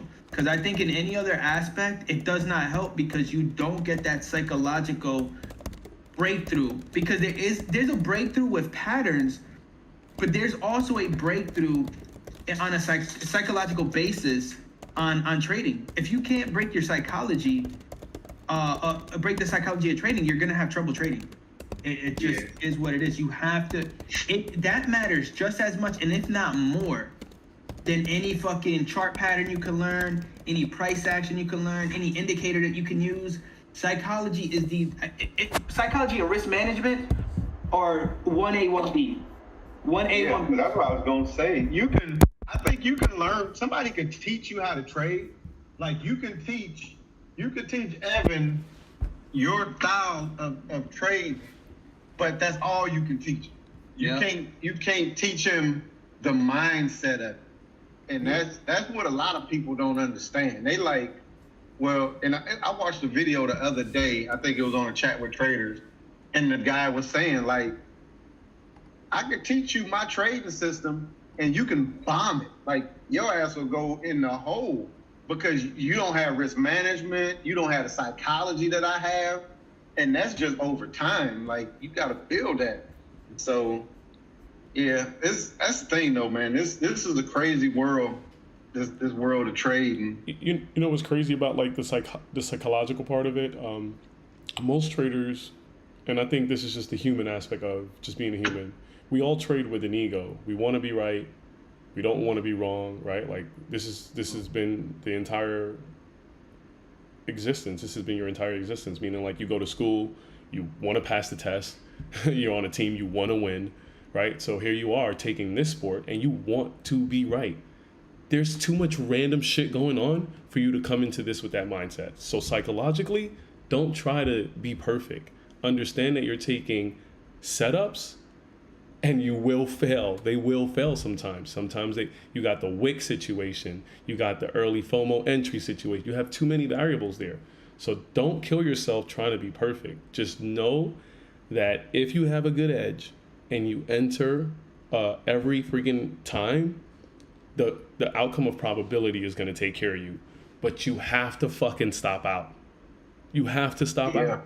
That's the one thing I think I've learned last year. It's like, yo, every time I looked at a trade where I took a major L, when I was thinking about stopping, instead of just stopping and trying to be perfect, bruh, the next day I made twice the loss. But now since I took a big L, I'm like freaking coming back from 2 days, right? But the very next day, had I stopped out at that $20, that $50, the next day I'm making $300, $400. But here I am worried about this freaking $50, or maybe it'll come back. Forget the maybe. They hit your stop.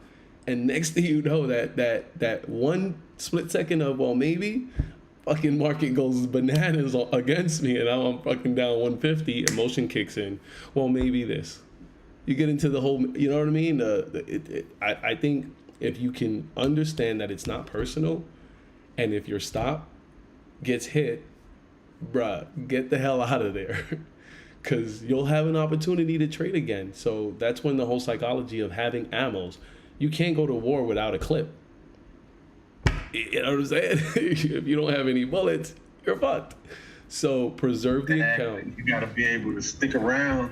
Yeah, man. And that shit right there helped me a lot. Like I'm talking about having a big account. Like I took a 2,000 to 47K, and this is what's helping me buy my second property, right? That was last year. This was when I was on that winning streak.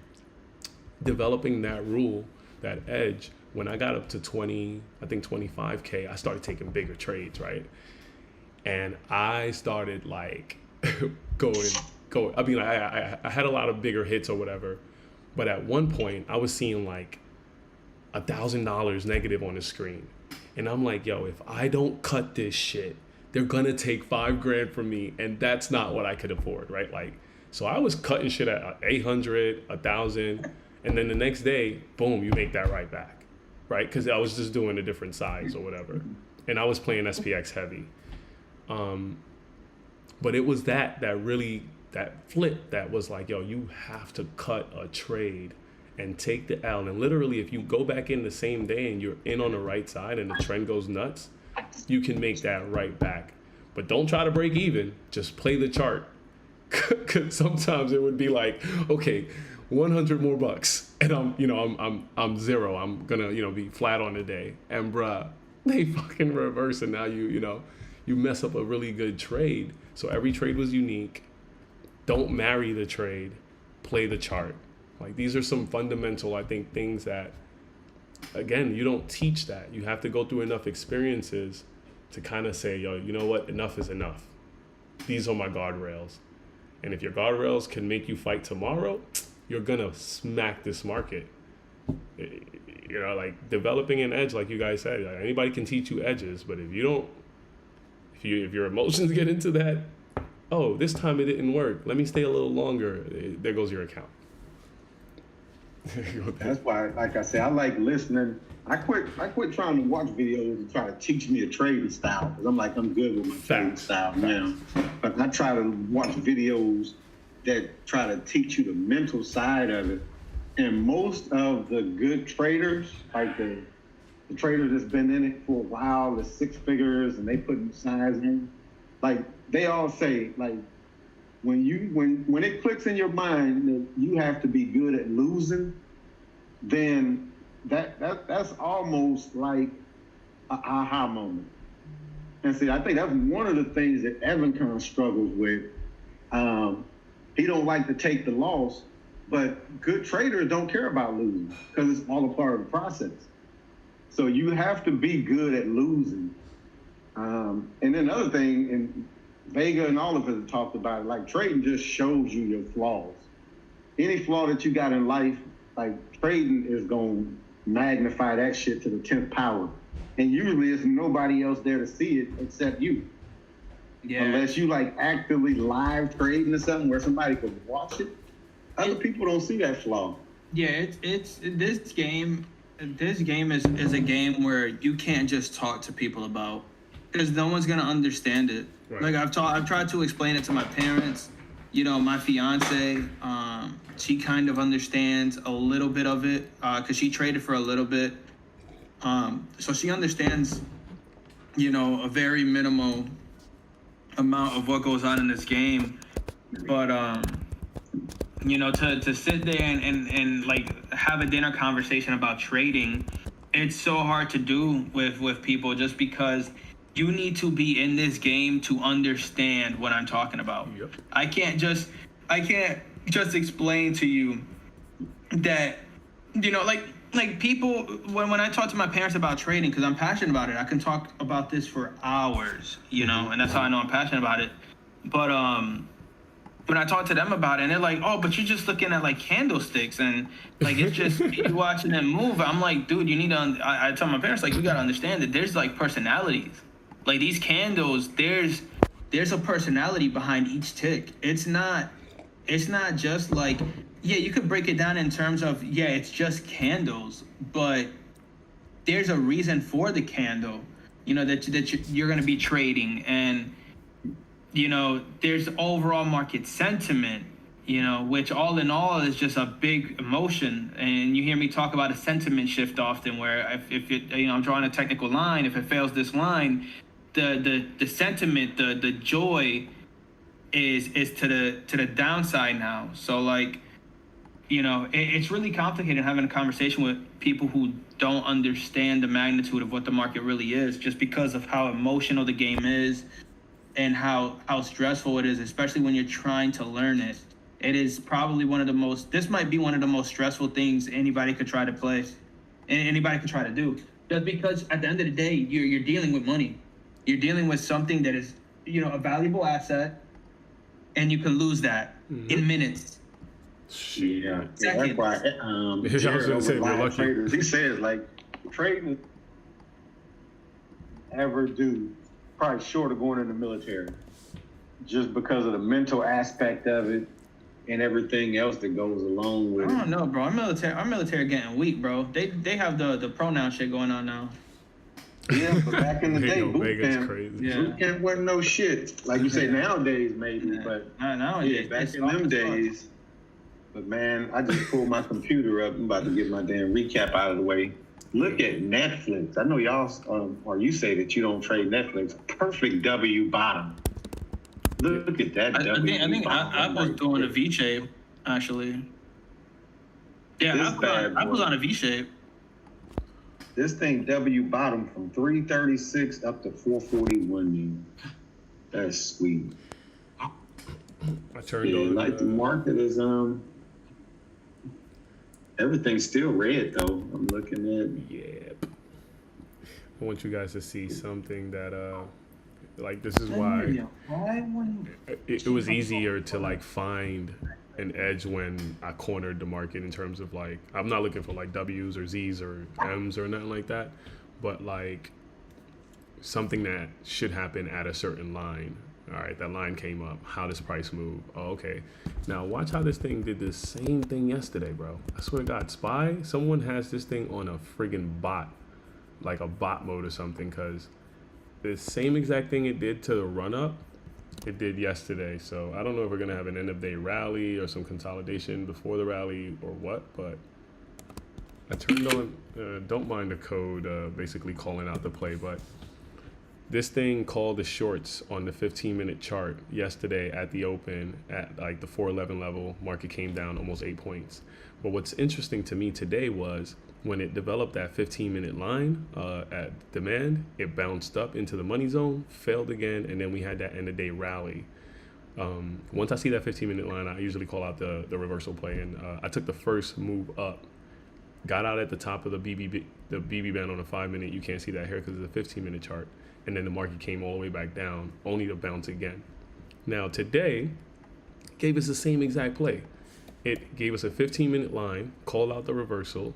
It didn't quite hit the 5-minute top of the BB this time, But I had a nice little trail exit, so I got out of that trade because it was like 70% like in 2 minutes, and I didn't quite smack the 70 because when I hit the market order, somehow they got me out at like 150 instead of the 170 that I wanted. Anyways, market comes all the way back down. This time it breaks demand, flirts with it, and then snaps back up, which could possibly cause. This is kind of another reversal play, but this could like probably rally, right? Who knows?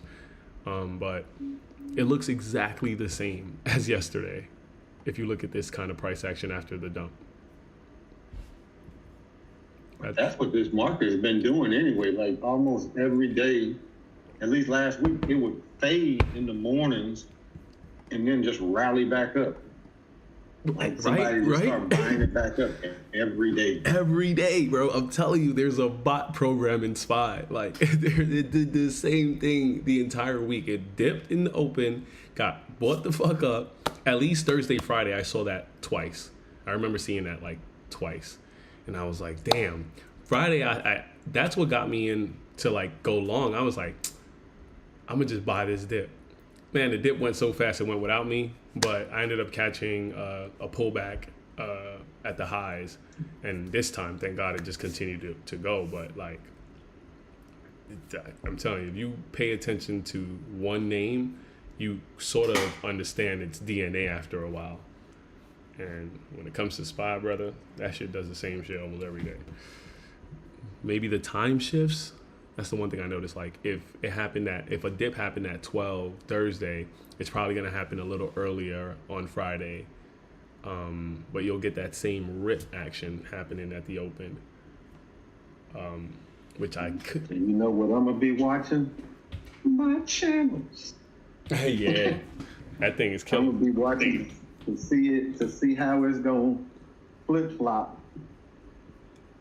But yeah, this market is like just on.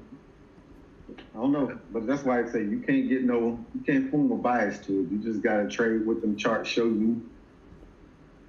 Like right now, I just sat down. See, oh yeah, I got two big old down channels going on the SPY, and they're just kind of trading them. It just slowly grinding its way down, and it pop back up. This looks like it's gonna go retest the 50 again before it gets some more steam to the upside. But right now, it has to survive this bear money zone, or it's gonna trigger some more short ideas. But it could be the trap. So we'll see what happens. I'm not taking the trade, but I think this kind of helped me the studying too. Like sometimes you don't even need to trade, but just watch the price action to develop your like, oh, okay, I seen that happen before. Oh, this is how I would trade that. You know, like I think sometimes that shit helps. Man, ATNF was so good, bro. I completely fucked I'm about to go quiet on y'all. I need to get this recap done real quick. House. For sure, big dog. I had ATNF up. I think I took it out. ATNF. Is it still dumping and halting? I told you it wasn't gonna halt again. It just went red. There was only two outcomes that was gonna come out of it. It was either gonna come out of the halt and retest 210s, 220s, and then fail to follow through there, or it was just gonna dip and go red. There wasn't gonna be a secondary halt off of an offering. Got you. Yeah. Well, 170 something was like the offering, the buyback level. Is it like staying around there or? No, it's at 152. So wouldn't it be beneficial to kind of get in underneath 170, 190? No. I thought they would have to buy it back at that level, no? No. I wouldn't bet that this thing's gonna go. It's red on the day. I wouldn't entertain taking any form of longs. No, I'm just thinking like for equity holders, if the private placement is to, or the whatever it was, the offering was to buy back at that level, is there any kind of merit to thinking? Well, no, they're not buying back. They were selling the shares. Right, it's an offering to sell shares. Yeah, so they're selling the shares. They're not trying to buy the shares back. So if the stock went up to 2 and change, was it 270? You had a target at. So if it was at 270 and that or whatever that offering came out to sell shares at 170, 190. Well, so here's how an offering. From what I know, this is what happened. Yeah. If a company is gonna list an offering in small cap, what's gonna end up happening is they want to sell it at the high end range of wherever their stock price is. So as you can tell, when you can kind of tell by the graph on, I mean, it's hindsight obviously, but where the offering happened. So they took the offering at 245. I think what they were trying to do was to see if this can get past 270. They realized they can't get past 270. So then they were like, okay, well, let's just offer so we can make money. We're not going to get the high end of the range. Let's go ahead and just put this offering out there and get whatever profits we can get from this 245 area. And then they start doing that, and they kind of write it down. And that's how they kind of make their money. But they don't have to buy back any shares. It's literally just an offering is done just so the company can make money.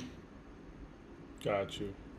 Yeah, so but that's what happens with a lot of small caps. A lot of small caps, they place out an offering because they're in need of cash. So because of that, they get this. What a lot of people do is they get a lot of small caps. What they used to do is they used to get the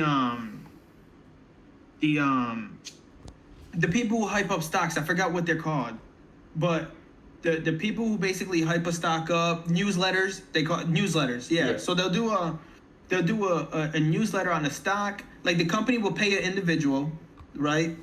And then that individual will hype up a stock via newsletter, and people will hop in it, and then the company has a shelf, which is the offering, and while it's getting ramped up, the company is like, we're gonna basically shit on everybody who's trying to buy this up off of the newsletter, and then they do that. So if you were smart and you saw like the newsletter and you saw the pump happening, you kind of want to get in and out before the news. Yeah, exactly. So if you're able to read, but that's what I mean. Like, you have to know what you own. LMD has heard me say this, and he's probably heard Nate say this. But you have to know what you own, because if you don't know what you own, you'll get caught in a position where something's flying up because of a newsletter got in it, and you didn't read the filings, and you don't know that there's a shelf in an offering. There's warrants out, or whatever the case may be, right? You're not even realizing that. You're just getting in because it's uptrending. Yeah, so In small cap land, you have to know what you own, because if not, you're gonna get ATNF'd on. You're gonna be thinking, oh, this is an uptrend, and ABCD pattern offering hits. get railed. So, yeah, I mean, so that's what ends up happening. That's why I tell people, especially like people like you probably never seen his video, but RT, you'll hear me and LMD and Evan talk about him, but he doesn't read no filings, and he's a long bias small cap trader, and it's a very dangerous game to be playing unless you know how to read a filing, because it's not a matter of if, it's a matter of when. At that point, if you're not reading the filings and you're a long bias trader, you have no idea what a shelf is. You're setting yourself up for failure eventually. Now, I'm not saying that, the guy's gonna end up losing money, but one day, maybe if he gets on that level, one day he's gonna be oversized in a position, and then there's gonna be an offering or something. It's gonna flush down, and he's not gonna be able to get out of the position. You're too sized in, and if he trades low floats, so low floats can literally go hot to hot to hot to hot and not let you out. Like, you can literally be stuck in a position. And that's why it's so important, man, for small cap to know what you own. That is very important if you're gonna be a long bias small cap trader. Yeah, I'm super unbiased. I'm like water. I am one with water. That's why I'm a short. It's easier being a short bias trader in small cap, because all you have to do is let the move come up. You don't have to do anything. you're just sitting there waiting at the high end of a range. For people who are longing in small cap, it takes much more effort for them. It takes much more, you can quote unquote say skill, to be a long bias small cap trader, because you need everything in your favor. You're probably going to end up needing a catalyst. You got to make sure, depending on what type of trader you are, do you like trading low floats where things can flush down in a matter of seconds, or do you like playing liquid names where the float is like 200 million, 300 million, because if you get into something like that, that's where you're going to actually get the nice trends. So like, for instance, when CVNA started ripping up after it kind of started tanking down from, I think, like 300 or whatever. Now it's at like $7 or $9 or some shit. But CVNA is a good example of when it starts to trend, it's liquid. It's a pretty liquid name. So while it has halted before, it's very rare that you're gonna go halt to halt to halt to halt. So I don't know. It just all depends on the individual and how they like to trade. Me, I like to trade liquid names. And if I am longing a name, I like to make sure I check the filing and make sure that whatever name I am in small cap land is not holding an offering, because I don't want to be stuck in one of those. Got you.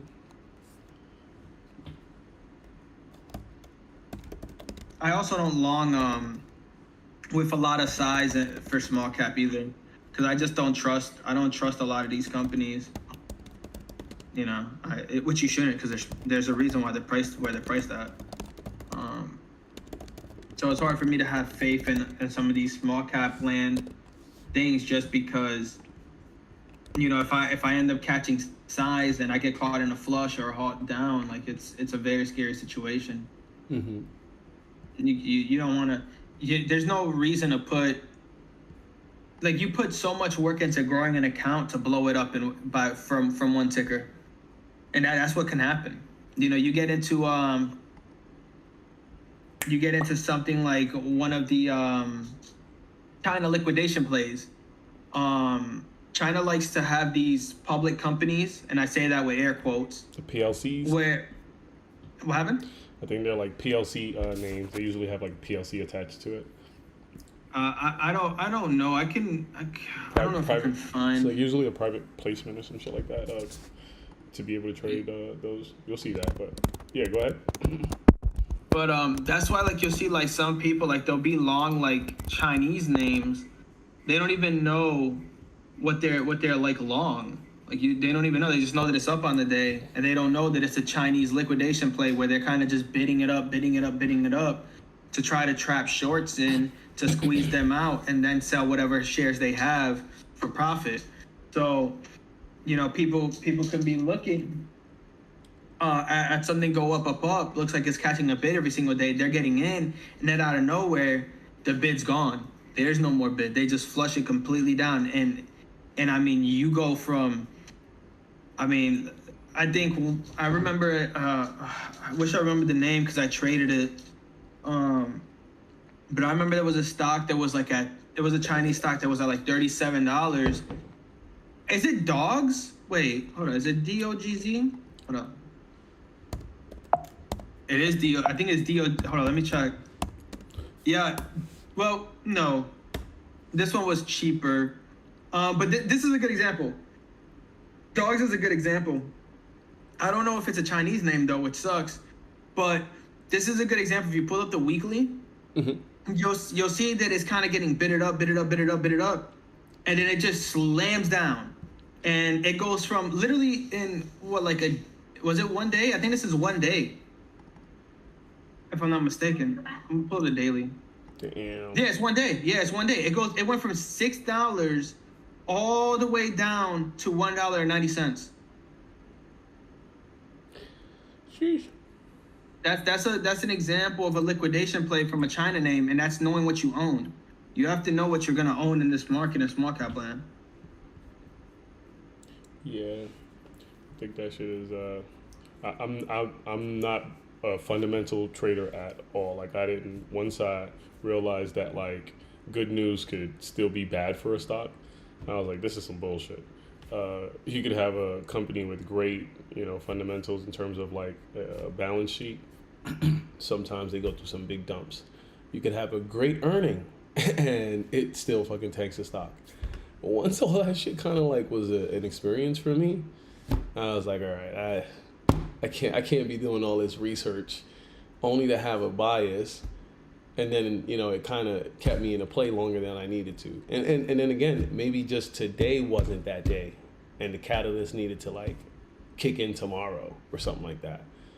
Mm-hmm. And, you know, I found myself holding for that next, and sometimes that didn't come. So I was like, look, forget that. How can I trade what I saw today and make money? And that was when it was like, oh, well, look at that. Oh, look at that. Oh, look, if you just cut that and switch there. And so that was when I started really killing in pennies. I sometimes think now with this code and the strategy that I developed, the edge that I developed, bro, if I went back to pennies and traded equities, I would probably smack the market. Because, you know, I don't know, because as much as algorithms can probably help, small cap is random. It is so random. Like, you might be able to get that little the code to come in and maybe see like something's catching a bid, and you know, like I don't know, put like ATNF in your thing and see what ends up happening. It probably told you to buy, and then it probably told you to sell once it started like really flushing. But it's complicated to put an algorithm on something that can halt down based off of the company doing an offering or something. Like, that's what would make me nervous. yeah, well, because that's those type of shit that you like. There's nothing that can kind of catch that. But here's what I do see when I look at ATNF, and I would say that I probably wouldn't have touched this only because one condition wasn't met. But I probably would have been able to catch the 243 to 270 run up, and then the down move, getting in on a halt. Everything is kind of clearer now, and this is just off of a 15-minute chart. But here's what I see on ATNF, so you can be on the same page. On the 1 hour chart on the left side, the code basically was bullish after of course the big ass fucking pre-market move. The only entry I would have had was at like 9 o'clock when they touched that green zone. If I would have stayed in for the trade, I would have probably taken it from like, I don't know, 212 entry up to 246, right? But we're talking size now, 500 to 1,000 shares. I'm not staying in here for long. As soon as we hit the top of a Bollinger Band or an exit kind of condition, I'm out of there. So there goes one good trade. Throughout the day, they kept smacking that money zone, bouncing off of it. Smacking the money zone. Then you finally had the 11 o'clock move to that red line up there that also came in on the 1 hour. But the 15-minute already told you that. That's why when you call that level, bro, I was like, this is where the move is going to happen at. So I was with you. I'm like, shit, I'll short there too. It just didn't touch it, but I don't need them to touch. Once you get across that blue line, I'm exiting every freaking long that I have, the same way I got out of my shorts this morning because I had demand down there. Now, thank God I got in at the money zone because the move down paid like, I think I took it from a 220 entry to 270 on options, which is really good. I just need to, I only had one contract, but if I'd have bought more, that's a lick. So that's what I mean. Like, if I come back to Pennyland with this thing, and this shit took time for me to kind of say, oh, okay, this is where I should be buying. And I would buy there without fear because I'm stopping right at that line below type shit. But yeah, that's where I say, like, it just depends on what time frame you're looking at. But the code is literally telling you buy at that green zone, and you probably would have captured that. But if you didn't get out at that red line, that offering thing, brother, you'd have lost everything. yeah. And then the halts, like you said, you can't get out of them shit sometimes. So it's like, this one you would have been able to get out of just due to it wasn't the. I wish I had an example of the ones that go halt to halt. I really wish I did, but I don't. That's from like, I mean, I haven't touched small cap. This is my first time touching small cap in a couple of months. But I remember I used to post when some of these things would just go halt to halt to halt to halt to halt. No get out, no nothing. Like, as soon as it would open into another halt. And that is like one of the fastest way to blow up an account. Yeah, I remember when I was doing, bro, I used to catch whales in Pennyland, bro. But again, I was scalping fucking size almost, like, well, I don't know. You scalp 2,000 and that size for you, shit. I think 500 to 1,000 was like crazy size for me. Nah, that's not even. That's not even. That's just what I trade with ATNF. That's not. My best trade was on OCGN. My best trade ever was on OCGN. It was a short play, and I think I traded possibly like 5,000 shares.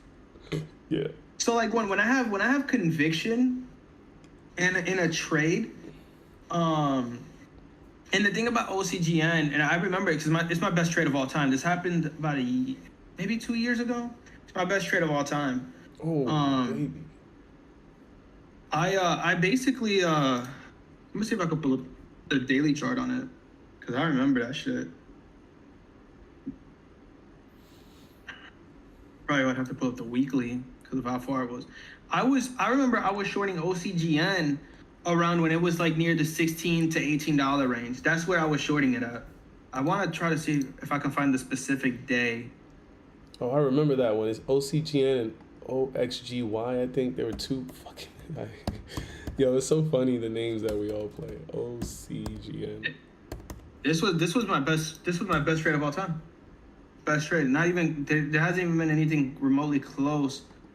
That I've had. This was like an amazing trade. Yeah, I shorted it at was this year? Wait. No, it was 2 years ago, 2021. That's when I shorted OCGN. My best trade ever. Shit hit like 16, 18. But yeah, like when I get conviction, I kind of really size in, and I can go crazy, but I have to have that. Like OCGN was just perfect, man. It got bidded up nicely, and it kept holding the bid. And then once they let that shit go, it was just a beauty. I think I can't remember the name, but I caught the rocket blow up. I caught, what was this fucking name, bro? One stock I was in at like $5. I thought I did a crazy move to $18. The thing got out of a halt, ran up immediately to 27. I'm like, oh nah, I can't touch that now. Got out of a halt, immediately hit like 42. I'm like, what the fuck is going on? Got out of another halt, bro. The shit hit 70. I'm like, yo, do I get into this? Like, I had it at 18. I'm like, hell no. And thank God I did that because I think I might remember what you're talking about. It was crazy, bro. It happened not too long ago, right? It was like a year, maybe. Yeah, max? like a year or two ago when I was doing those pennies. I think I know the name. I'm trying to think of it. But This I remember that trade because I stayed away from it. I was in that shit. I thought I was like, yeah, baby, finally. I'm trying to think of it. I stood through 10 points. And that shit said, oh, baby points. The thing about is I know exactly what ticket you're talking about, and I can't remember the fucking name of it. Yeah, that thing didn't make sense, bro. Like, everybody must have, like, if you were playing pennies, you know about that move. Yeah, but I know there's a move back in 2016. There was a company called DRYS, Dries. It probably made one of the best. I think it was like it went from $5 to like 150. Crazy. Yeah, it was a shipping company, and then that shit got like shut down. I know somebody who was short from like the high end hundreds, and he held it all the way until like it was delisted. Fucking millionaire. Yeah. He's in IU. The guy's in the IU chat room that I was in. That held Dries from like literally 100. He had to pay like you gotta pay fees to hold the short overnight. He had to pay fees, but I'm pretty sure that shit was well worth it. Madness. Yo, do you remember the Carvana spike? This thing? Yeah, CVNA, yeah. Yeah, that right there was like, I was like, yo, when is this shit gonna it went for days. Like, it just would not stop. Maggie was long that. I got in, thought I caught another nice little move. I'm like, all right, I got one. Next day came, blew it out the water, and then it started like doing freakish shit. Like it would not stop and kept blowing the standard deviation. It was like 9 points above the standard deviation. I'm like, when this thing falls, they're gonna commit suicide. Like this can't continue. And I just was afraid to touch it after that day that I got in. But I mean, for like 2 to 3 more days, it just kept on blowing through the standard deviation kind of cage that I have for stocks. I should have traded CVNA today. Actually, CVNA was Yeah, it pretty was a good trade nice for a dump. short. Yeah, nice dump straight out the open. It's doing the nice little rally that the rest of the market is doing. This reversal play on NQ was pretty nice. But NQ is trying to reject the 1380 area. That was previous demand that turned into it was supply that turned into demand, and now it's supply again. 1380. Oh, Yeah, 1380 to 13.1.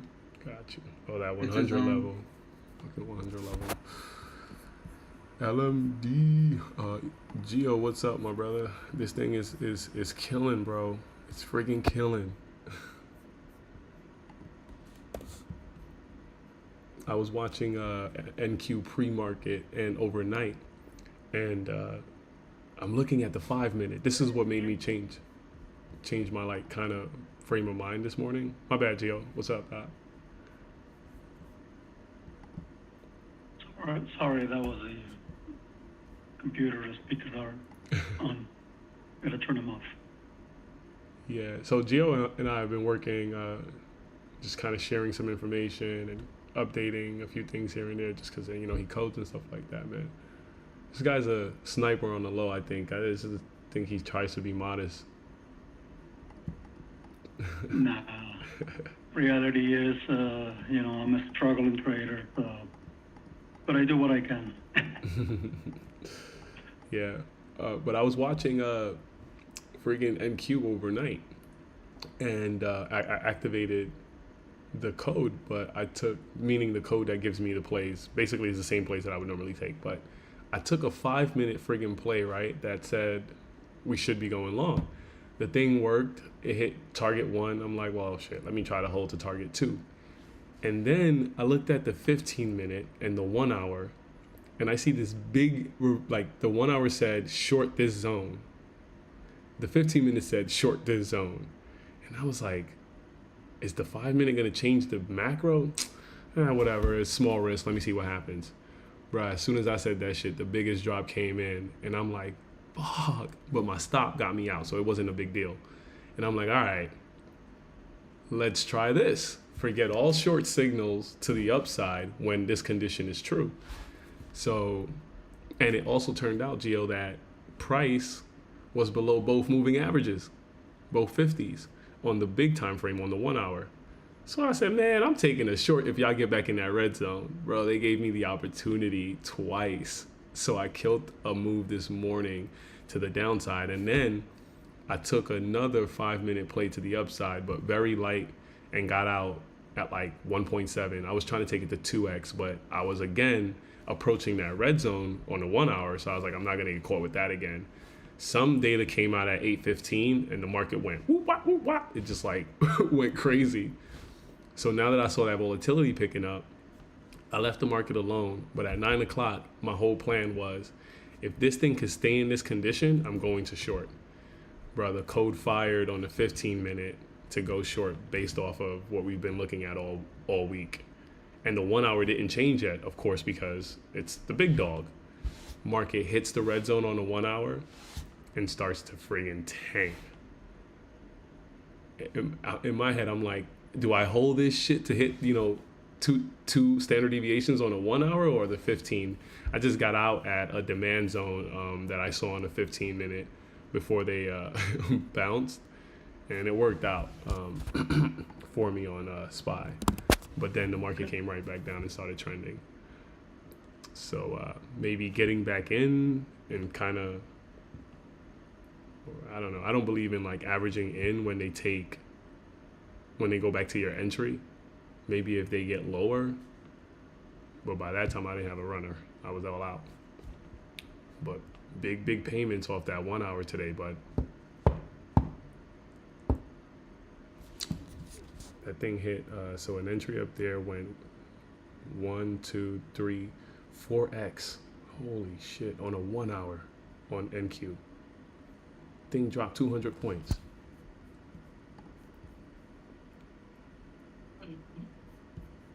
Yeah, well, the system works. Yeah, it's just execute. I told LMD, I promised myself, bro, I'm going to execute this week. Just stop out, you know, and just go light. So this time I took MNQ for that drop, and I think that's the only reason why I managed to go 60 points, bro. I went 60 points today. I thought I did something great. I was like, yeah, 60 points today. Bro, I thought I did something great. This shit dropped 200 points. But you know, you never know when it's gonna give you the bounce of a lifetime. So, Right. what we did say though is that, you know, like when we look at the data again. So the 1 hour and the 15 minutes are gonna be my reasons for taking a trade. No longer the 5, because I like the way that it just gives you. You know, it might take a little longer to work out, but you're not getting too emotional about the price action there, because it's either gonna hit you, right? But then But you might need to relax a little bit your what is it? Your stops. right. Just, you know, your stops are pretty much set at levels that are too far away for them to kind of go back to. But on a 5 minute, I see them flirt with the stop a little bit, which is fine. But you know, you're gonna find yourself getting out and then getting back in because the play is still working, and I don't really want to go through that. But here was the caveat, bro. If the condition is true on the 1 hour and the 15, and you take the play, when the condition is now true on the 5, you have a triple threat. The market now is telling you don't leave until we break the 50 HMA. Or because all we're going to keep doing is rejecting the money zone on the 15 and the 5, which is the trend play. And turns out that I wouldn't have gotten out at 60 basis points, but the exit trigger would have been at 11:15 when they crossed back above the 50 HMA there and held. So I would have gotten out at 13:03.8 on that move instead of 13.146, but my entry was around like 13.207 on NQ. Crazy, isn't it? Yep. So I don't know. Today it looks good. Yesterday it looks good. When I definitely try to do this one day, I'm probably gonna lose the profit, but I gotta trust the system and see what happens. Yeah, man, I hear you. How was your day, your trading day?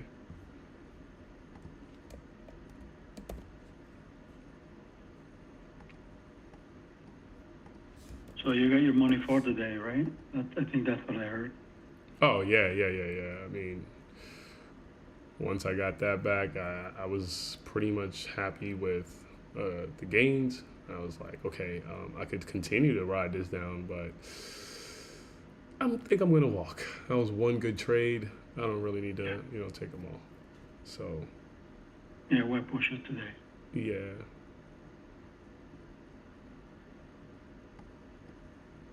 And then I called out two really good, I took two more like in options, but I didn't take futures anymore. I took the SPY fall, and then I took one SPY reversal play. Got out at the high of that first wick, then it came back down, tested the demand zone, and I guess now it really wanted to go to target, which is the top of the Bollinger Band, and Q was going crazy from where I would have entered, but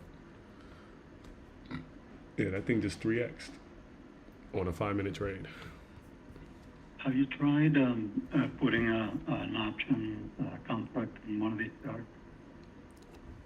Yeah, the option works. The code works on options. Let's try to take her out together. I tried to take her out, but she couldn't be cheat. Okay. So if we looked at, let's try to look at not NQ, but a SPY contract, because SPX might be volatile. It'll still work, but it's just. Yeah, I'll go with SPX. You want SPX? All right, cool. Yeah. Can you give me a water bottle?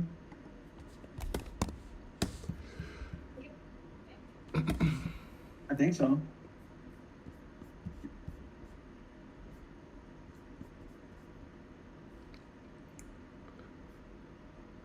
All right, so we look at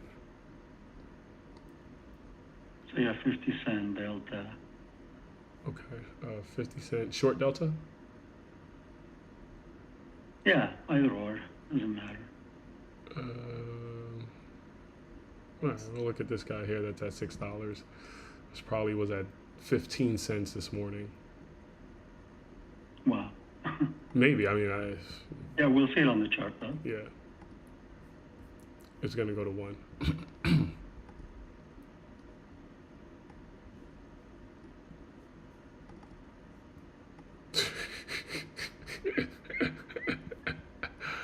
Holy shit, SPY. So there you go, bud. Had a demand line down there at like $7, wicked below it on the move up, held, slingshot it from like $5 to $9, came back down to $6.75, went back up. This one looks like you had to get in, or the code picked up a possible play at like $9 range, 827 at the lows, and then after that it was target 1, target 2, supply line up here, get the hell out of there, because as soon as that line came in, boom, you started losing all the R's. Oh shit, I'm not live streaming on this. Sorry, I'll show you in a picture.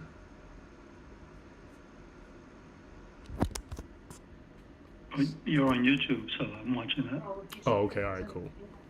So I'll probably get. so There's a little delay, but not much. got you.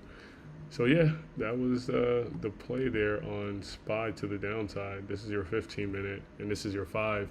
But this red grid was, you had a little bit of time, 10 minutes to take a trade inside of that, and then the market went nuts from $8 to $18. Holy crap, bro.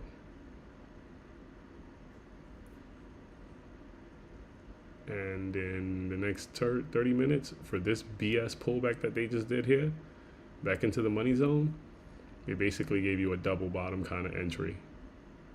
I told these guys about that earlier. Like, if you see a lower high and the price on the contract double bottoms, take that. And then boom, we go back from $8 to $18.50. And shockingly enough, it stopped out at this damn red supply line on the contract. Fell back down, hit this level, and this condition is kind of different because on a 15-minute, we're above this 50 HMA with a demand line below, so I was already calling reversal plays, so I wouldn't even be looking at puts at this time. But now cons went all the way down to $5 again. We go back to lows, this thing will be back to $18 in no time. But the condition's not there that we like, so I don't know.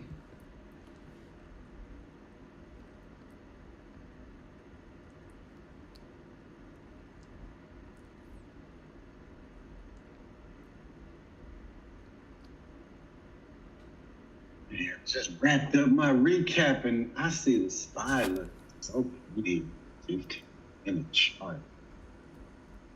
Man.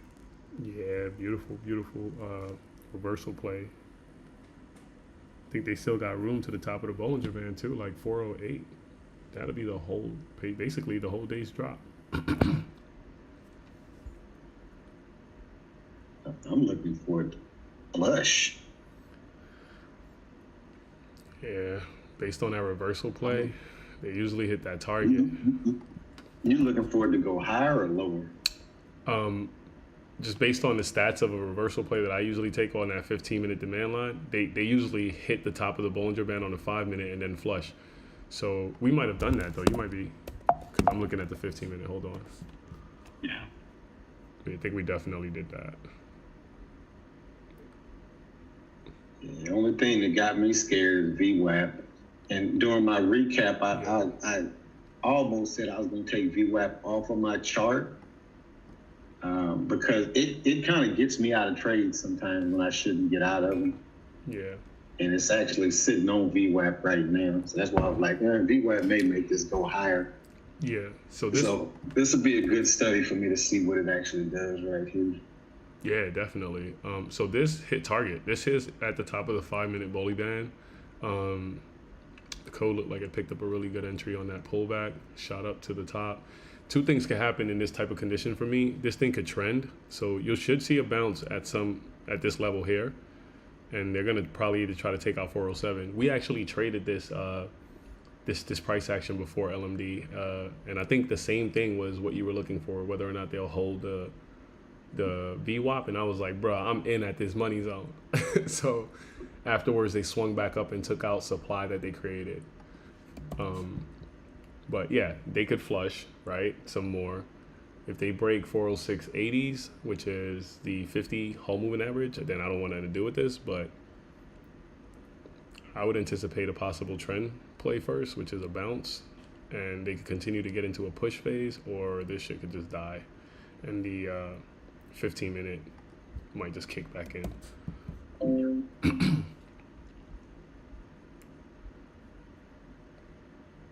That was a nice bounce, man.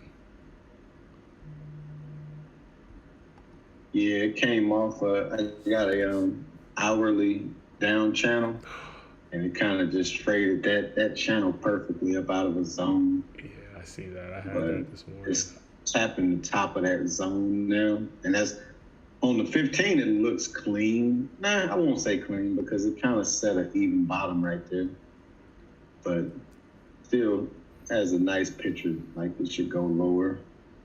Only thing that got me worried is the VWAP on the 5-minute chart, because I don't keep a VWAP on my 15-minute chart. And that's right where it's catching support right here. If it breaks VWAP, then it's going back down to 4.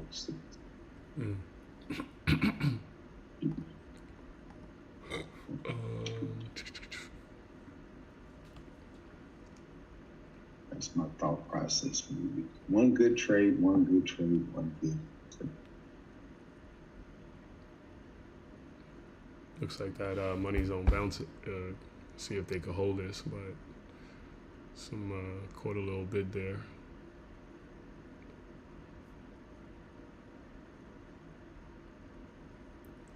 Looks like the 15-minute is getting ready to trigger a bullish play too with that arrow. Yeah, that's a close though. On this 5. Yeah, it just went away. So it looks like this is your point of confliction here. If they could hold this level, the 15-minute is going to trigger a possible long play.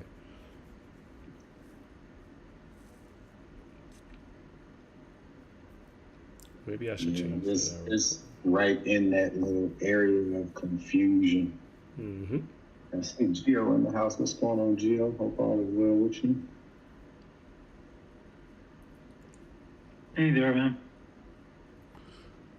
I'm gonna go ahead and take off the plays, but it's been pretty good.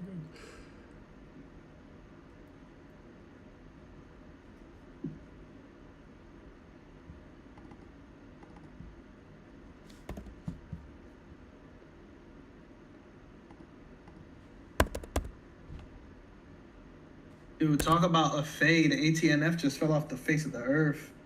Is that 50 cent? They're below that, bro. It's $1.28. Oh no, I mean like 50 cents. Oh no, it's not. No. What the hell? They ain't gonna make that type of move. It just fell $1.70 so far. No, about $1.20. No, it was at 270. Yeah, no, like $1. $1.50. $1.50. Yeah. Damn. That's crazy, bro. That's what I'm saying. Like today should have. I underperformed today. Vastly underperformed. 20-minute.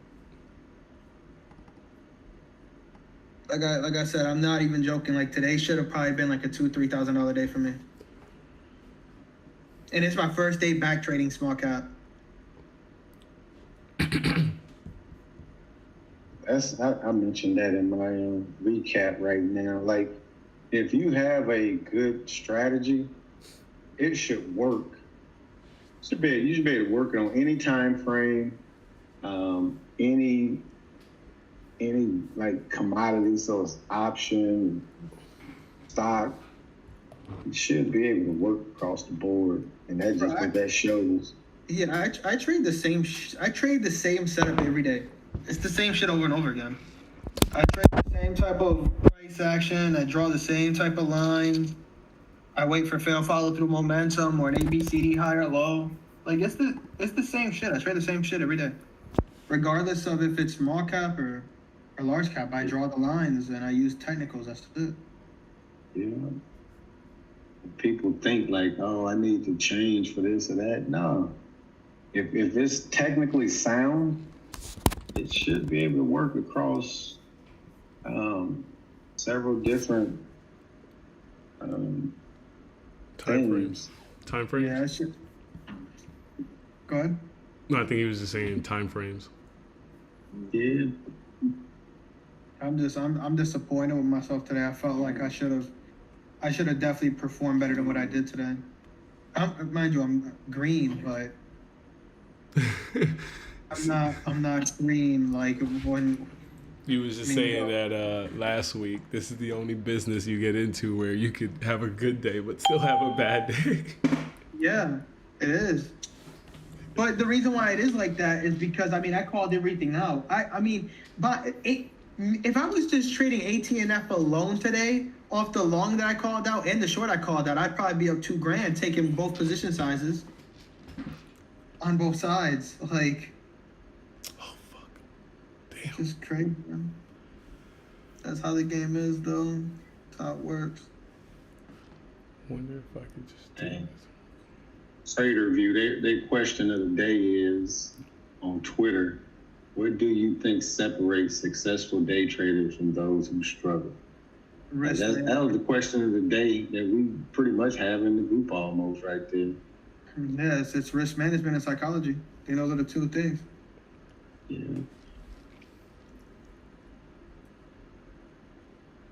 I just posted that on their Twitter again.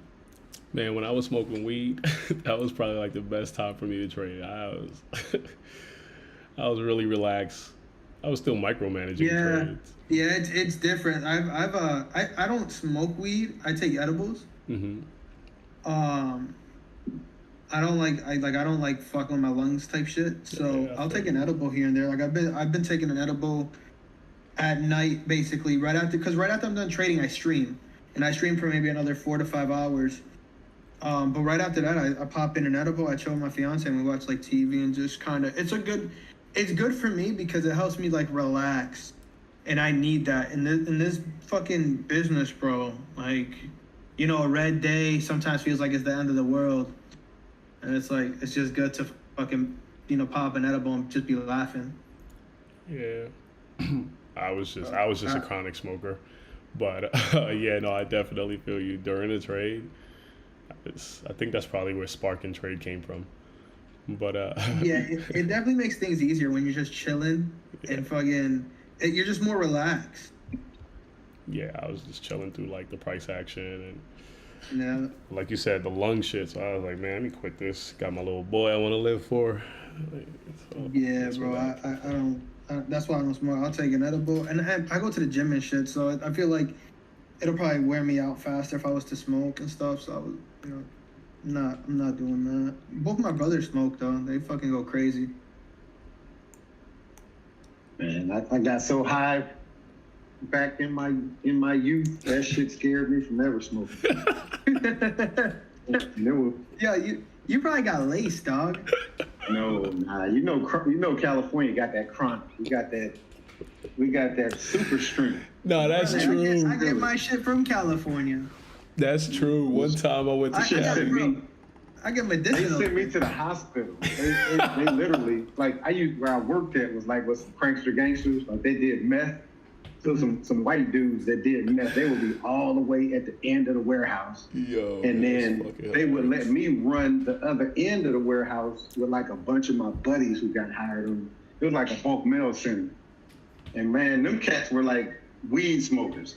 They're like, I'll tell y'all what my nickname was back in the day. They called me Pud. So they'd be like, hey Pud, let me get some of that weed. Man, them jokers smoked it, and they're like, go on and take your hit. Man, that shit had me tweaking so bad. The supervisor came down here like, nah, you got it. He took me to the hospital, basically like kicked me out of the car. I sat at the hospital for like maybe 3-4 hours, high as hell. Yo, that's Nah, fucking bro, what the funny, hell? bro. That shit was funny. That's true though, cause so I went to California Yeah, one so time. like I tried to walk outside, and I started hyperventilating. It took me about 5 hours for me to finally come down off that high, and I ain't really touched weed since then. Like, nah, this shit ridiculous. Yeah, it didn't scare me out, but I went to Cali one time, and you know, like again, I was a friggin' chronic smoker, so I ended up getting some Cali weed from the dispensary, some cookies, brownies, and at this point, I didn't know that you shouldn't eat the entire edible. Oh yeah, bro. Bust that shit down like it was hotcakes. Yeah, nah, you bugging, bro. You So I was bugging, bro. Nah, that's crazy, dude. Yo, Vega, when I That's tell you crazy. the fucking room started spinning. Yeah, bro. So I'm like, yo, I gotta get out of this hotel room. Let's go to the rooftop. It was like the W out in downtown LA. So we get out of there. I get in the elevator. The friggin' elevator felt like it was caving in. So I'm in a corner trying to breathe. Yo, I'm like, so I feel you on the hyperventilation. Yo, the door opened. It must have been like 10 people in the elevator. I pushed everyone out of the way just to get out when the door opened. Bro. And it took forever to come down from that high, yo. It was bad, yo. But Yeah. yeah, it didn't scare me though. I was like, I'm gonna just stick to I said the. when I retire, I might try it because I get randomly drug tested for my regular job, so They still do I that. can't do it. Yeah, my job, I got a safety sensitive job, Mm. so Oh, yeah, bro. He they deals don't- with like hazmat and shit. You can't be high with no chemicals. He be walking around like when COVID first came out. and y'all can have that weed. Nah, I don't like. I like doing it, but I don't. I take good time off of it when I do it. Like I don't just consistently take it for like X amount. I kind of give myself like a break after. If I find myself taking it for like 3-4 days straight, it's not take like a 2-week break from it. Yeah, nice. I don't get caught on it. Nice move. Now, I do want to try CBD. They say CBD is good for you, and it don't have none of that in there where it can mess you up, make you pop for a test or something.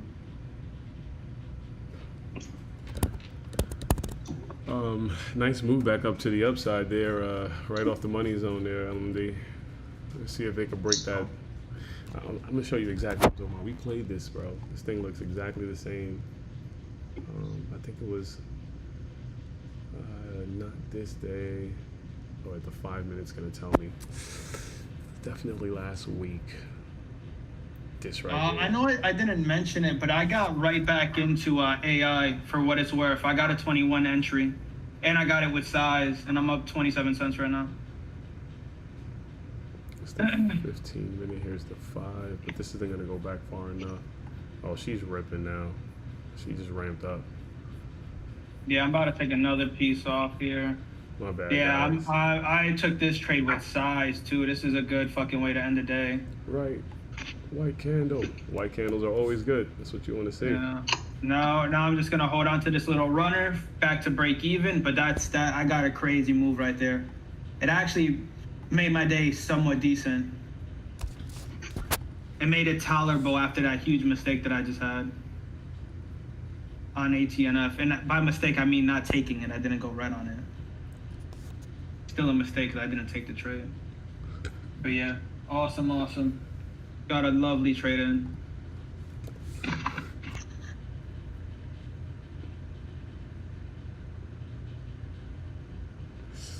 Shit is fire.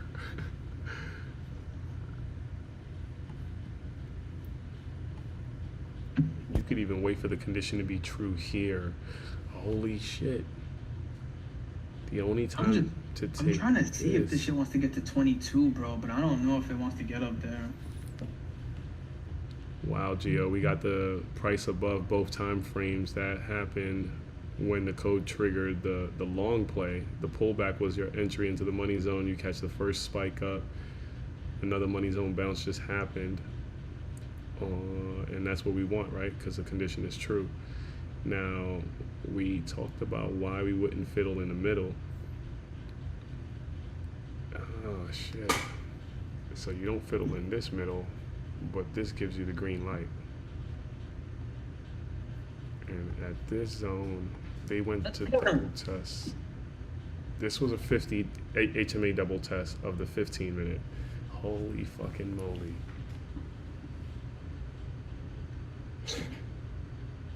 Still holding on to my last piece of AI. I really want to see if this can just get up to a fucking 22. If this gets up to 22 on my runner, it could be amazing. But I'm asking for probably a lot because it's at 21.14.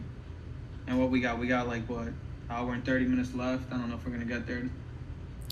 Yeah, with that much room left, power hour could go both ways. Yeah. They could be setting up just to liquidate in the last 30 minutes, honestly. Yeah, let me clear the charts. Bro, who knows, man? What if we fucking end up ramping up green and breaking high day like that one day on Apple?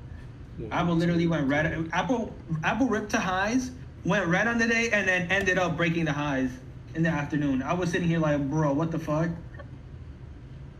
How the hell you break a high, go red, and then get back up and break your highs? Like, dude. Why wouldn't we take this long? The only way to catch this reversal is a lower time frame from the 5. Always take the 15-minute money zone. That gives you this play. If they hold that,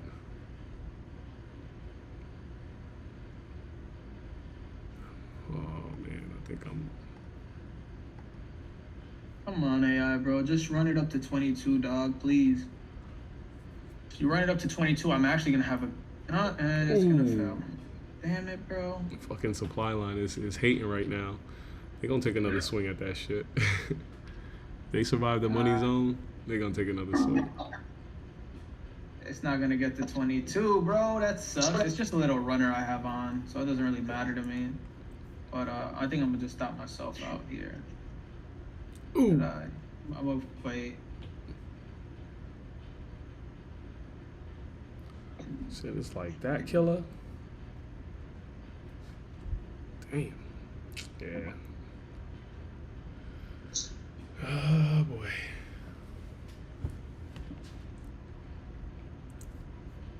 They gotta get above this zone right here. What's this? The 1 hour line, right? 15 minute, 1 hour. Yep. That's this line right here. Yeah. Bunch of haters. Trying to see if my runner wants to do something for me. 21. Can you do something for me? You went long on SPY? Who, me or him? Nah, Spark. No, but I was telling you that that area that you wanted them to fail the VWAP, it was at the money zone, so my money was on the up move. They went, retested the highs, and just got slammed again at the supply zone. It's a 5-minute supply, so they usually, they could break out of that. We had one at 407.02 that pulled us back to the money zone. The next swing took it out. That one pulled us back to the money zone. This swing just looks like it caught some smoke up there. But That's why I say I couldn't take that trade because it was sitting right there on the SPY. But that there tells me that I need to keep the SPY on my charts. Because that's what would have kept me from taking the 15-minute play. So just looking at the 15, I would have took it. sorry, what do you need to keep to not take? What play? You were going to take a SPY play? I wasn't going to take it, but I was saying it was looking good to go lower on the 15-minute chart. Got you. But then looking at the 5-minute, which is where I have the VWAP, on the 5-minute, it was sitting right on top of VWAP. So that tells me not to take the trade. Okay. But if I take VWAP off of my charts, I'm in that trade because it looks halfway decent on the 15. I hear you. I got you. So yeah, that's what I was saying. I need to keep that VWAP keep me from taking a trade like that. No, I just stopped because out of how on much support it AI. is. I just got stopped out on AI, my last little runner. That was a good trade. That was an excellent trade. I got in at literally 20, and I was able to get out at 30s. Made 30 cents a share right there on size. Okay. Not But you bad. just basically stopped yourself out in the money. Yeah, I put my stop at, for the runner, I put my stop at break even. I had a little runner on. I was hoping for it to kind of ramp to 22, but we're not gonna get that ramp. Not today, bro. Not with 13,800 being a problem for us right now. Or 13,080 being a problem. I think that's it. I think that's probably my final trade of the day. All in all, it's all right. I definitely fumbled the bag on ATNF. I know I fumbled the bag on that. And I fumbled the bag on a couple of things. CDLX fumbled, ATNF fumbled, and IO and Q I fumbled on. So I'm later on tonight, after I'm on my edible, I'm probably gonna come back here and kind of just gauge what I messed up on, and then find out what I'm gonna do tomorrow. And that's it. But I guess my trading day is done. I nailed AI, so I'm happy about that. I nailed AI like 3 times today, actually. And it all happened late. I nailed it. My first nail was at 12:40. And then from then on, I've been scalping it. It was definitely a supply line up there. This is the play. This is the day. Wow. Talk about it. What day is that on this chart? This day. All right, guys, I'm going to go ahead and call it. I'll be seeing you guys tomorrow, being that it's the last day of the trading week. For sure, buddy. So I'll hit you up. Sounds good. Have a good one. You as well. So this is how this ended up. All right. I want you to pay attention to this zone right here. Let's take a picture of that, and I'll send this to the group.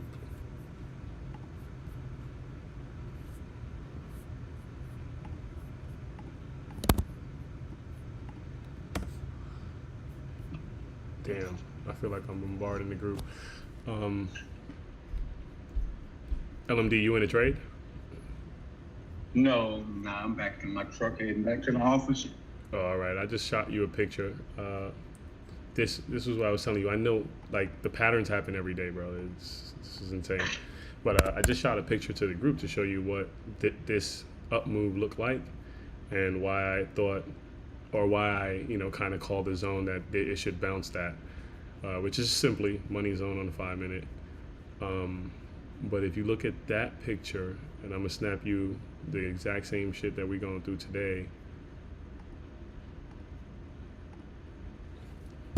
Basically, this entire zone here was the condition, right? And this is today. I mean, it basically looks identical, right? The 15-minute chart has a demand line. They went up, came back down, tested that demand line, started slingshotting up. Once they get across the 50, it's bulls take control. And that's that red line that turns green, smacking the bottom green line at demand. And look, we're right back at supply. It looks like they might take out supply this time. So that level that has VWAP on the right side, that VWAP line is the cyan line. I usually don't have it there because I just don't even trade VWAP anymore, but that was what got you to thinking, well, it could go above or below that. I'm just saying, in my head, my train of thought is, I've seen this before, this is what usually happens, high probability, blah, blah, blah. That money zone is where they're gonna snap this shit to test that red line again. They did it, rejected it, hit the money zone again, immediately wicked, and now they're back up there trying to test it again. The first picture above, they broke through that goddamn thing. So I'm anticipating that play. So I would have just gotten in at the green band and scaled the hell out at that zone up there because I know that's where the sellers are waiting. But yeah, that looks exactly the same, bro. The market, like, this is scary how this shit does the same thing.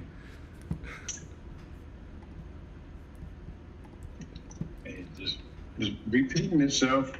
Yeah, it's almost like a reversal play looks the same all the time. Those two pictures are two different pictures, and you can tell by the way the 50 whole moving average kind of trailed the price. But once they hit that demand, you see the move up, get rejected by the red zone, comes back down, get test the demand sends it back up, and they break through the red zone that time. Same thing happened today. So that's why I only call out that reversal play if I see that 15-minute line for the YouTube group. And it has a higher probability than a 5-minute reversal. So we'll see if they could take out this level. But right now, it's looking good.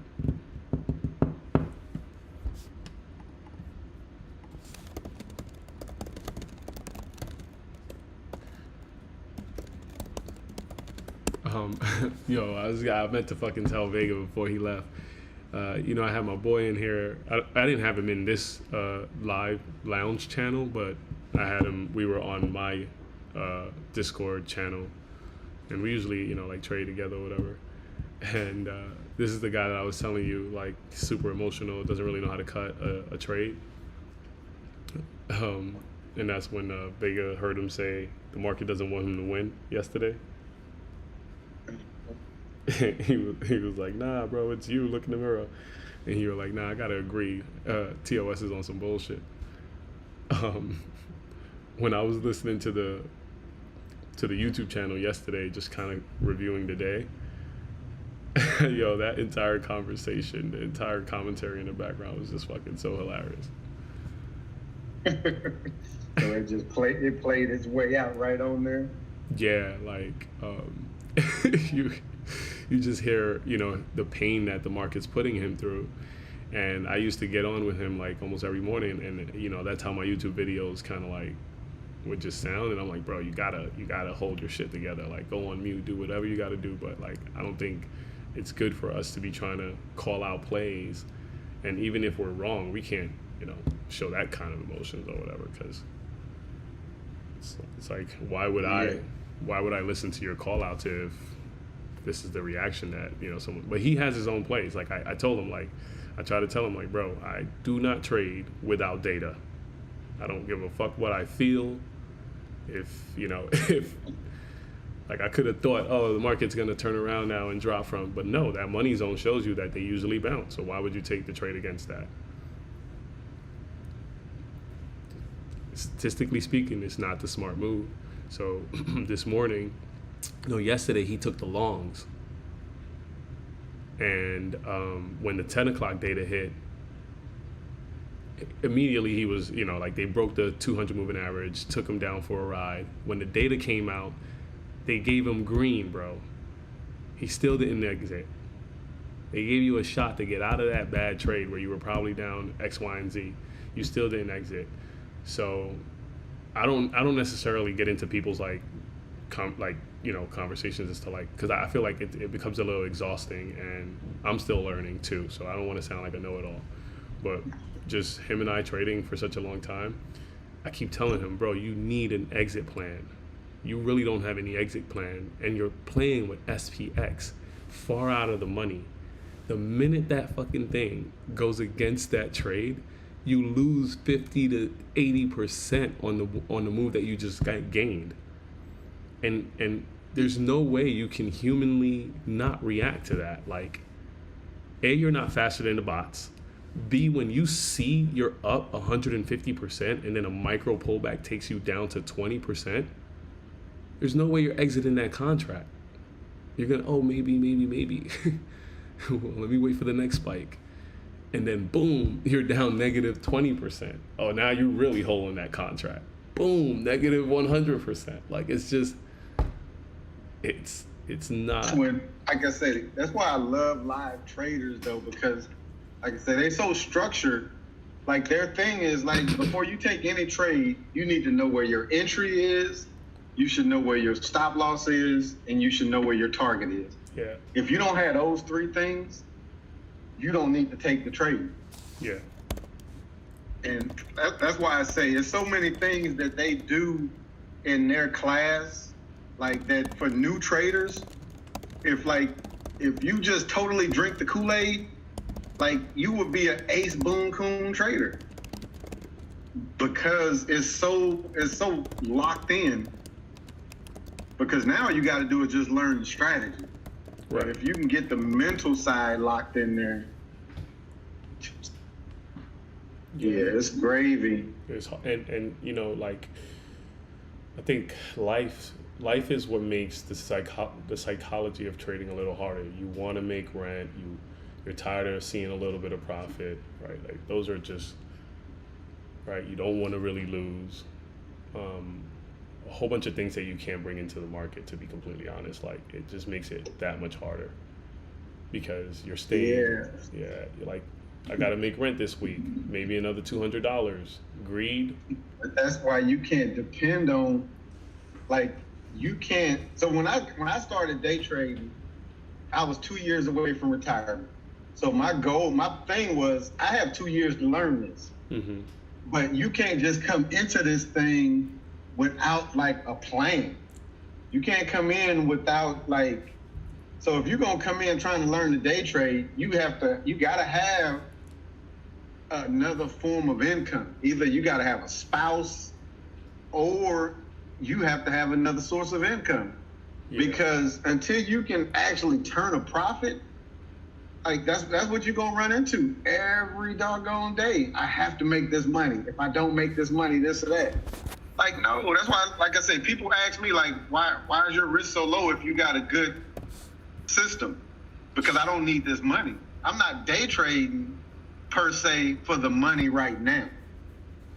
What I'm day trading for right now is to lock in a consistent system and to lock in that, because now I understand that mentality is bigger than the process. Right. The process is good, but mentality and risk management, we always say risk management, but money management also. Yeah, that's risk management and money management is so key that I understand that now. And I'm like, no, I want to make sure when I do retire, and even once I retire, I'm gonna still have income because I have a retirement check coming in. So I won't necessarily be dependent on it. But when I scale up, I want to scale up with that mentality, knowing like I'm doing this because I know I got a winner. I'm not scaling up because I got to try to make this money to survive now. Mm-hmm. Mm-hmm. But yeah, yeah, it ain't easy. They see Google and YouTube videos of people flexing, and they thinking, okay, all I need is a system. All I need is the process. They may go out and buy a course, thinking, yeah, that's all I need. And then the first 3 trades they take and they done blew their account up because they got the big head. Or they might get the beginner's trader's luck where the market makes you feel like you know what you're doing. And exactly. That's even worse. Yeah, bro, because, you know, again, you got to get through the ego part. It's so much. I think I put that in a group one time. I was like, yo, trading, it's just a lot of different things you got to get through as a person in order to become a trader. And then understanding that the market is just random. Even when I call out these money zones, bro, I know that if it doesn't work out, that's where we're jumping ship at. At 50 HMA line, I will jump ship. And if it decides to wick and go, you can wick and go. But if I just believe that this should bounce from this line, so far, 2 trades got me a breakout to the upside. Even if I take that last entry that got close to it, the minute we start failing and break too far low below this line, bro, I will cut that trade because I just won on the other 2. So that's where Mark Douglas became very clutch to my learning career, because he was like, get away from thinking that it's personal. It's a random probability of success. As long as your edge wins more than you lose, you need to be taking every one of those trades. And if you have a risk management that makes you, exit very small losses, but win very big when you enter, you need to take every one of those trades, because once you get into, being afraid of taking it, or being selective about which one you take, you miss the opportunity for the one that should work. And then, with trading, that one that doesn't work it starts to fuck with your ego.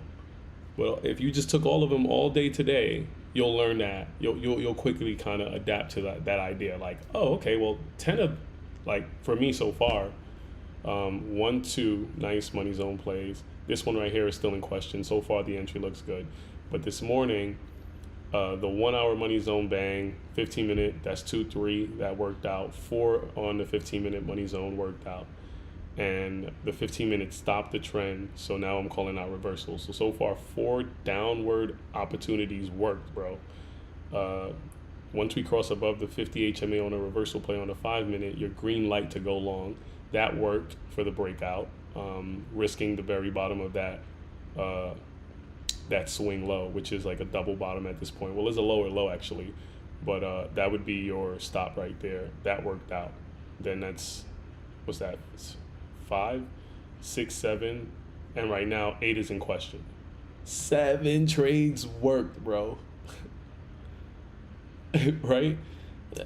Yesterday, you probably didn't even have that many opportunities. But again, if one of these things fail, and you are like, let's say I get into this long, and that long, because of emotions, I don't get out, and I let them take me back to 405, it'll blow those 7 trades.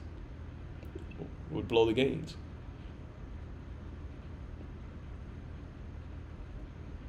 Isn't it? But that's what I always was saying. Like, nah, man, you need to. You see them triggering, you need to be taking them back for it. Yeah, nah.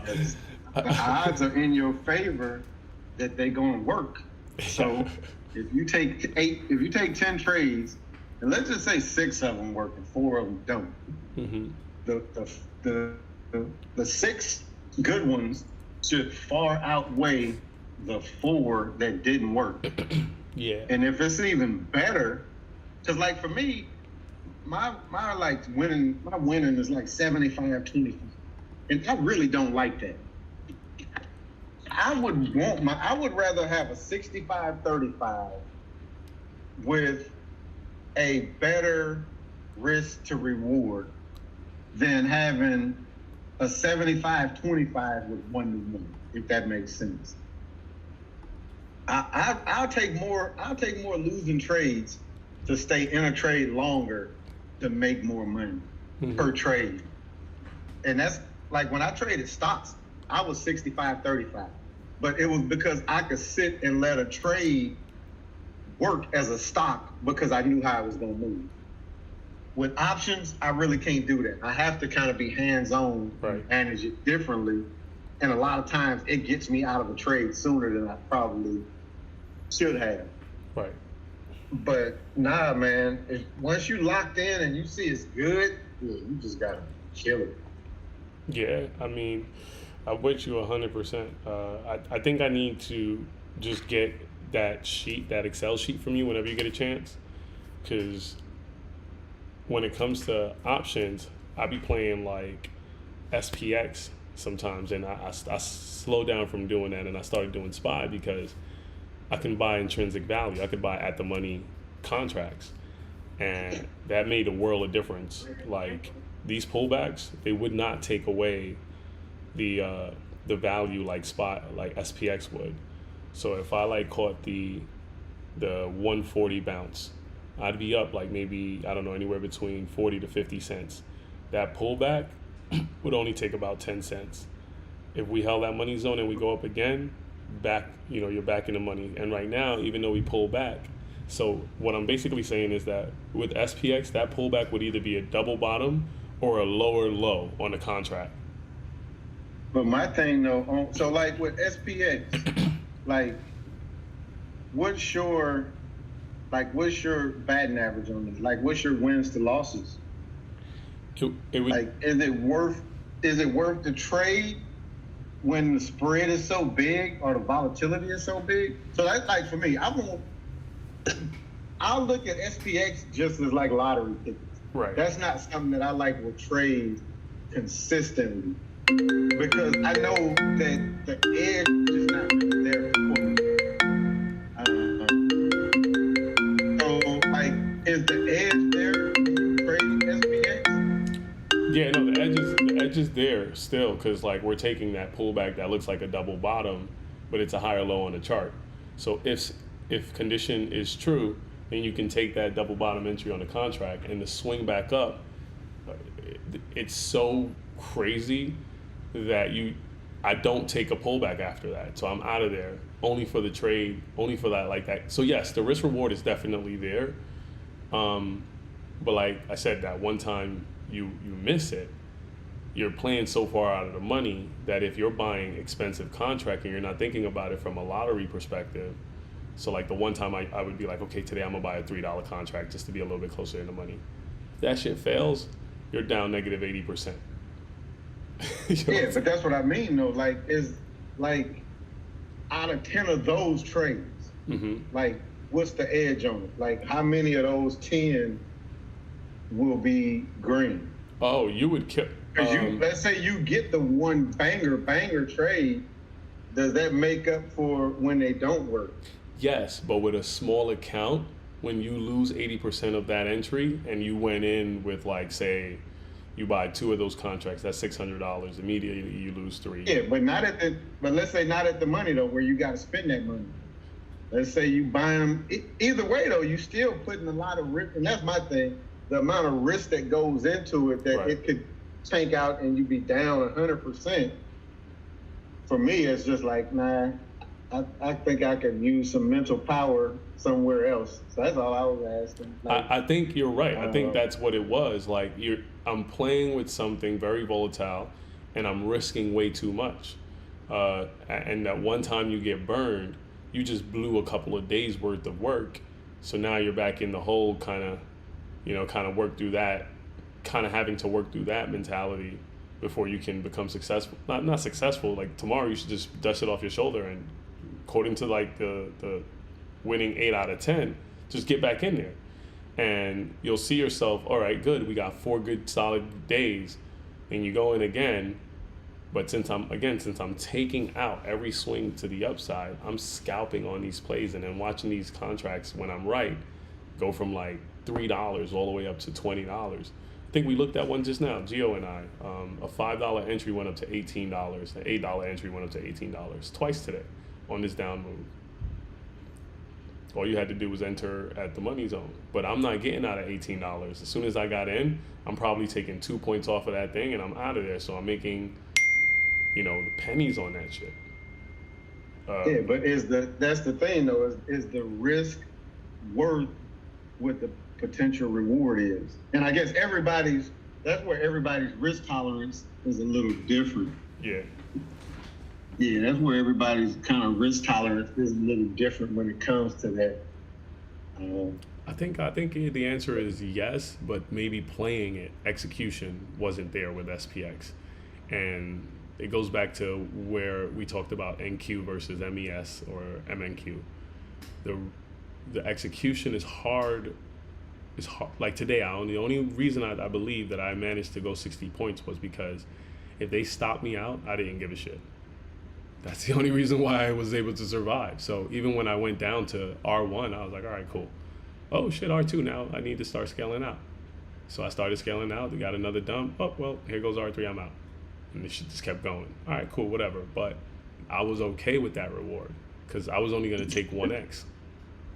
But with SPX, since you're going in, or MNQ, since you're going in and you're not really comfortable with them taking that 1x, you're just getting out without, really capturing the play. So it's taking longer for you to develop the muscles to deal with that risk reward potential. And that one day that you slip up, you just wiped out 3 to 4 days for no reason. And again, it just takes longer for you to develop that trader habit. So like right now, I'd have been out of this trade if I tried to take the next swing up. No questions asked. Like now, no questions asked. But on SPX, if you got caught with that, you start getting into some stupid fucking mental games, bro. But I gotta actually do a recording, man. Yeah, I'm sitting outside of a darn investigation I gotta go run on before I wrap this day up. So All right. call this dude to see Oh shit, we gotta. where the hell they dumping fuel at. So yeah, I'll catch up with you a little later on. For sure, man. Good stuff today. Hopefully we get another good day tomorrow so we can wrap up the week nice. Yes, sir. Yes, sir. Have a good one, Right, brother. man. I'll holler at you. For sure. It looks like we're getting a 15-minute supply lineup here, guys. Be careful. Be careful. I'm killing this bullish divergence play, reversal play. And that would be a 1 hour. I got to start changing this to a 1 hour, 15-minute, 5-minute play. Because that's the type of plays we're taking now. Interesting. Let's see what happens. Hey Joel, if you guys are gonna get into the that option scanner, Yeah. let me know so that I can at least listen in. Okay, yeah, for sure. I got you. On how to build it? Well, either build it or try to understand what you're doing. So All right. Yeah, I got you. I don't know enough about options, I got so you. try to learn. Yeah, so you said you never really messed with SPX, right? No, not really. I looked at it a couple of times and tried to track it, but no, not really. I forget which contract we were looking at, but let me see something real quick. If I go here. Did I pronounce your name correctly, or? Joel, yeah. Mm-hmm. Yeah, Joel. Okay. You go here. How do they call you back in the old country or in the? It's Joel in Panama. Yeah. Yeah. Not Joel. Nah. For some reason they get They it. do that all the time, right? Yeah. Maybe like if I go to like DR or another country, but in Panama for some reason it's like, oh, okay, Joel. They get Well, it. there's a lot of American influence there. So Right, just maybe like in that's why. Venezuela. The damn canal zone. Yeah. Send this to one.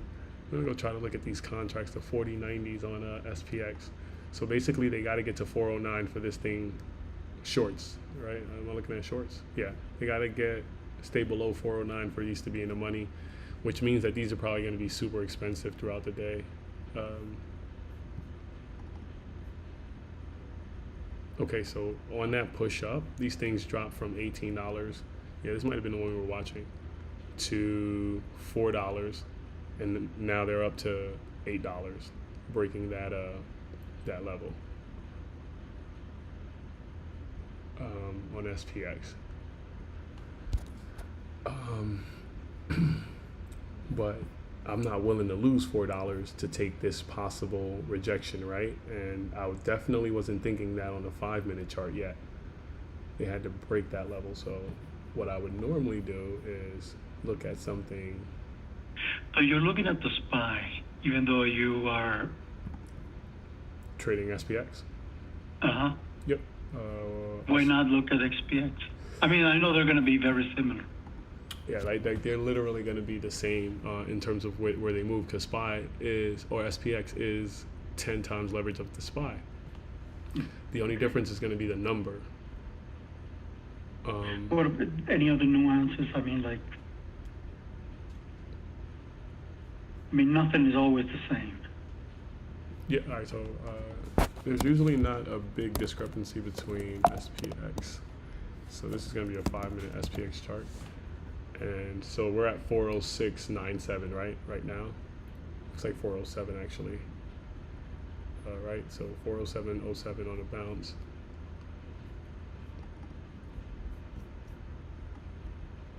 SPX is at like 408, I think it just said. Yeah, 4083.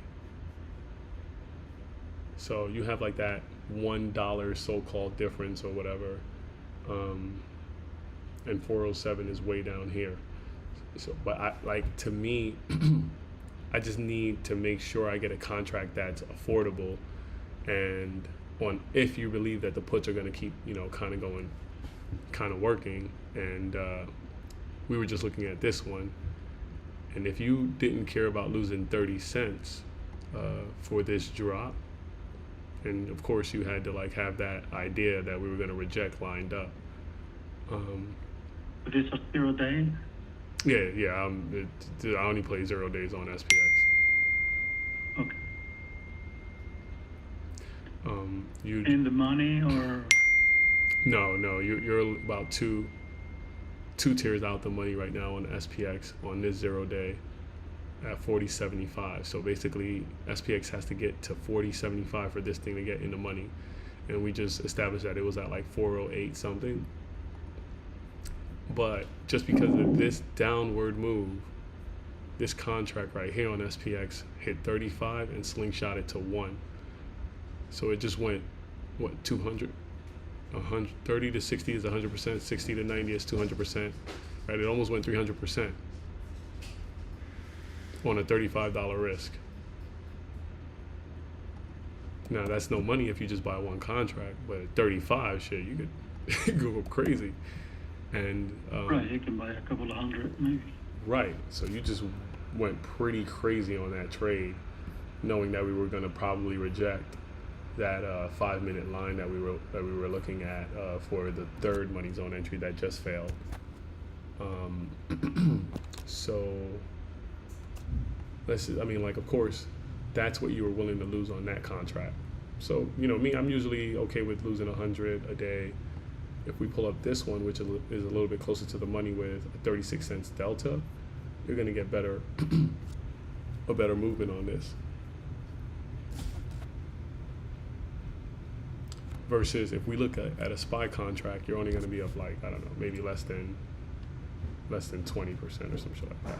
All right, so this one was $1 at the same condition, shot up all the way to 254, so about 150% there, right? About 150%. Came all the way back down to 170 something, so you basically lost all of that in this BS movement right here. Nothing happened. You're still winning. And on SPX, it went from 250 to now only being able to get a bid at 180. And look, nothing happened. This is the craziest thing to trade. So I usually always sell into strength. And maybe I don't make it all the way up there, but as soon as we would have got this wick up here, I was probably getting out right here at 220s. So 120%. And this thing could snap. If we go down again, this thing will be up to $5 in no time.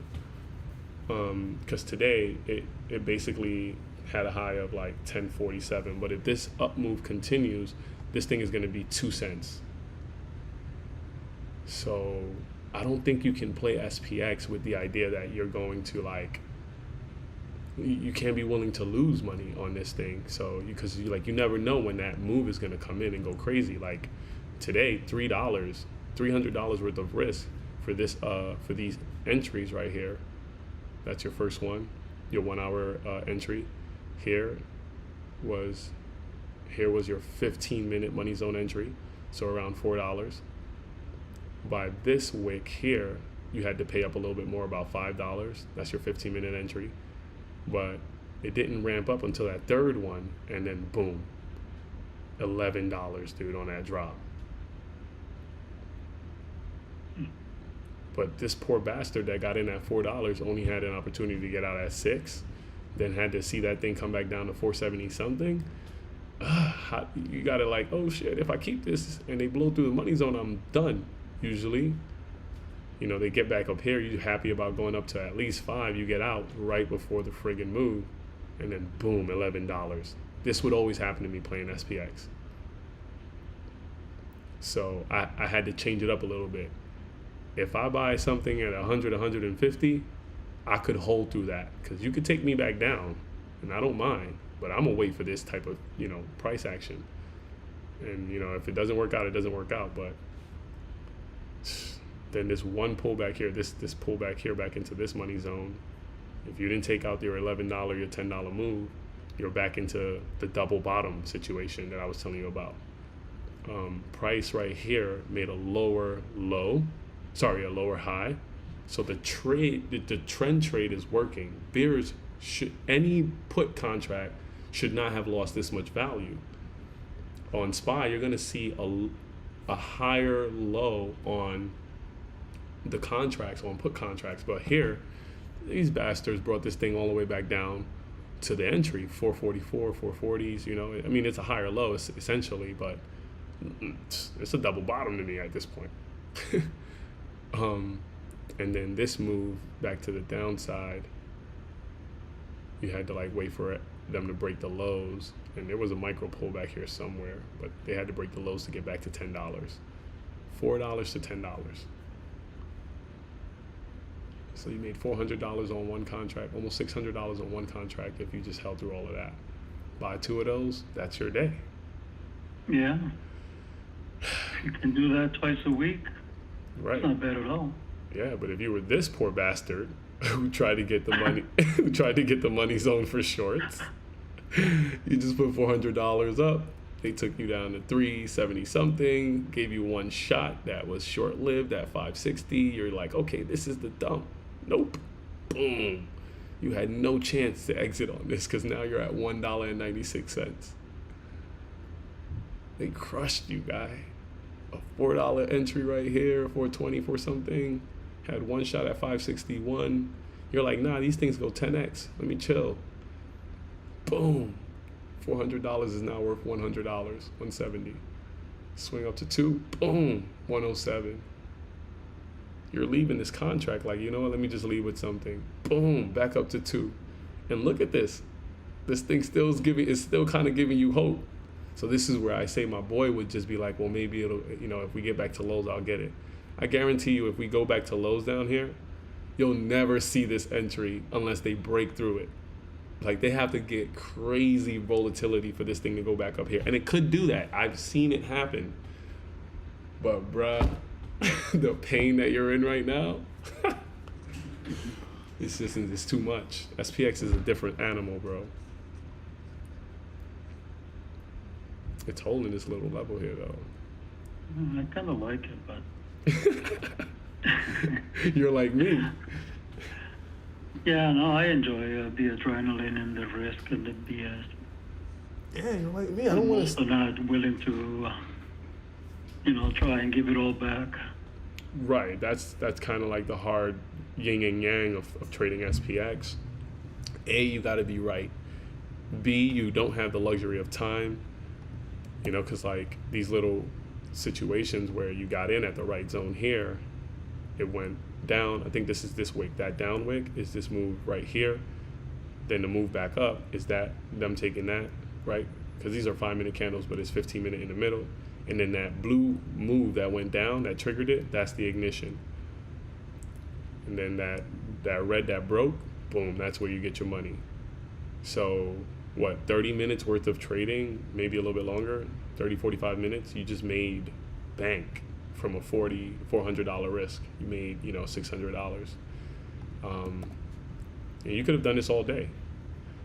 But again, like, it's that one time you hold through this, kind of craziness and you just lost $400. Tomorrow you better have enough ammo to get back into this type of mentality. And it's a lot. It's like, am I going to be right this time? Is this time going to be that time? It's too much to get into. I don't do that anymore. I'm taking that money zone and I'm going to just deal with the consequences. But me, now I have to just go in light until I get the account to a level where I can play a $400 risk and not care about the loss. But right now I'm only at like 150.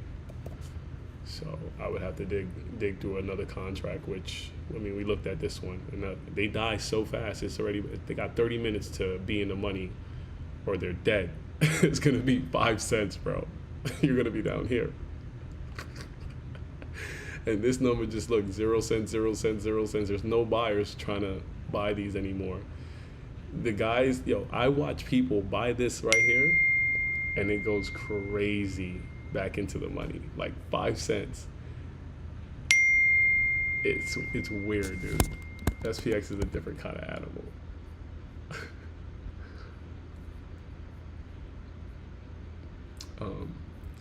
I gotta run real quick though, Gio. I gotta make a mixtape for someone that's doing something at like 6 o'clock. Yeah, of course. But I might be able to get back to you on that options charting in a second, all right? Yeah, I mean, when you have time, you know, whatever little bit you can teach me, I'd be grateful. For sure. All right, we'll talk soon. All right. Bye now. Let me put up spy. Jump up out of this room. All right, how are we gonna mix this thing?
Just came back real quick to say that zone I highlighted there was right here was for a possible 15-minute money zone bounce, right? So that was this area here. It wasn't the cleanest. They got down there, established a base, gave you the bounce candle right here into a white accumulation. After white, you want to see green and nothing but green. After that, you should not see red. However, this zone, it's everywhere. It's, you know, your 407 zone came up on a 5-minute back here, can knock us down. This was your 15-minute, when it went up there the second time, the 15-minute established it as a zone, knocked us way back down into a 15-minute money zone. But don't forget, it's on the big boy, the 1 hour.